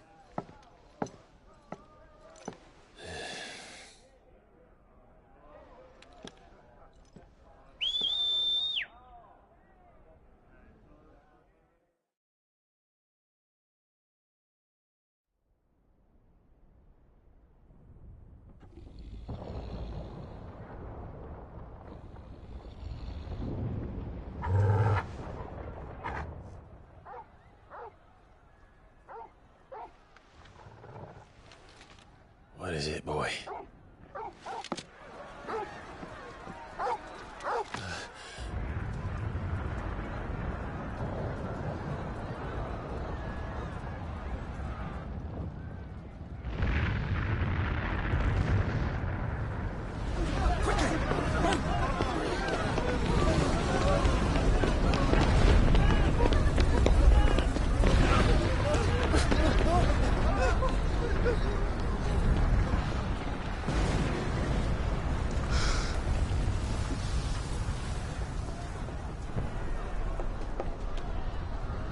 What's happening?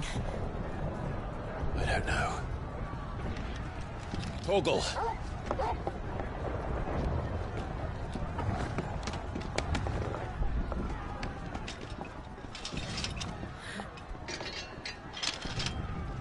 This way.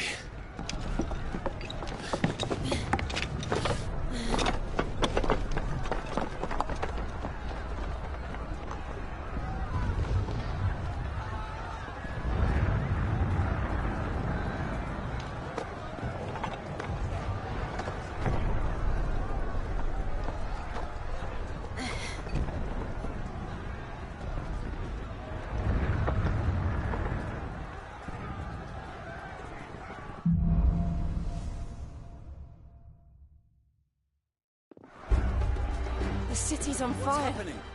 I'm sure Goots is fine. He'll be making for the square. The one with the bell tower. In the middle of town, right?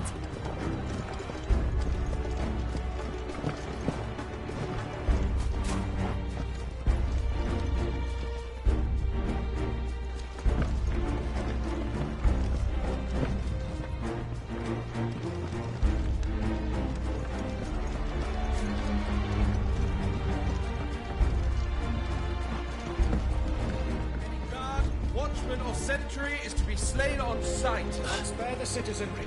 His Highness's orders were clear. Those were Imperial Dragoons.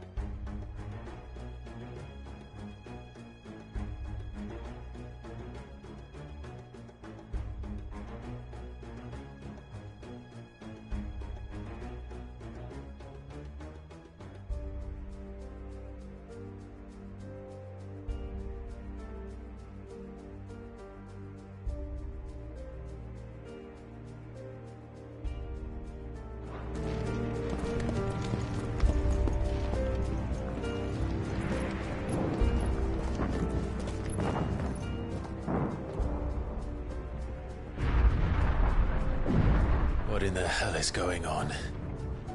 Let's go and see. Right.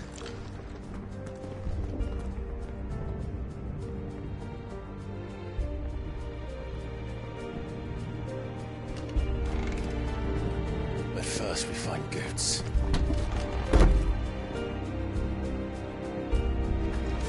I just hope he's all right. You there! Identify yourself! We have to. Kill my body!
There's no doubt about it.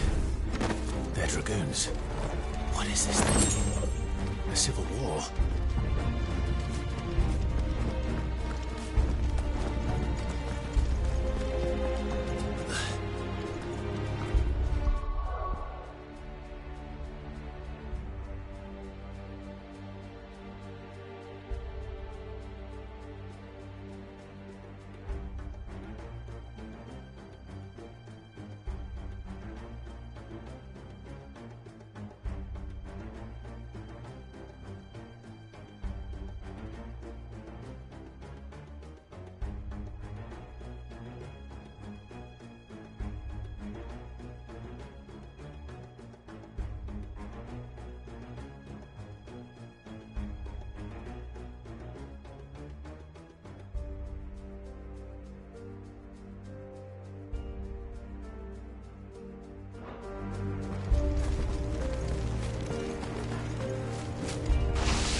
Never thought I'd be glad to fall into a sewer.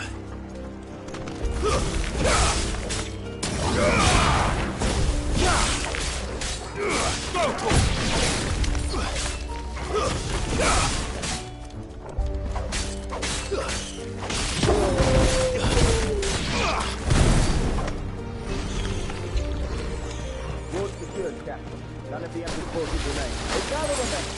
We press on to the council chambers. Yes, Captain.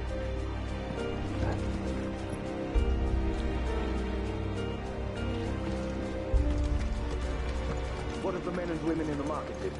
The evacuation is complete, Captain. Still. But all that remains is to dethrone the Pretender. There it is. The bell tower.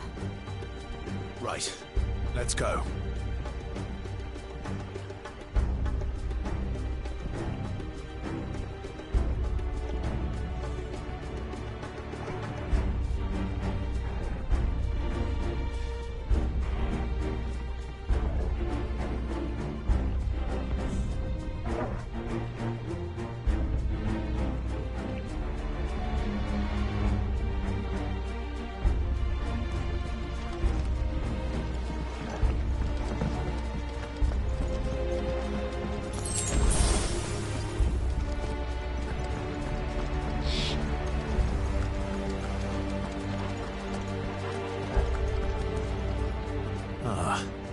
No goods left.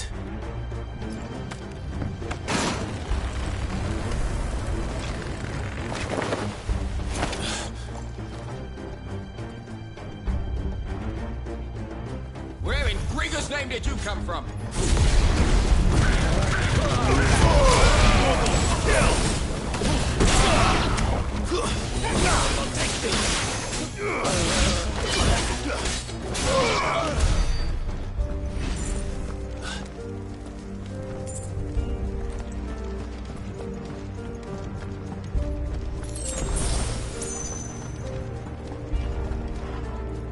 Intruders!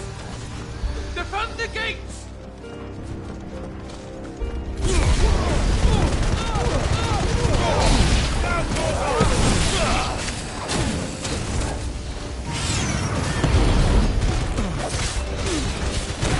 Over here!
this one. Let's try.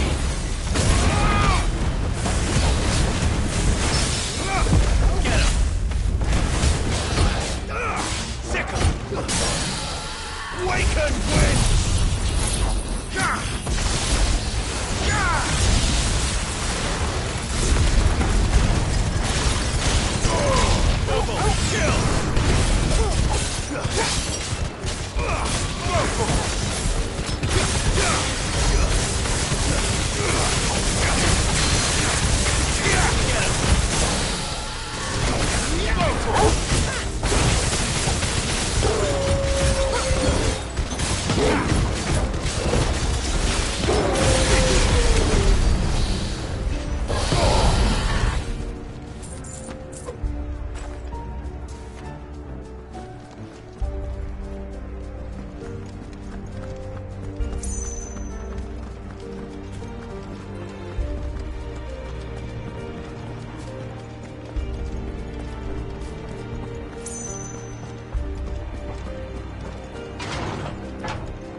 Well done, kids.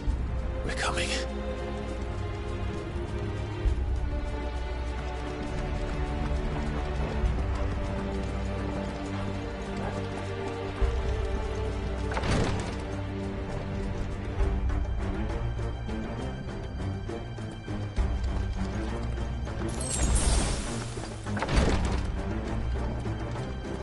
Who goes there? In the prince's name, none shall pass!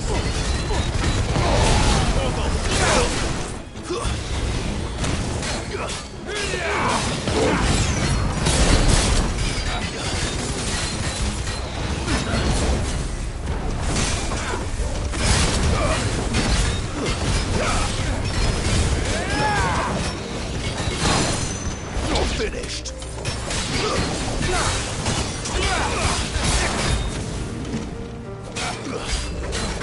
Go to him.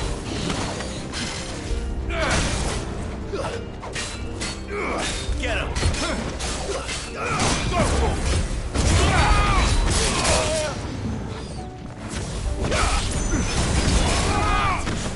I'll be fine now.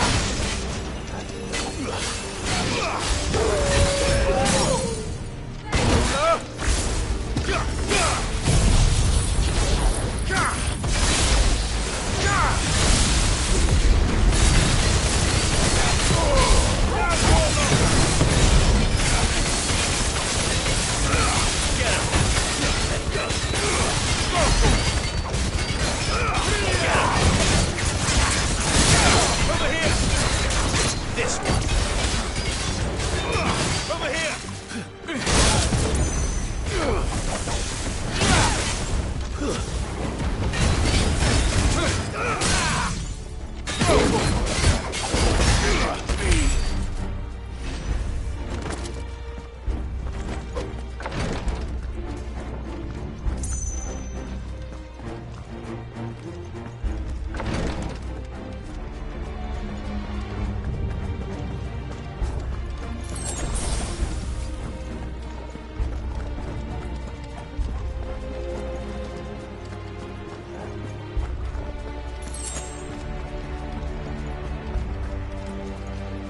Enemies on the ramparts! Kill them! Stay down.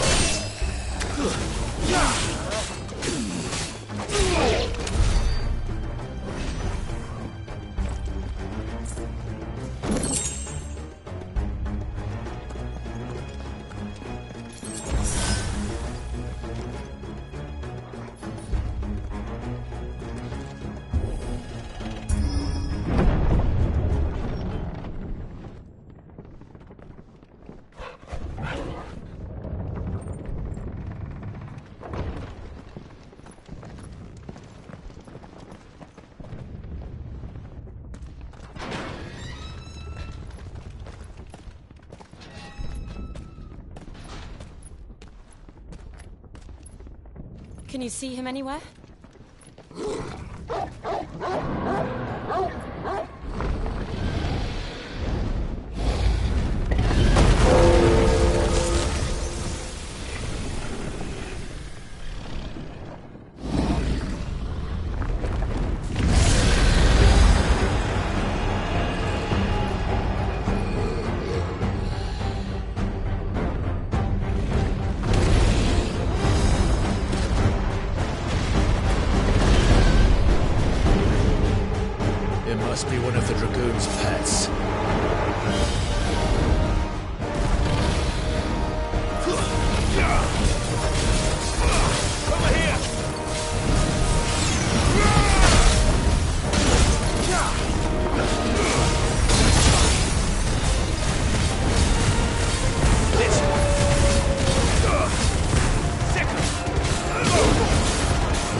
move.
Well done, Tormund.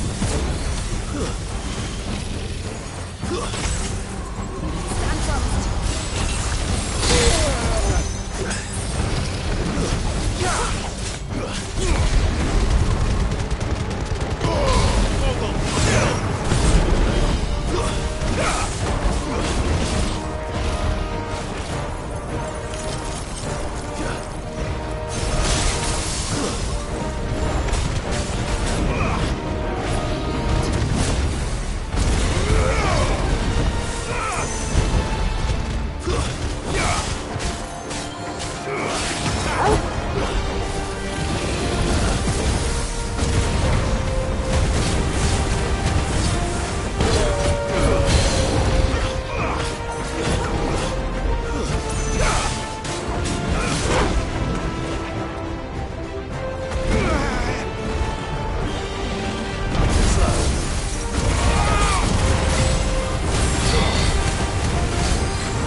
Over here, Clive! Are you alright?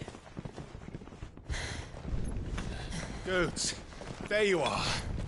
I didn't know there'd be a dragon. All right. Let's get out of here. Oh! What now? Is that Mother Crystal's heart? What the hell is it doing up there?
Don't do this! We must leave. Now, Your Grace. I beg of you. This is not what he wanted. Something's happened. Forgive me, Yod, but I must put a stop to this. Your Grace!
So, what do we do now, then?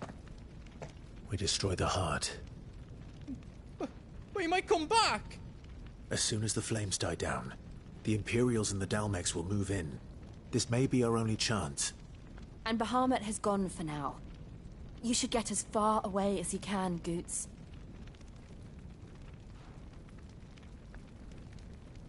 What? And leave you lot in the lurch?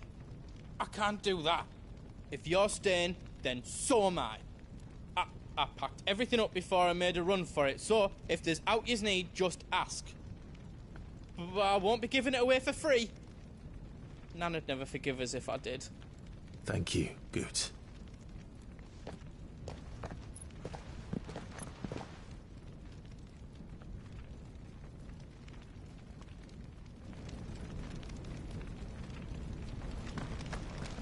What can I do for you? You want us to make you something?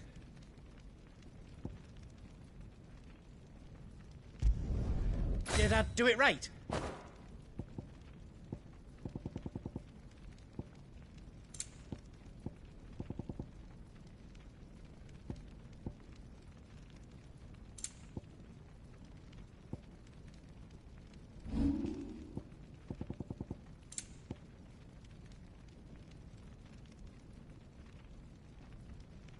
You don't want me to make yours out else?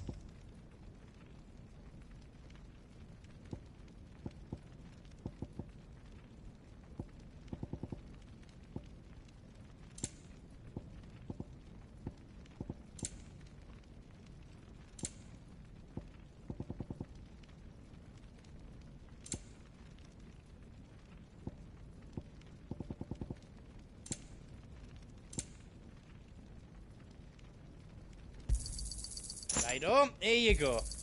Is there aught else you need? Aught else I can do for you? You be brave now, boy.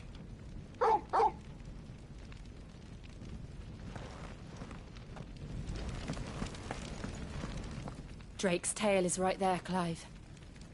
It's time to free Storm from the Crystal's curse. Oh, it's past time. But remember, Bahamut is still out there. And I dare say we'll be seeing him again before the night is done.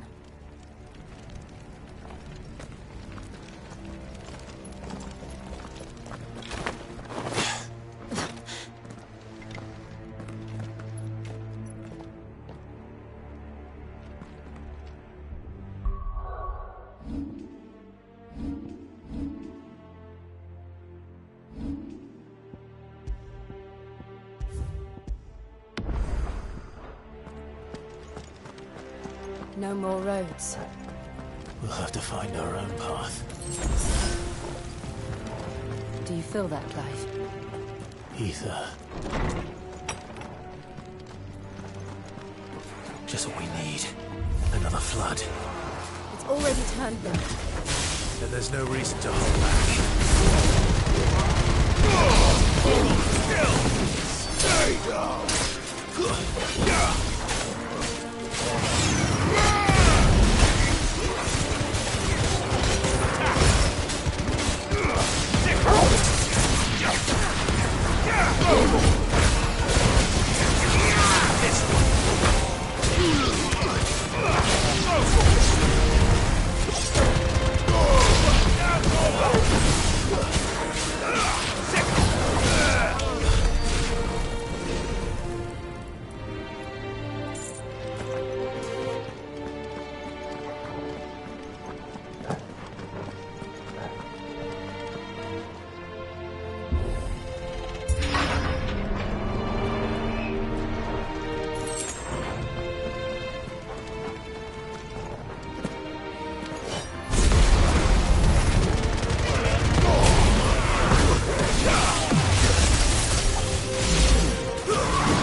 this one.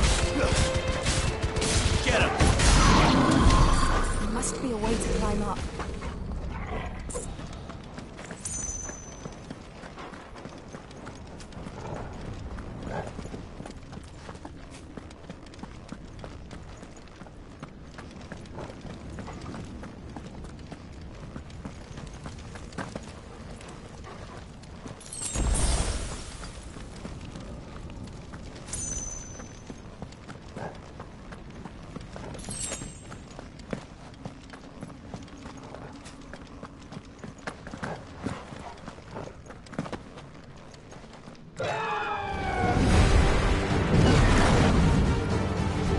Is that the Phoenix? Joshua!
What is he doing?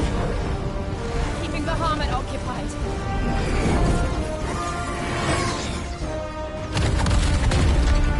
Joshua! Joshua!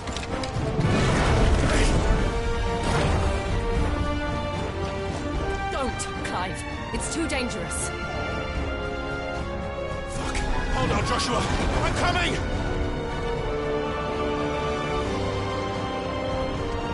We have to save him. And we will.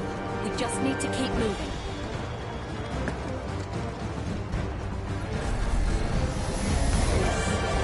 Them again! Not now!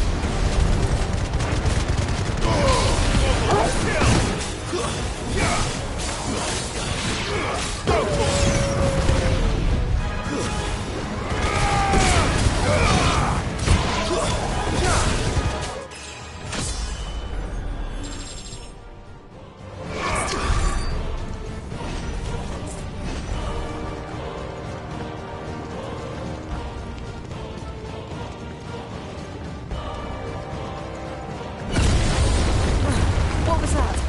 Bahamut, he'll kill us all.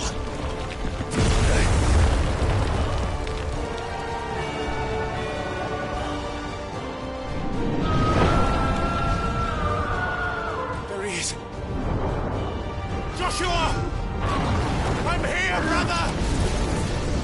Clive. He can't hear you. Joshua! They're heading for the heart. Then so should we.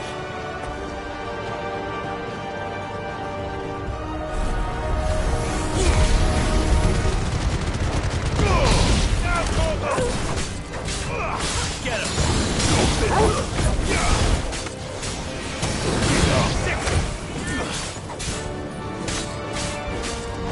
Over here! This way. Go!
the council chambers.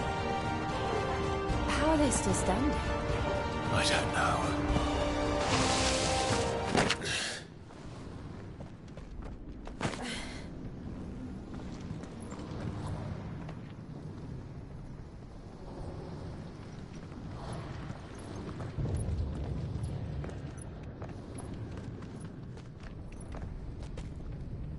He'll be all right, Clive. He's a survivor. We're getting close.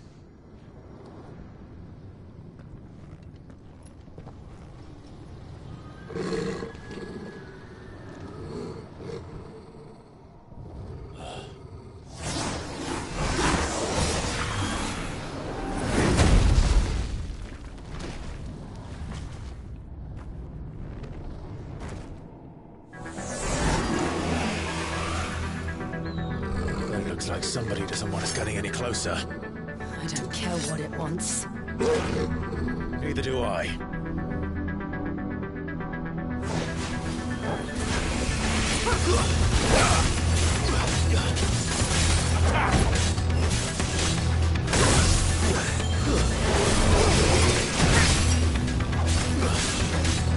Over here!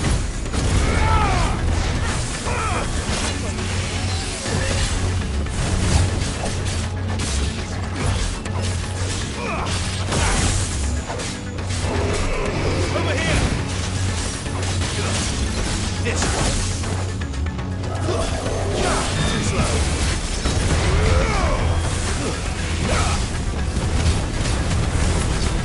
Get him! Guess we're all ready.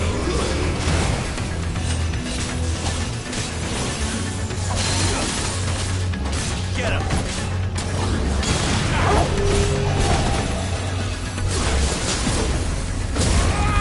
Well done, Tommy. Too slow.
This one.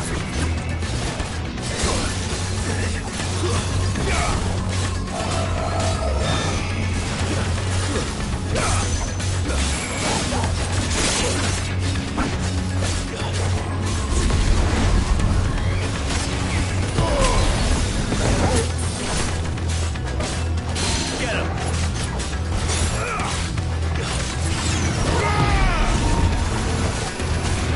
Too slow.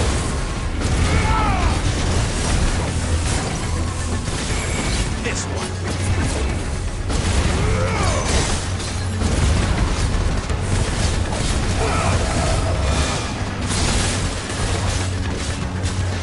Over here.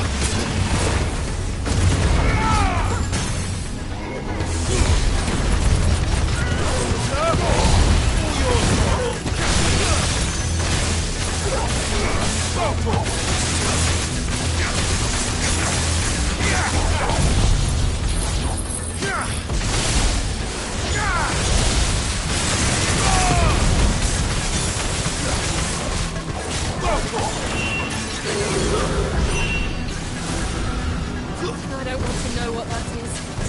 We have to end this right now. Still!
These beasts...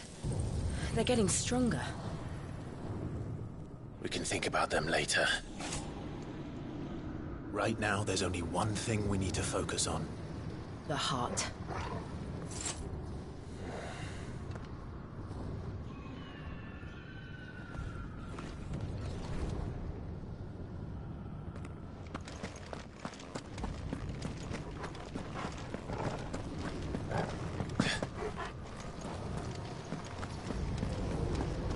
We might be able to get up through the building. It's worth a try.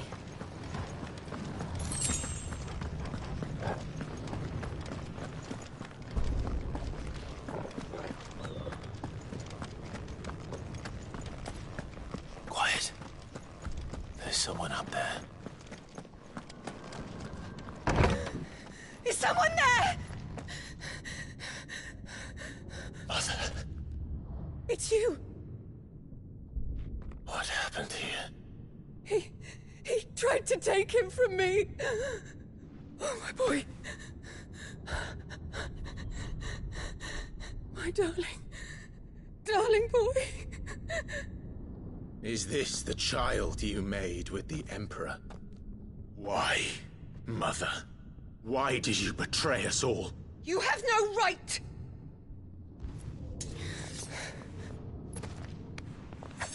Answer him. We took you in, savage. Show some respect for those who raised you.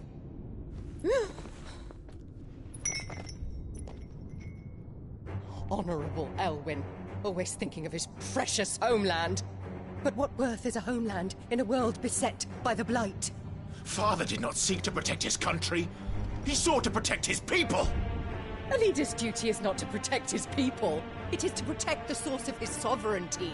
The noble blood that runs in his family's veins. So long as this bloodline remains unbroken, what does it matter if a nation falls? One can always found another. Unlike him, I did my duty. I preserved my line. I bore a son of the noblest blood, to whom the whole world might kneel. That is why I gave Rosaria to Sambrek, that I might join my line with the Lesages and birth a savior of this benighted land, blessed by both Bahamut and the Phoenix! You sold your country for a child. Why did he need another? You had Joshua. I had nothing. You were always your father's son, so very strong and bold and daring, and yet you failed to awaken. Would that Joshua had been granted 1/10 of your strength? Oh! How the nobles laughed that Elwyn's firstborn was surely the son of a concubine, and my own, not long for this world. The shame of it! The shame of being slandered by one's inferiors! How could you ever know how that feels? It should have been you! Why didn't the Phoenix choose you? Joshua's every waking moment was spent trying to shoulder the burden that you and the Phoenix and the Duchy foisted on him. That's why I became his shield. To help bear the weight. But what did you do? You betrayed your own blood and surrendered your son to his fate! Joshua, my darling boy. I never meant to hurt him. The soldiers' orders were clear. He was to be spared. Why did you survive when the only one I truly cared for died? What? Have you not looked out of the window? Joshua is here! The Phoenix lives on! He's battling Bahamut as we speak!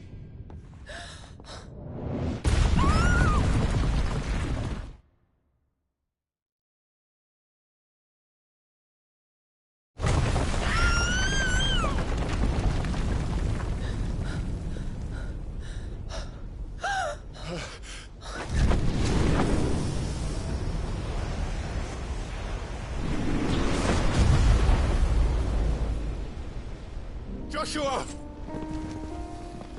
Wake up!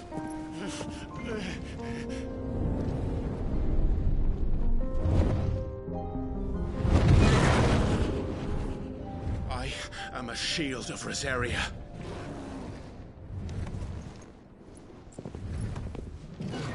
And I will do my duty. What are you...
consequences.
than I've ever seen!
found her.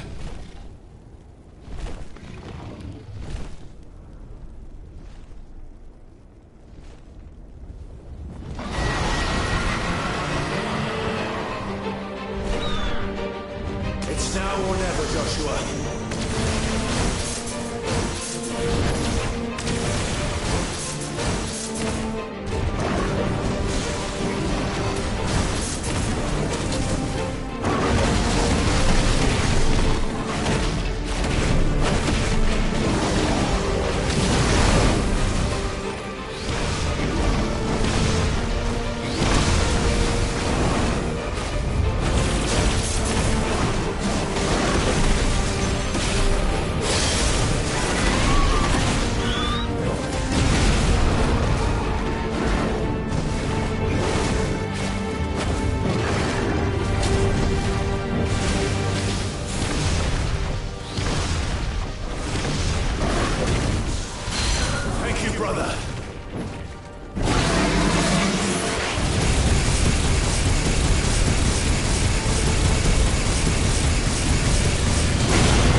This is drinking the ether.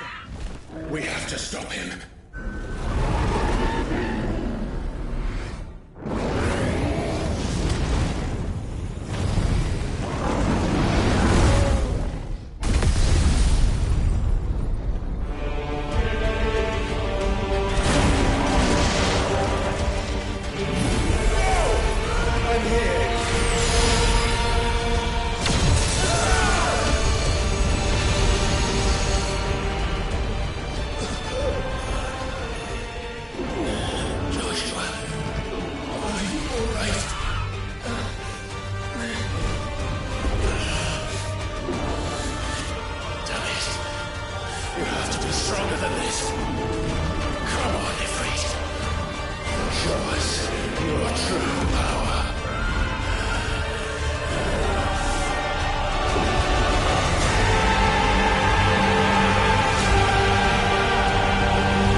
Such power by trusting in our own.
Joshua! Clive!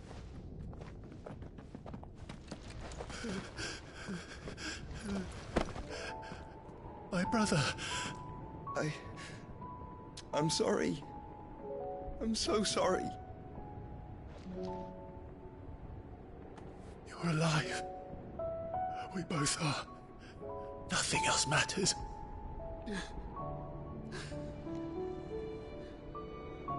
I never dared hope that I would see this day.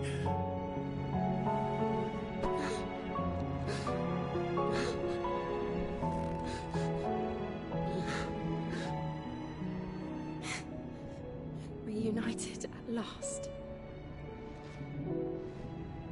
Jill.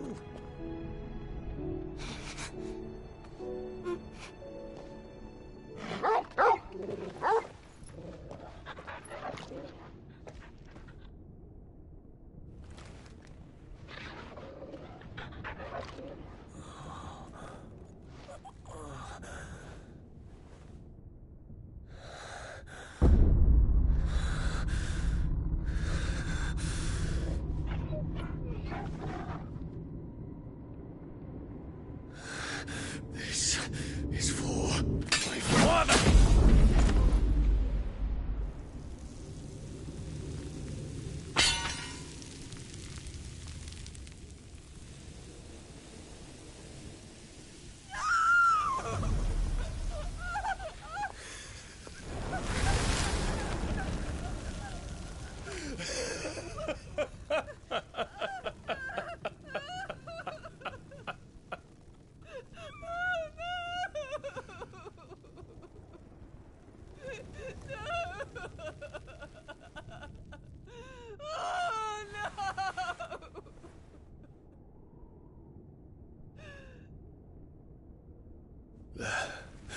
It is done.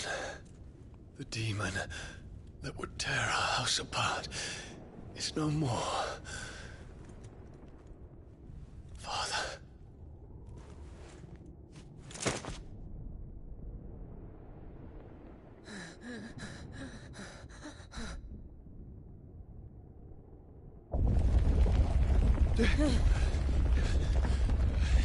The Mother Crystal.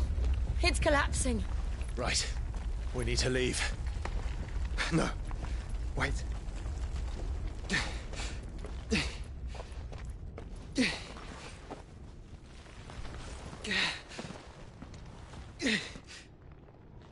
I owe him a debt.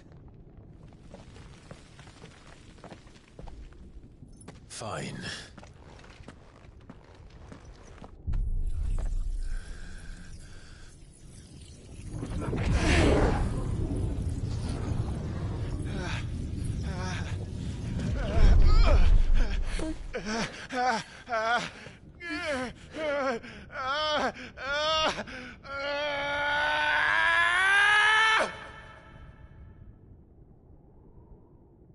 You there. Tell me what section. Don't reinforce the walls. Situation. Report, Captain. Can nothing be done to call them off? I regret not, Your Radiance. The Dragoons answer to none but His Imperial Highness. The Council is powerless to intervene. We're hearing reports of rebel Madness is this, Theon. throughout the neighboring districts. Focus all efforts on extinguishing the fires around the capital. City can wait. What about stocks of weapons and armor? Don't dally, man, go! Your Radiance. And I want you to find out Make sure the doors are locked. makes a move. By the light! Dion, have you taken leave of your senses? Call off the Dragoons at once! Fear not. The populace will come to no harm at their hands.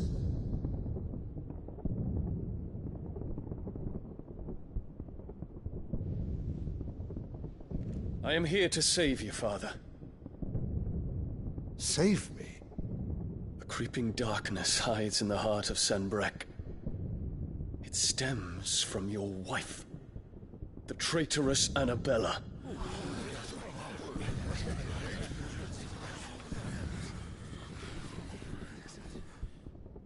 Not another word, Dion. Father, though you may not see it, the darkness has taken hold of you. It has made you forget yourself. But I bid you remember, there was a time when you ruled not with cruelty, but with compassion. Why now do you turn your back on your people? Why now do you seek to stoke the fires of war? You too have borne witness to this change, Your Eminences. And you know, as well as I, who is responsible for it. A puppet now sits upon the throne, but cut his strings, and the Master loses the power! What? Dion, you bear steel before your Emperor? Guards! Take him!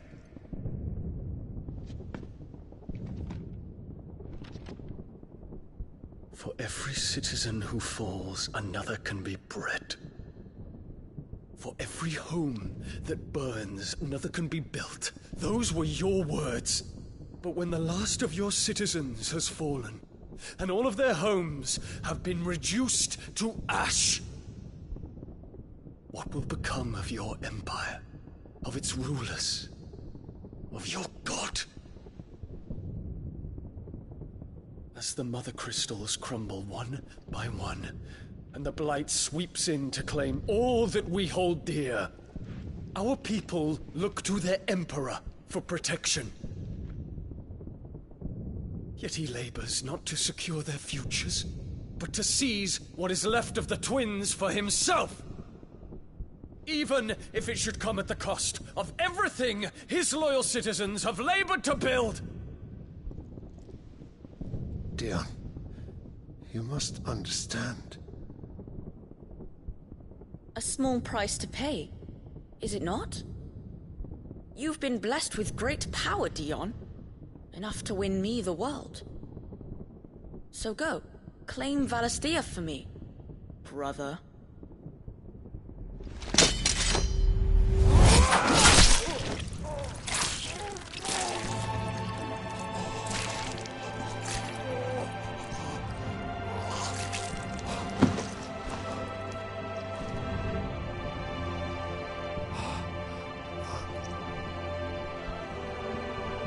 Dion.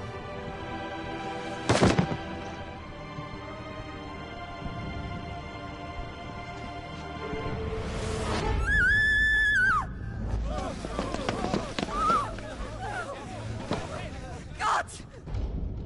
Gods! Father. Poor father. How he doted on his children. That he would die to protect me was plain. It was but a matter of when. You planned this? You did well to endure so long. But you broke in the end, as I knew you would. And now Muthos approaches. Put him to the proof. I would see if he breaks. Go, Bahamut. Kinslayer.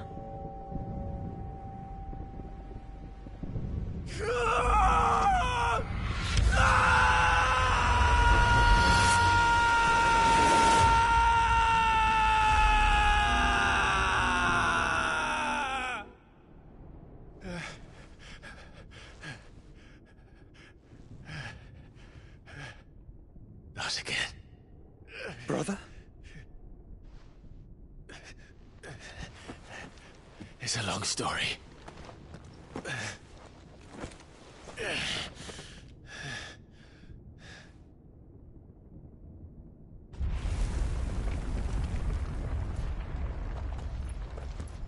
You cannot stay here, Mother.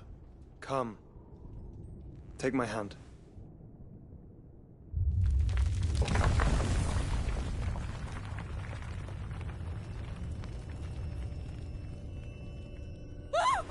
Get away from me!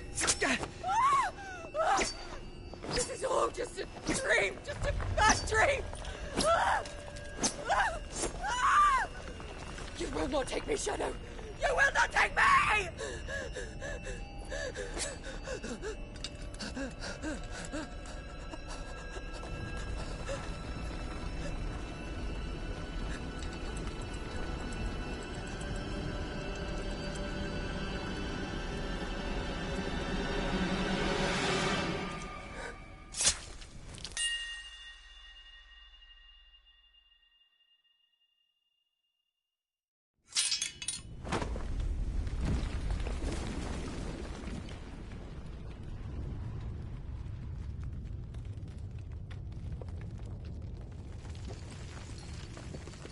Mother.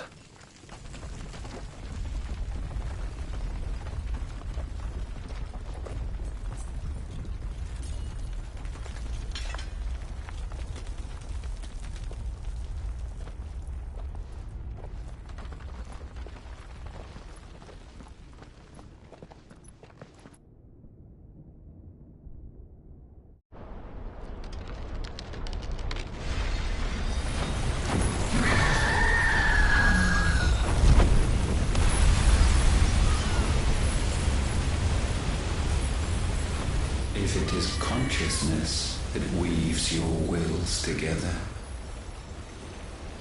consciousness that blurs the boundary between your own will and that of others,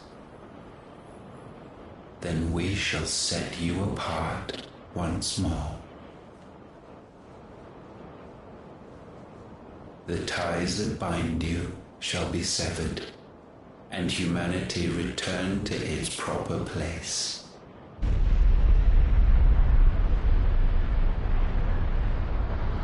By primogenesis shall a new age of reason begin.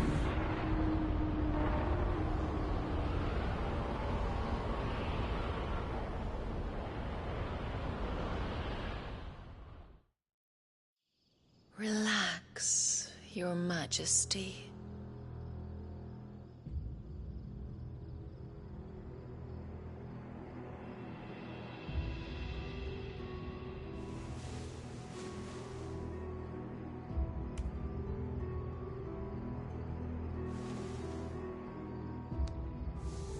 Don't you want to play? It's been a long time. If that is your wish. Men, you are as meek as all the others.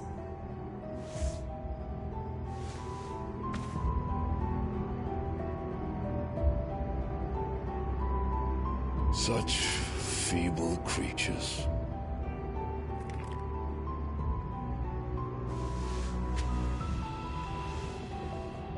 Gifted the power of icons, yet slaves to fickle emotions which usher you to your doom. And so you bind your fragile wills with strands of consciousness. The wretched handiwork of a wretched people. The sons of fire were united at last, and for but a moment their flame burned bright. Soon, Muthos shall become our perfect vessel. And then shall the world be remade. Not before the bonds are severed, of trust, of respect, of love. Only when every strand of consciousness is cut away, may Muthos return to our side. By primogenesis shall all be undone. Mankind shall be rid of his wretchedness, and Muthos of his will. But while he yet clings to it, he has the power to forge bonds anew, and so we bid you. Find Muthos, and sever every one. To destroy that which has no physical form, you ask the impossible. There is nothing your black blade cannot cut, Odin. We shall unite with Muthos, and bring forth a new world. So long as our vessel remains unclaimed by humanity. It shall be done, Master. My will is yours.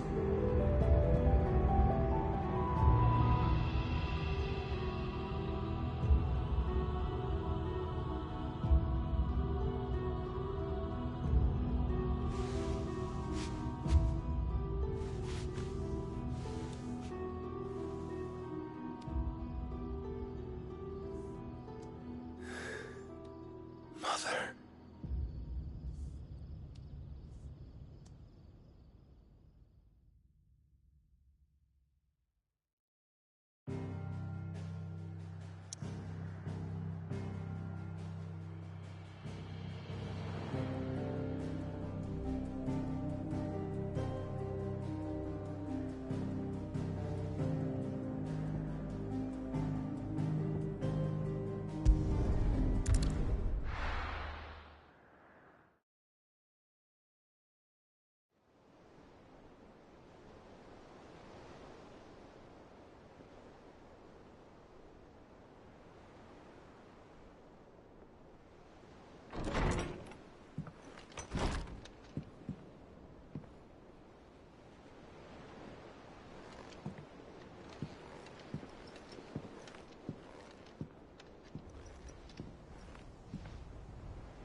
How is your brother?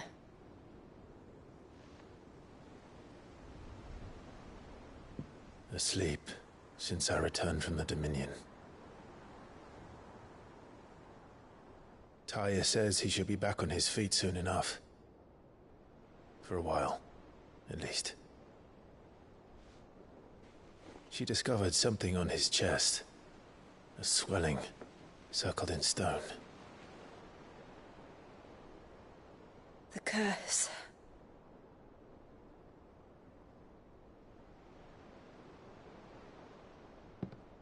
For every mountain we climb, another rises up to greet us, doesn't it? It's never ending.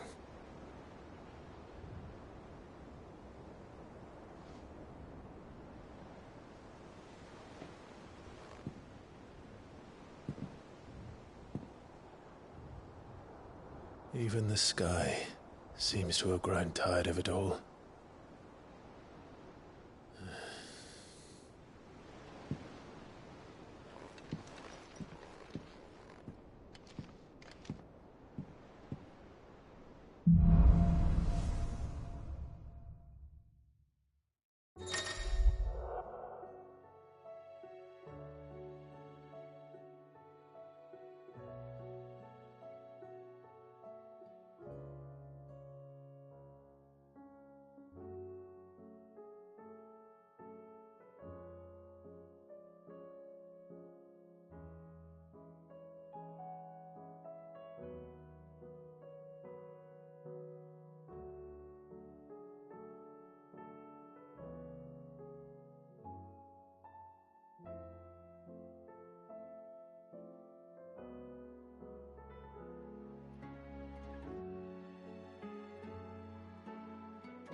Taya won't be happy if I disturb Joshua. While he rests, I might as well see what Otto has to say.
see the pair that got hauled into tires? Still alive, are you? Go on, then.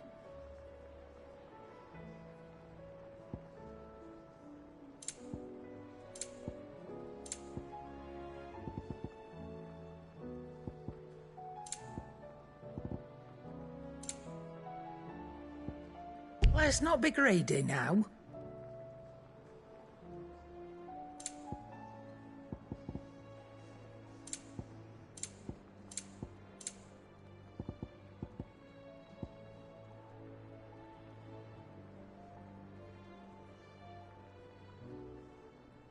Is that all?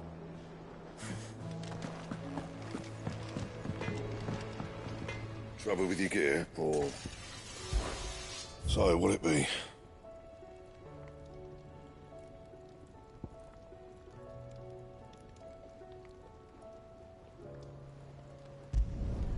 Should last you a good while.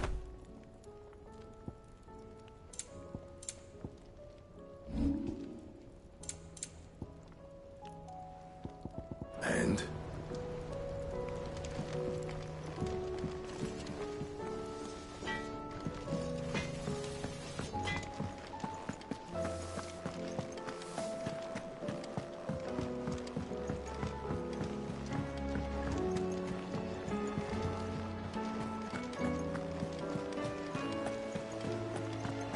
Did you see that?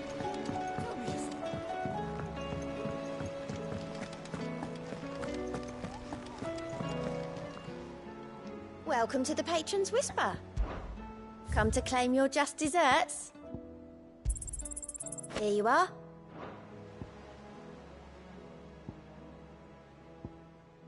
Best of luck out there, Sid.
Otto, how fares the realm?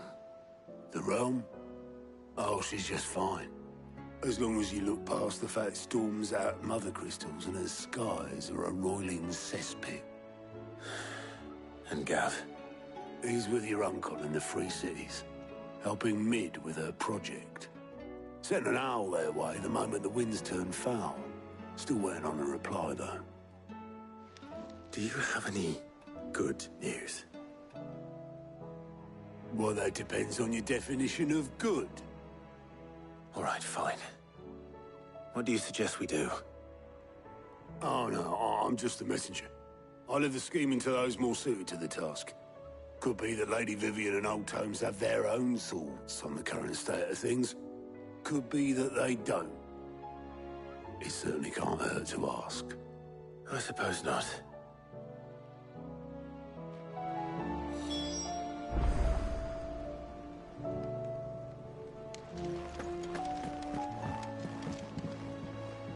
How is it that every one of your little excursions presages some inexplicable catastrophe? Not that you are to blame for the Dominion's fate. No one could have predicted the actions of the Crown Prince. I'm sorry I couldn't save your home. My countrymen are stronger than you think. A few toppled clock towers won't break their spirits. They'll be back on their feet in no time. I hope so. Look at us. Bluer than a pair of bog crabs. Tempting though it may be, sulking will not help us find a solution to this mess. You believe there's one to be found? I don't know. But I am certain we're more likely to find it if we first examine the facts.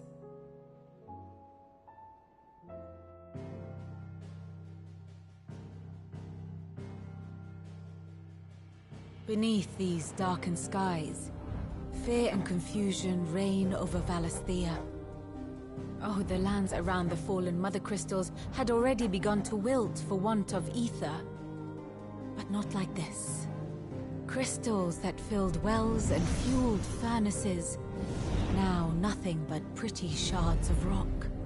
And those that hang from the people's necks cast nary a glimmer of light to keep the dark at bay.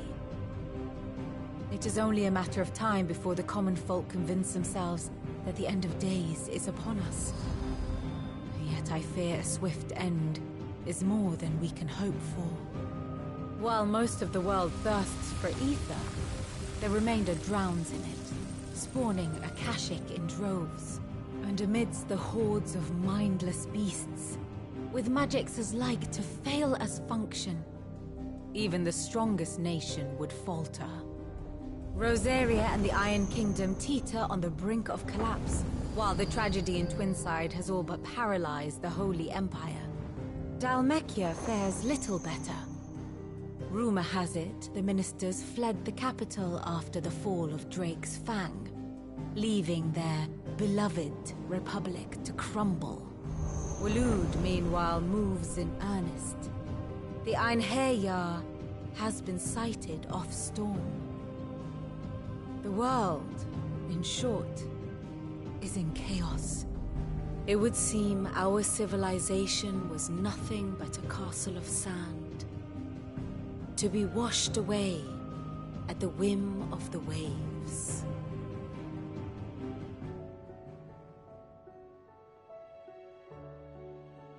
A castle of sand. Not my best flourish, but it seemed fitting. The reports I've received are considerably more blunt in their appraisal.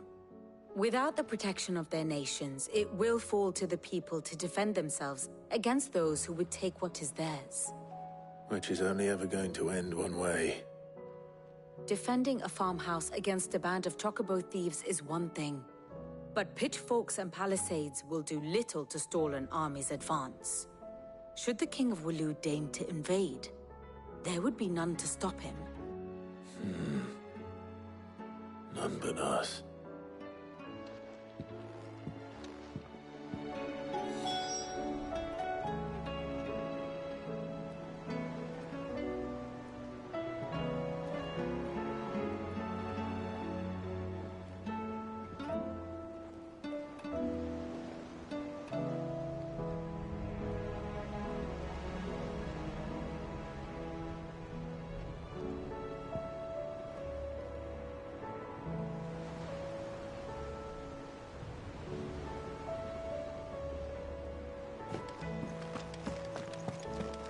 There's talk of these skies driving me.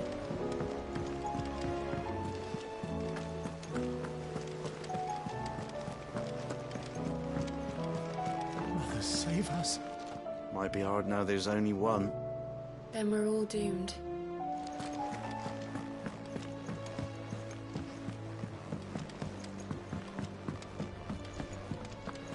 The battle cries of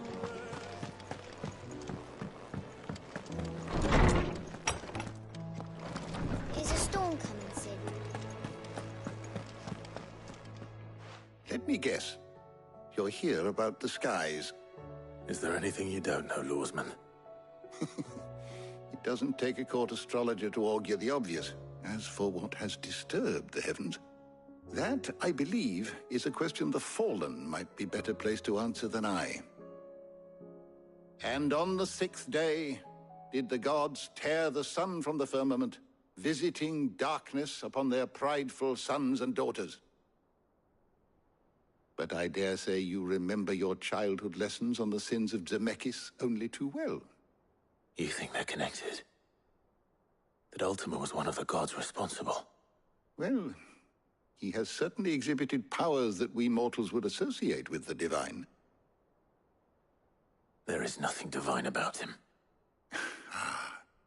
But he wouldn't be the first god of whom that could be said, now would he? Yet for all the fairy tales that tell of the sins, there is almost nothing in the way of actual historical accounts. Had I the Journal of Moss the Chronicler, I may have been able to tell you more, but alas, I fear all remaining copies have been lost to time. You will forgive me, I hope? Certainly not. Because there is nothing to forgive. Even without this journal, you've provided us ample wisdom. And we will always be grateful for it. Perhaps Otto will be more inclined to share his thoughts when he hears what the others had to say. Knowledge hoarded is knowledge.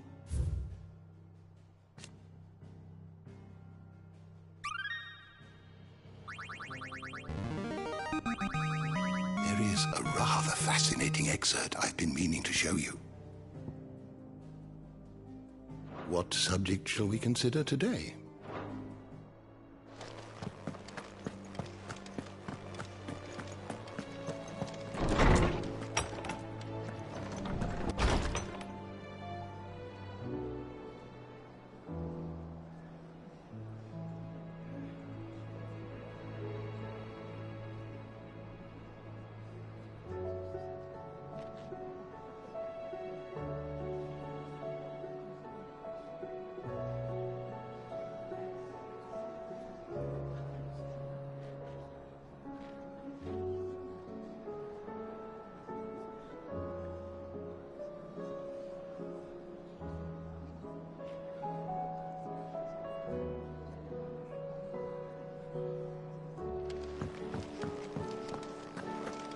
Seems the hideaway is lost.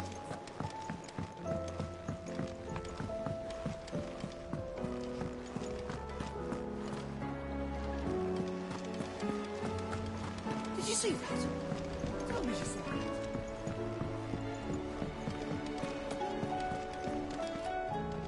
Clive, we have a problem. Only one. That would be a first. It would. Actually, there are three. We had as many owls arrive while you were at the shelves. Martha's got a Kashik out her gates, and talk of monsters roaming the hills outside of Northreach has put the wind up Isabel and her lot. And don't forget Dalimil. Lubor says the village was raided by bandits. When it rains... It fucking pours. The curse breakers are spread thin, taking stock of the damage in the Dominion. And even if I could get word to all of them, I doubt they'd get here in time to make any real difference. Which means there's only two people who can. Jill and I. Let them know we're on our way.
Fancy a look at the list, do you? Here you go.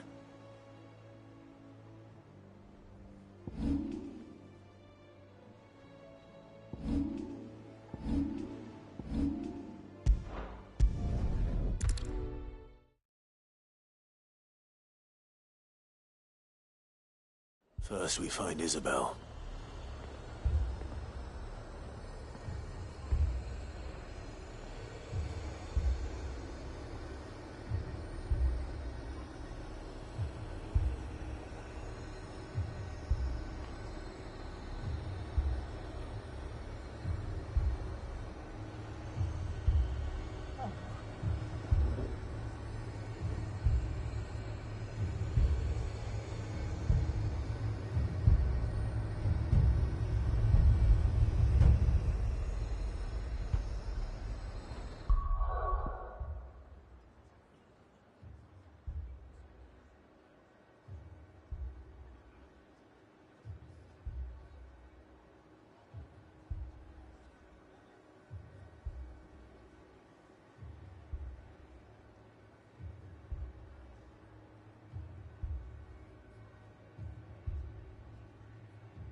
Heard a bloke saying he saw ghosts in the I saw it with my own eyes.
4 left for more on the captain. I can't do it.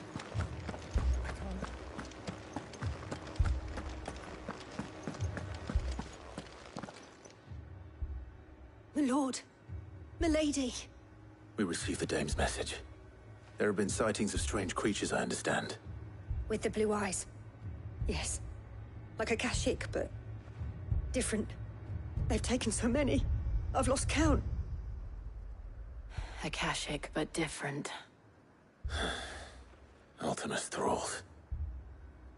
And what of your mistress? Is she here? Oh, no. She went to the garrison to ask what they were planning on doing about all this. Then we'll look for her there.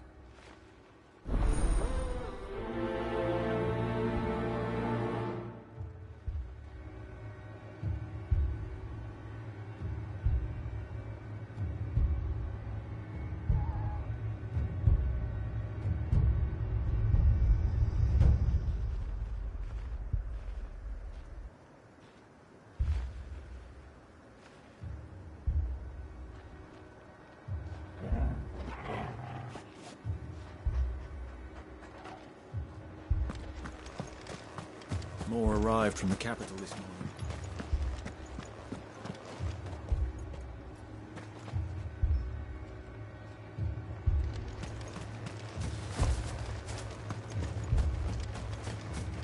The 2 soldiers were carrying an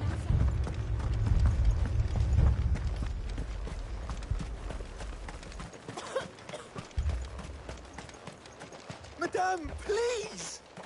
Half the garrison's been slaughtered by those things. We lost the captain this very morning. We've tried requesting reinforcements, but there's been no word from the capital or the Dominion in days! What more would you have us do? I would have you do your duty. Those at the Vale look to me for protection. And protect them I shall. Because they are my charges, and that is my duty. In case you have forgotten, the people of this town are your charges. But more than that, they are your people. Your sisters, your brothers, your lovers.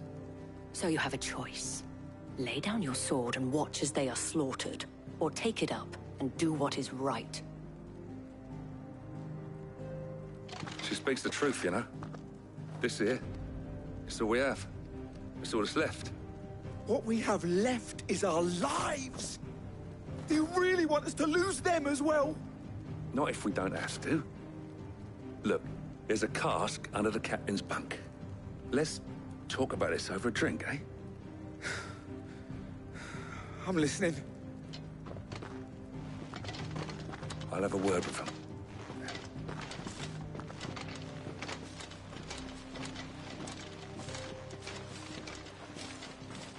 Ah, Clive. I didn't expect help to arrive so quickly. And sought to take matters into my own hands.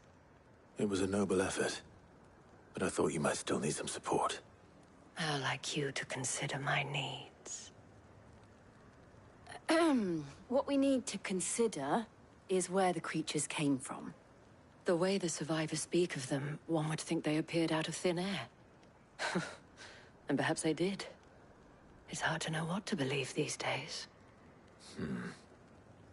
We'll talk to the survivors.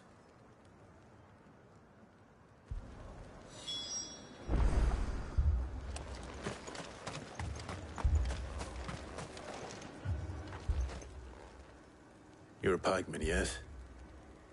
What happened? I've got family in Moor. I heard the flood was spreading, so I went to see if they were all right. And a pack of them glowing things found me in the meadow. I ran for my life.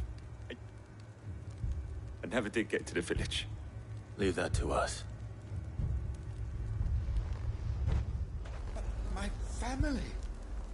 They're still in the capital. I'm sorry, darling. I truly am. Don't leave me, Pa.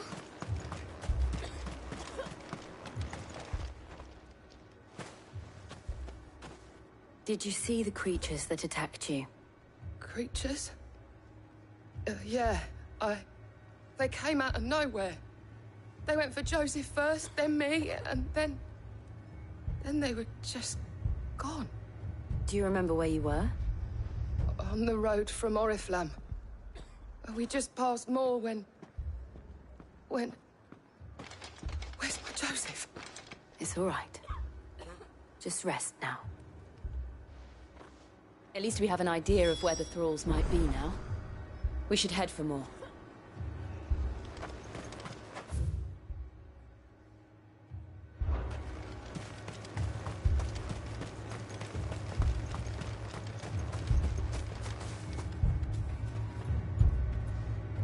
I assume you have a plan?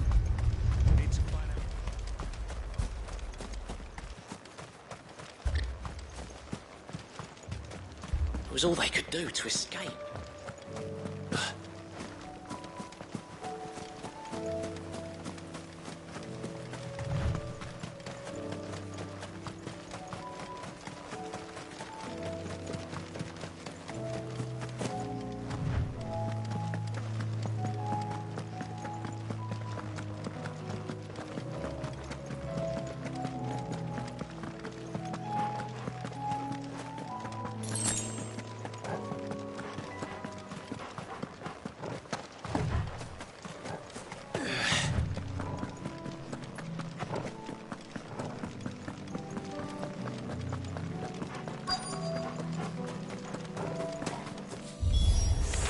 Clive, look!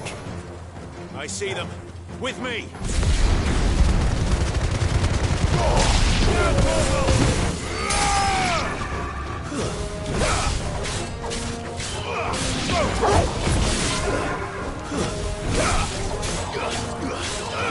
Attack! Over here!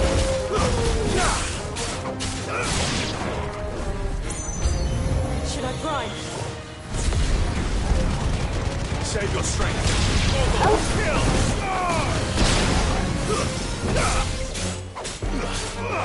This one.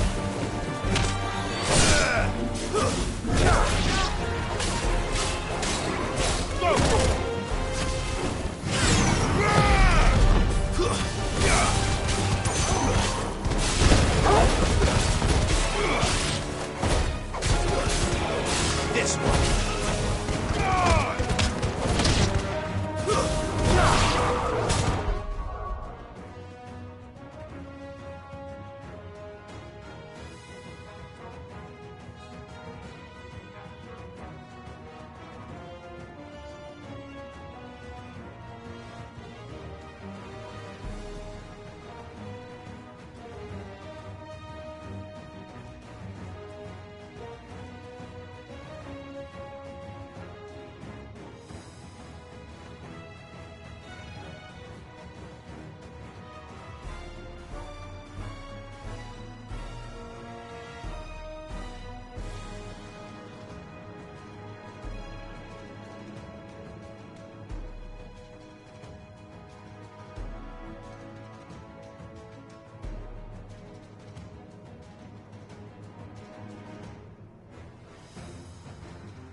Do you think there are more?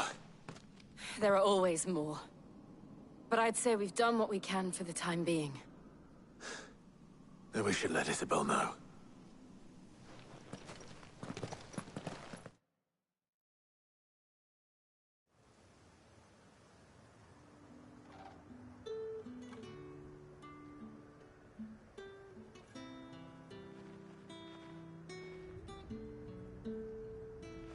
You have the town's thanks.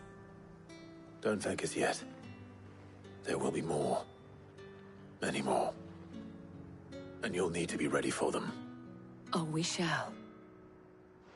Isn't that right, Captain? Yes, milady. The garrison will be ready. Philippe here has convinced most of the men to remain at their posts. For now, at least. Hearing that the Dane would look kindly on any man who committed himself to the task certainly didn't hurt.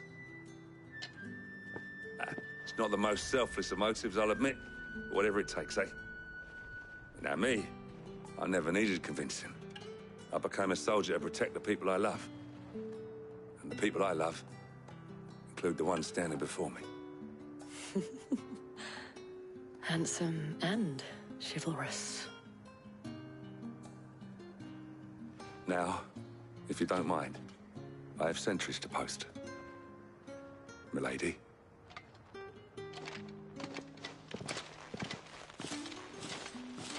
Lest you wonder, I'm not foolish enough to believe that this has solved all of my problems. But it has solved one, and that's one fewer than I had this morning. Thank you again, Clive.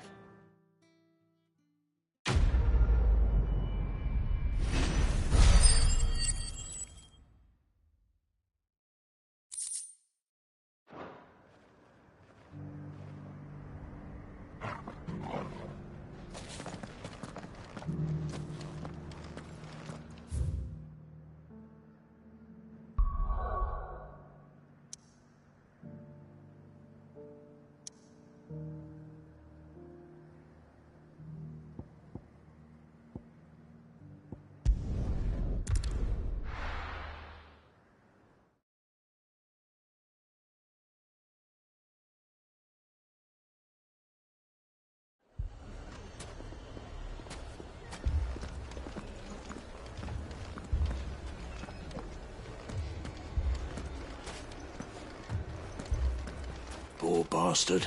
Couldn't run because of the weight of his load. Still, better a branded than one of us.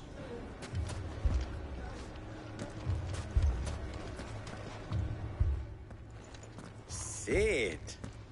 Your new companion appears much more formidable than your uncle. Should I be worried? You haven't been introduced. Jill, Clive has told me much about you. All lies, I'm sure. Your Stolas said that Dalimil has a bandit problem. Indeed. Although, you're a little late. They left with our food and guild days ago. Any idea where they went? The desert's a big place. Your guess is as good as mine. But the fact is, I have more immediate concerns. What did you say to me? What did you say? As if by magic. Let's just say we've yet to reach a consensus about how to solve Dalimil's little problem. And at this rate, it won't be the actions of the bandits which prove to be our undoing. It will be our own. I've tried reasoning with the dissenting parties, but even the Desert Hare has limits. Perhaps we could talk to them. What makes you think they'll listen to us? What makes you think they won't? She makes a fair point, Cid. And you won't have wasted much of your precious time if you fail. They're just across the courtyard.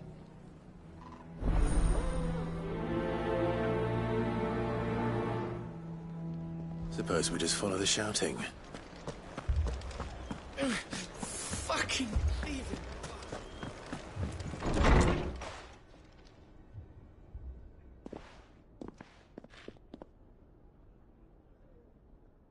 You wouldn't talk like that if it had been your men whose throats were slit. Blood for blood, it's the only way. We hire mercenaries and have them mount the bandits' heads on our walls as a lesson to the rest.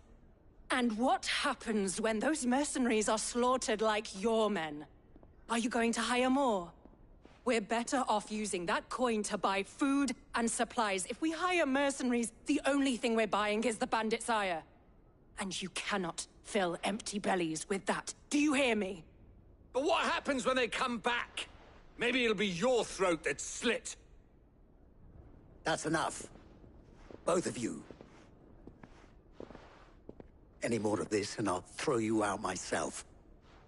Come back when you're ready to talk like adults.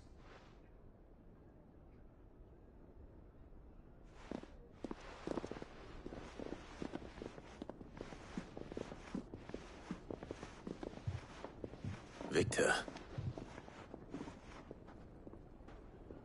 What's he doing here? Sid. And Lady Jill. What brings you here? I was about to ask you the same thing. Costness is in chaos, and the markets have all but ceased to operate. The Briar's Kiss here in Dalimil is the only place I can reliably obtain supplies. I was here to do just that when Master Lubor told me of his troubles. He thought I might be able to talk some sense into these fools. But if you're here, I suppose his patience must be waning. Who are those people? Those were the thorns in Lubor's side. And the reason this place might be headed the same way as Costness. It's these accursed skies. The darkness is enough to drive a man to madness. Or an entire city, for that matter. We're still working on the skies. But in the meantime, perhaps we can find a solution to Dalimil's problems. I hope so. For all our sakes.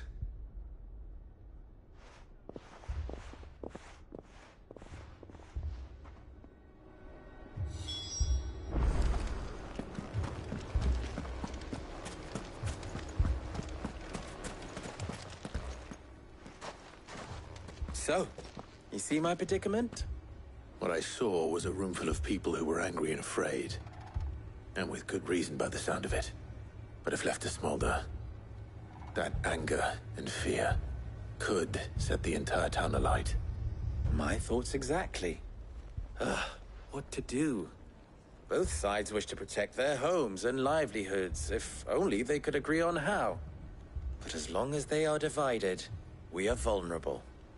And if there's one thing bandits like, it's an easy target. What would Sid the Outlaw suggest? Well, if it were my namesake, he'd let them choose for themselves, and be on hand to pick up the pieces when it all went wrong. That sounds like a recipe for disaster. A recipe for disaster is precisely what it is. But perhaps that realization would be enough to make them question the ingredients. While it's plain neither Conrad nor Natalie will countenance the other's proposal, it may still be possible to make them doubt their own. Before presenting them with a third option. And that would be? To pool our resources and save the city ourselves. Why fight each other? When all that fear and anger can be directed at the bandits. It appears we have a plan of action. Victor, pay Conrad a visit. See if you can't convince him of his folly. I'll speak with Natalie. As you wish. Your faces are not well known in this town. That may prove useful. Don't worry, Victor and I will do most of the talking. You need only play along. Play along? What he means to say is yes.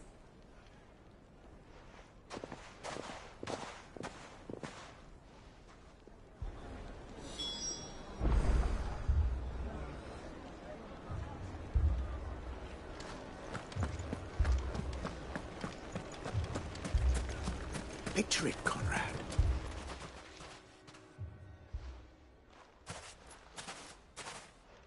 Ah, here she is. The Lady of the Spear herself. Conrad, May I introduce you to Jane, commander of the Red Wings, the oldest mercenary guild in the Free Cities. A pleasure, my lady. The pleasure is all mine.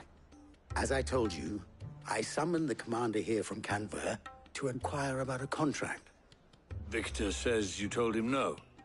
That there aren't any men left to hire. Is that true? True as the crystals cracked. Nobles came and claimed every last one worth his salt. And not just from us Red Wings. You know of the 7 high houses. There must be 2 swords assigned each one. Granted, we have a few boys left. If it's boys you're looking for. Well, Conrad, are you saying that Dalamil's finest cannot defend this town better than a gaggle of unblooded striplings? That a band of beardless youths could better avenge the deaths of your brave men than you yourselves? Absolutely not. We'll show those bastards who they're dealing with.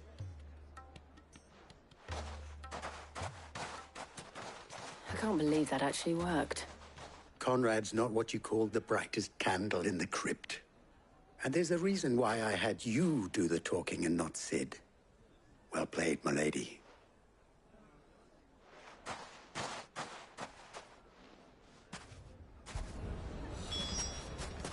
I wonder if Conrad has the right of it.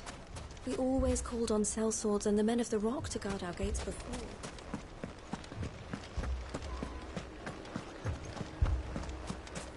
My shop. If I had my pickaxe, I would... I mean, it may still be possible to buy something. Never poke a hornet's nest, they say. Allowed to keep it. Conrad's going to get us all killed. Ah, here he is now. Natalie, allow me to introduce Lord Underhill of Randalar's prestigious League of Merchants. Lord Underhill. At your service. Underhill? I was just telling the good lady of our conversation, my lord, and how you were lamenting the state of the capital's stores. Lubor says that not only are the granaries almost empty, but that war and the Blight mean this season's harvest won't be enough to fill them for winter. Indeed, certainly that is the case. The nobles in the capital are buying up the city's stocks of barley and wine, driving the prices higher than most commoners can afford. It is only a matter of time before the peasants revolt. It is worse than I thought. If what Lord Underhill says is true, I fear we have little hope of supplementing our stores, meager though they regrettably are. And while I applaud your endeavors to dissuade our more bellicose citizens from seeking vengeance, I sense Conrad is not wrong in his assessment of the bandits' likely return.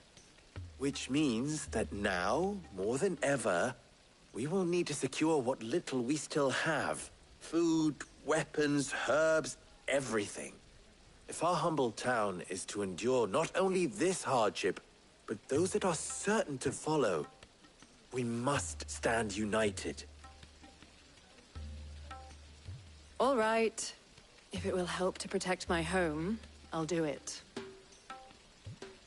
But you needn't have gone through this charade.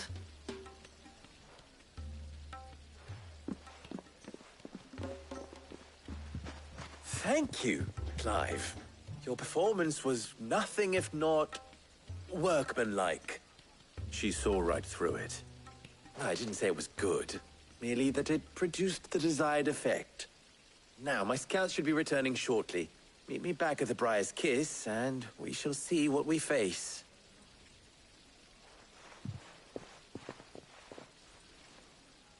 I'm not convinced our roles in this ruse were entirely necessary. I don't know. Conrad seemed quite taken with you.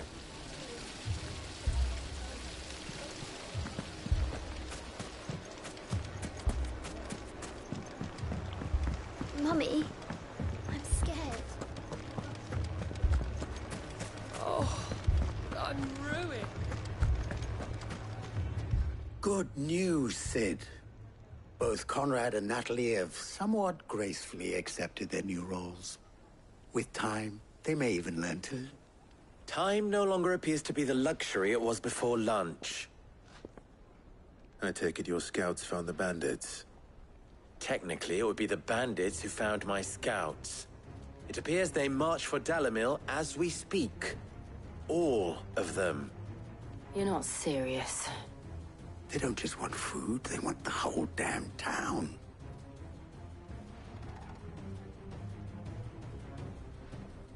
I have a favor to ask. I'm told the bandits march in 2 groups, one from the south and one from the desert, in a move doubtless intended to stretch our already gossamer-thin defenses. Very well. Jill and I will meet those from the desert. But what of the rest? The rest, my friend, the city shall fight. Together. The stakes, I concede, are high. But if this does not unite Dalimil, nothing will. That is a lot of faith to put into those who had their hands around each other's throats but a moment ago. Then it will be for us to see that their hands are kept occupied. And I do mean us. I thought you might say that. We'll hold them off for as long as we can. And we will do the same.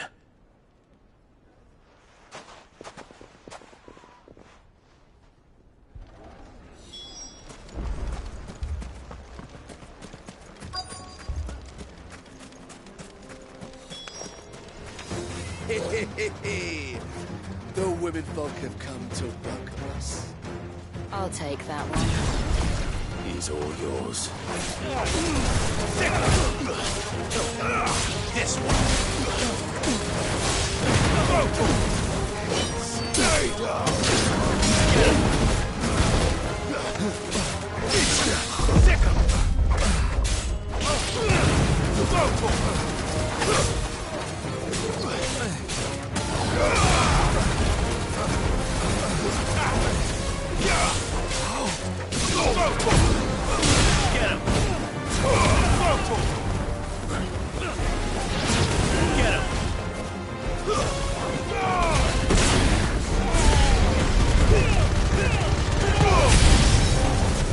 They mean to overwhelm us.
To me, flames!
The townspeople.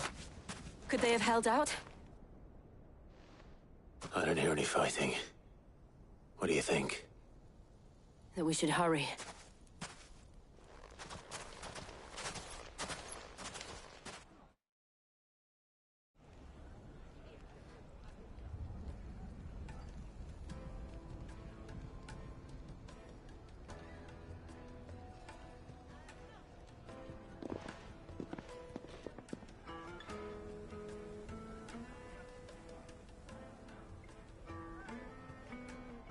Natalie, I owe you an apology. You did well out there. The inn would have been lost had you not held the line. Without you, there would have been no line to hold. You saved us, Conrad. You saved Dalimil. We all saved Dalimil.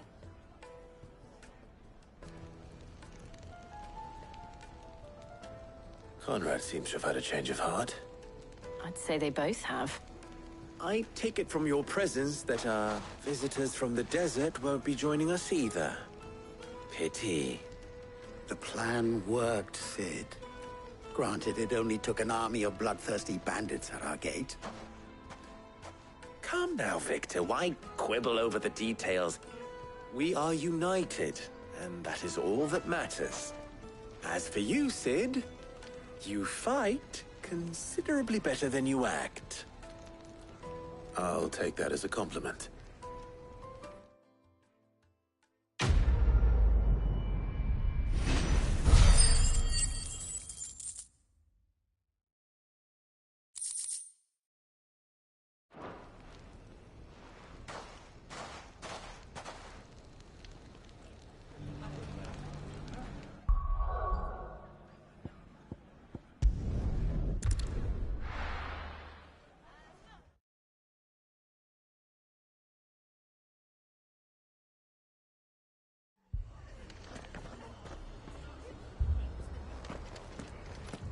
The Akashic attacked us out of the blue. And there's no telling when they might be back. You best keep that sword handy, Sid. This man's gonna die if we don't get him to a healer. But all our beds are taken.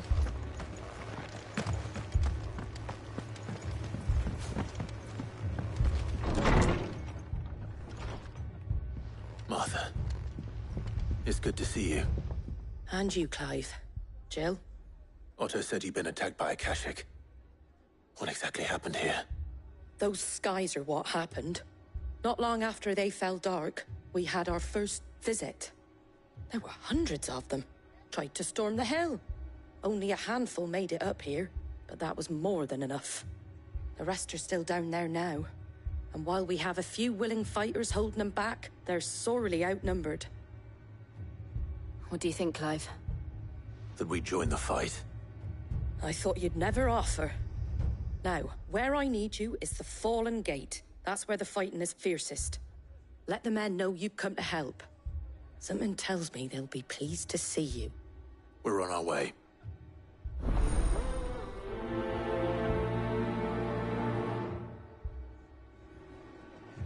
Do you think there are as many as Martha says? More.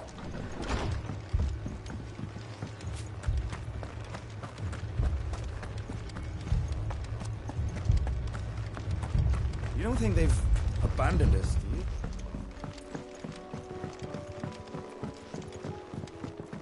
That's better.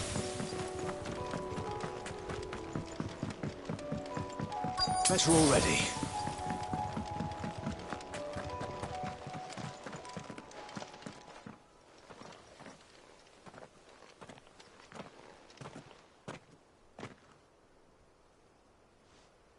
Clive, wounded.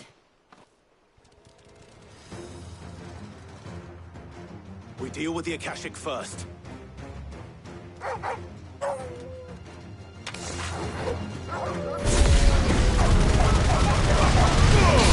yours, Torgal.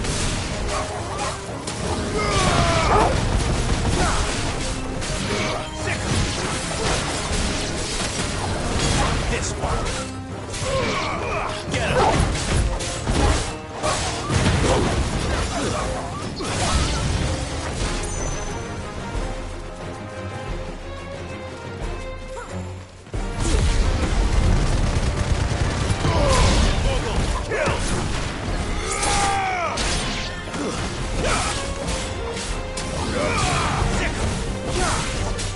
You're finished!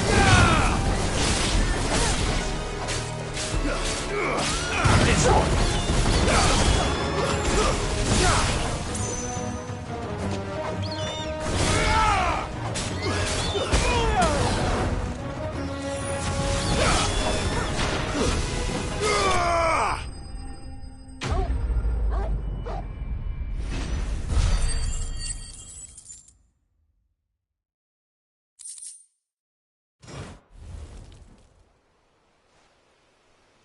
These men don't have the look of hired swords.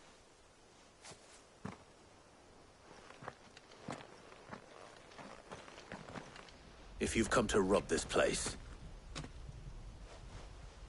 You are mistaken, my Lord Rosfield. We're here by Madame Martha's leave. How do you know my name?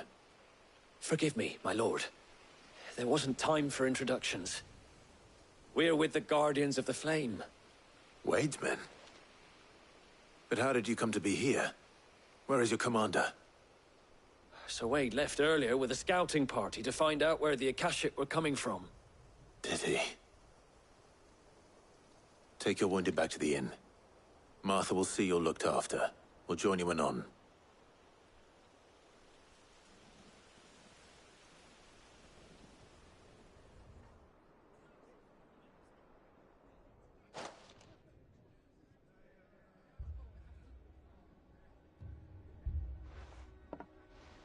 And to think you took them for thieves.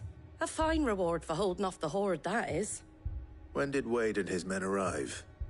Not long after Rosalith fell. The Guardians asked me to shelter some of them that had lost their homes. They were making ready to leave just as the skies turned, and we agreed it was best we stuck together. Martha! Trouble!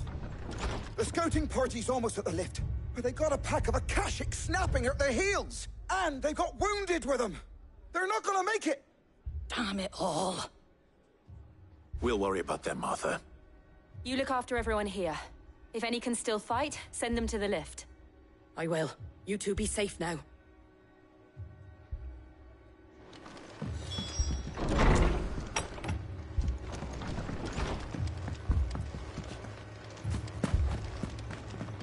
My brothers. Mad dogs.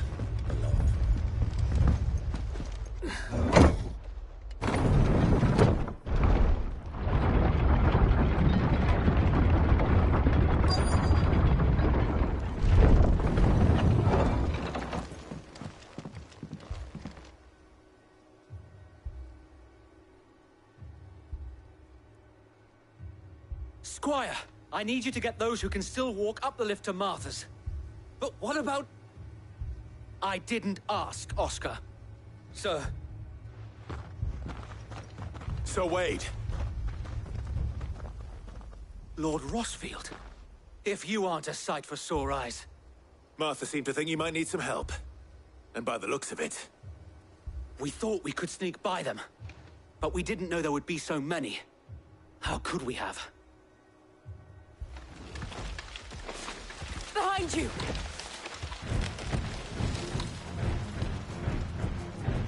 Damn it! We need to get the injured to safety. Do you think we can hold them off? We can certainly try. Are you with us, Sir Wade? Always. Then let's do our duty.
Is anyone hurt?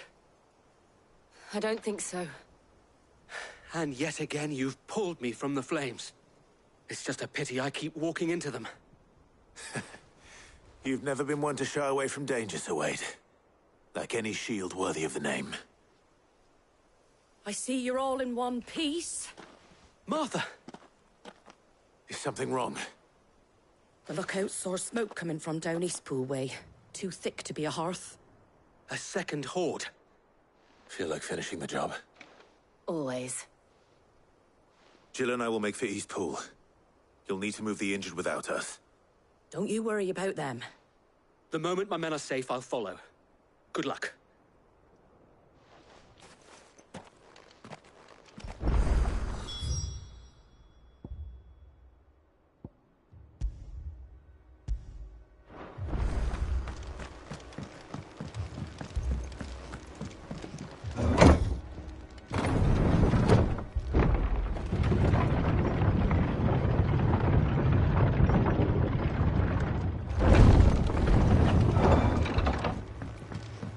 Mad dogs.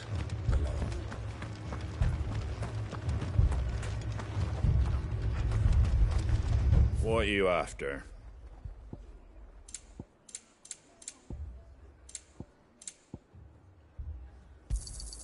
There you go. Much obliged.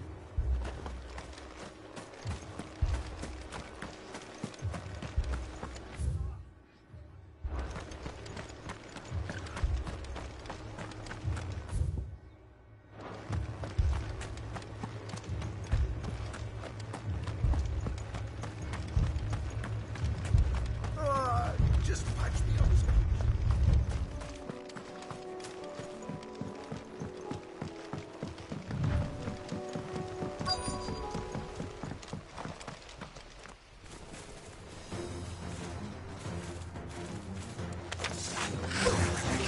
They're headed for the rest. We have to slow them down. Martha and the others won't be ready.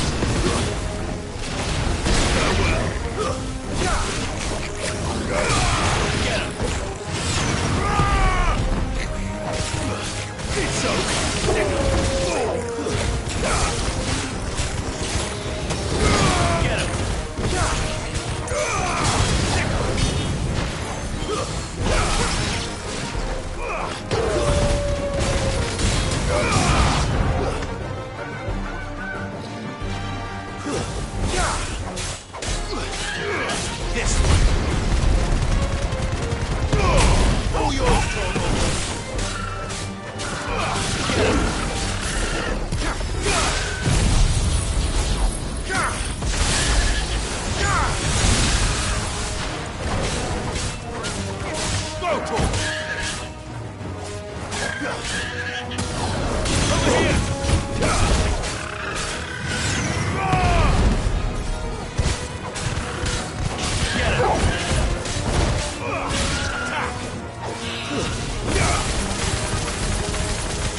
Something's coming!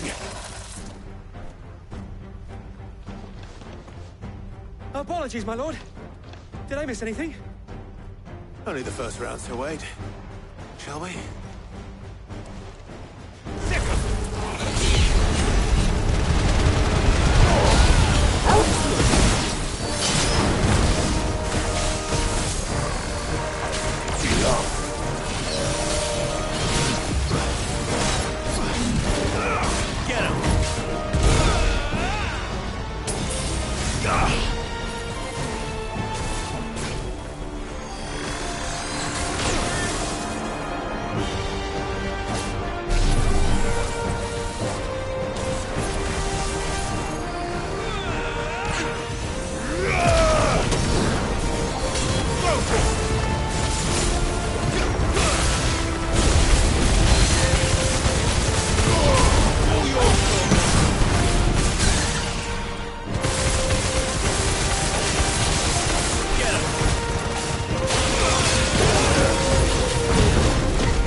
It's over!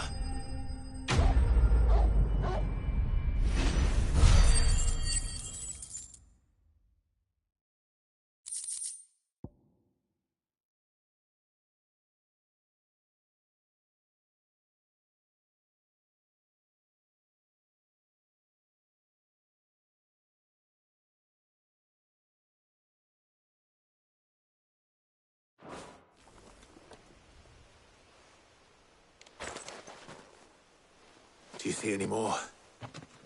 No. I think that was the last of them. But it won't be long before the next lot arrive. Then we make for Martha's while we can.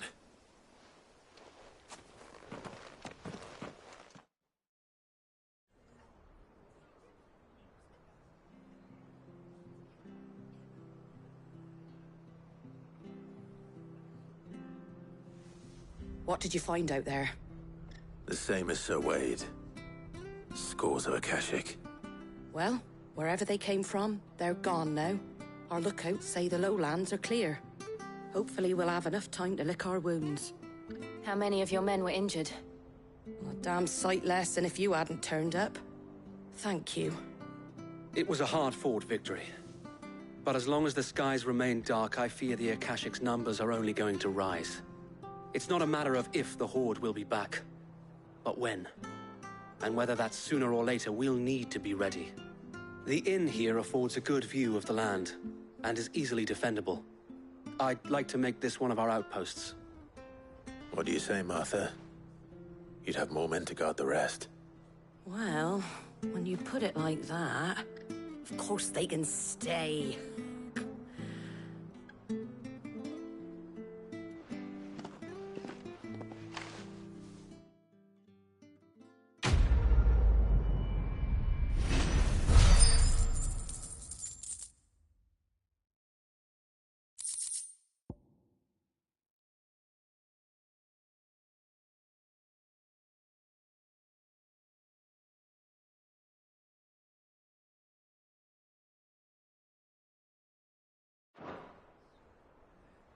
My lord, there's someone I'd like you to meet.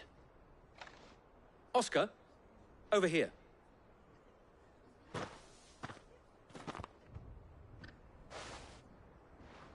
It is an honor to make your acquaintance, Lord Rossfield. I am Oscar, Oscar of House Murdoch. Murdoch? I wasn't aware the Lord Commander had children. Oh, he didn't. But his brother, my father, did. I am Sir Rodney's nephew. Well, go on, then. It's not for me to ask him. Yes, Sir Wade.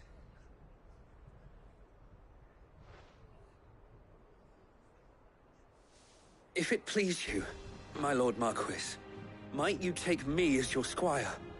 I would learn the duties of a shield from the finest. I'm sorry to disappoint you, Oscar, but I'm a shield no longer. Nor was I ever the finest. And spending time in the company of an outlaw hardly seems a fitting education for one aspiring to take his oaths. My Aunt Hannah once told me that a man is not defined by his title, but what he does in its name. You have accomplished much since taking on the mantle of Cid, winning no little honor in so doing. And I would sooner serve under an honorable outlaw than an unworthy shield. Not that Sir Wade and the other Guardians are... I mean to say that, they're... It's all right. We know what you mean. There is only so much the boy can learn from me, my lord. But a squire... Would that really be so bad? You were a squire once. And I'm certain Sir Rodney would approve.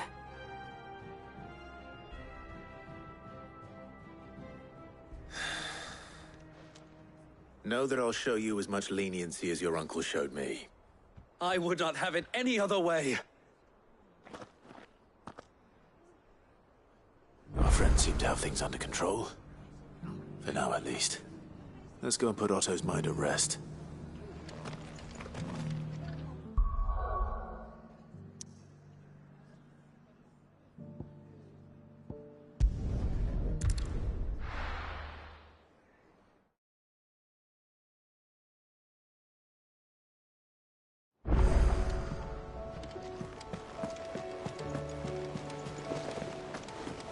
Did you see that? Tell me you saw that.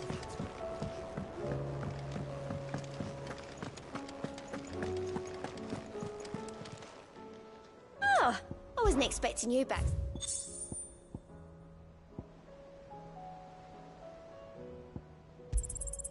You earned this.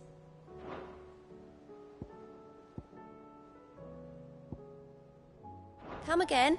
I may have more for you. Was wondering when you turn up. Had owls from all our friends thanking you for your timely intervention. How is it you always manage to arrive at just the right moment? Luck, I suppose. Any word on the rest of the realm? Let's see. Storm's still crying out for mother crystals. The nations are still in chaos. And the skies are still the color of a kick in the kidneys 2 days on. So... Right. Clive, we knew this was going to happen. Well, not the bleeding skies part, but you take my point. Now's not the time to second-guess yourself. Now's the time to visit the infirmary. Talia says your brother's awake. Thank you, Otto.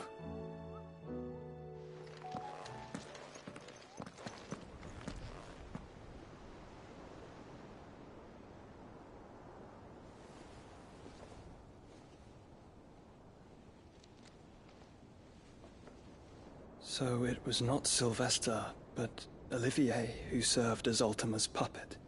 And when Dion learned of this, he sought to slay the fiend.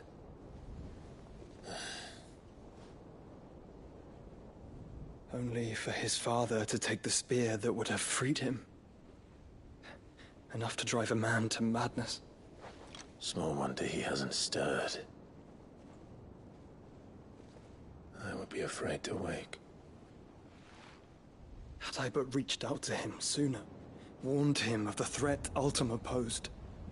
But now, both an empire and her prince lie broken.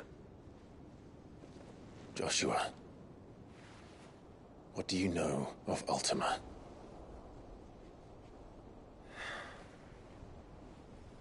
Very little, I'm afraid. despite my best efforts. 18 years ago, as I lay buried beneath the rubble of Phoenix Gate, 'twas not death who came for me, but another. And it was while in my rescuer's care I first heard of Ultima. I've been chasing his shadow ever since. Ultima is driven by some deep, dark purpose, and for whatever reason, it would seem you are crucial to his designs. He will stop at nothing to have you, even if that means toppling an empire. But why me? What possible use could I be to such a creature? That is one of many answers that have eluded me. Yet, I am certain of this. It is not mere chance. You were chosen for a reason. All dominants carry within them the might of an icon. Nigh limitless power that is at once acutely limited. I wield fire, and only fire. And I only ice. 8 wardens for 8 elements. But you, Clive. You are different. You're special. Your abilities begin with the flames of Ifrit. But they do not end there. The fact Ifrit can even exist goes against everything we thought we knew of dominance. Perhaps Ultima has been waiting for one such as you, whose potential is truly limitless. I've encountered that thing several times now. If it or he, as you say, needs me, why hasn't he claimed me as he did the boy? Were I to hazard a guess, I'd say the two of you are somehow incompatible. His mind not properly attuned to your body. His mind? Mind, awareness, spirit, call it what you wish. But I believe Ultima to be an embodiment of the concept. It is why I struggle and fail to contain him here inside me. I'm sorry. Inside you? With every setting sun, I feel my strength wane.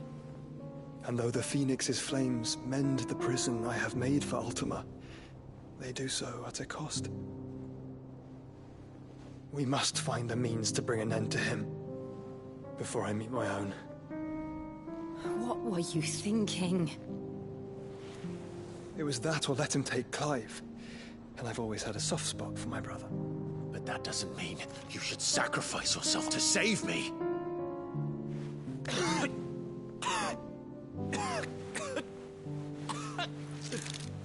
Joshua. Clive, it's Gav.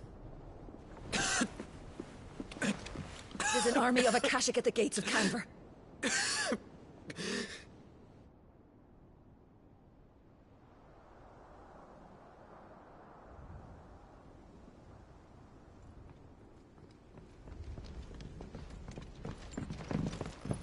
Well, what's the short of it? Thought Tyre told you. The capital of the Free Cities is under siege by an army of monstrosities. The city guard are doing their best to stem the tide, but numbers ain't on their side. What of Lord Byron and Mid? Were they able to escape? No, but they're all right for now. They're hiding with Gav at midship. We have to get them out of there. And we shall. Otto, prepare a Stolas. Tell Gav to stay exactly where he is. Understood. Vivian, what's the swiftest route to the Free Cities? That sounds like a question for the map. Look here. This road, through Tabor, should provide the least trouble.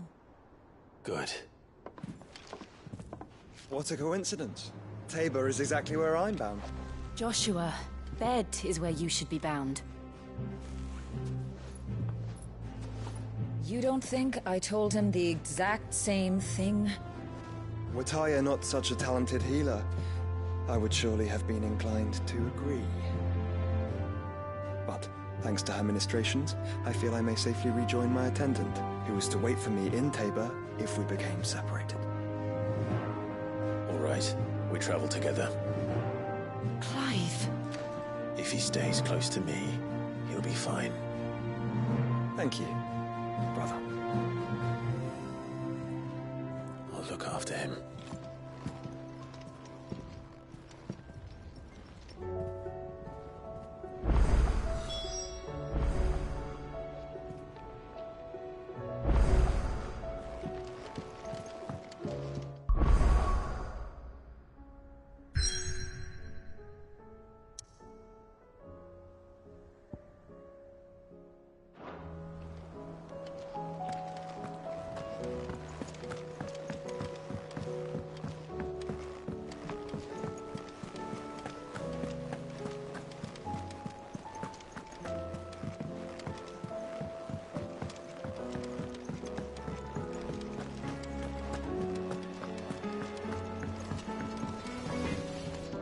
What do I owe the honor? So, what'll it be?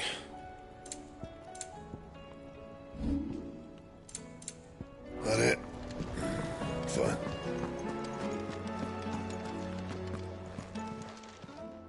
Aye, it's a dangerous world out. Finished, are you?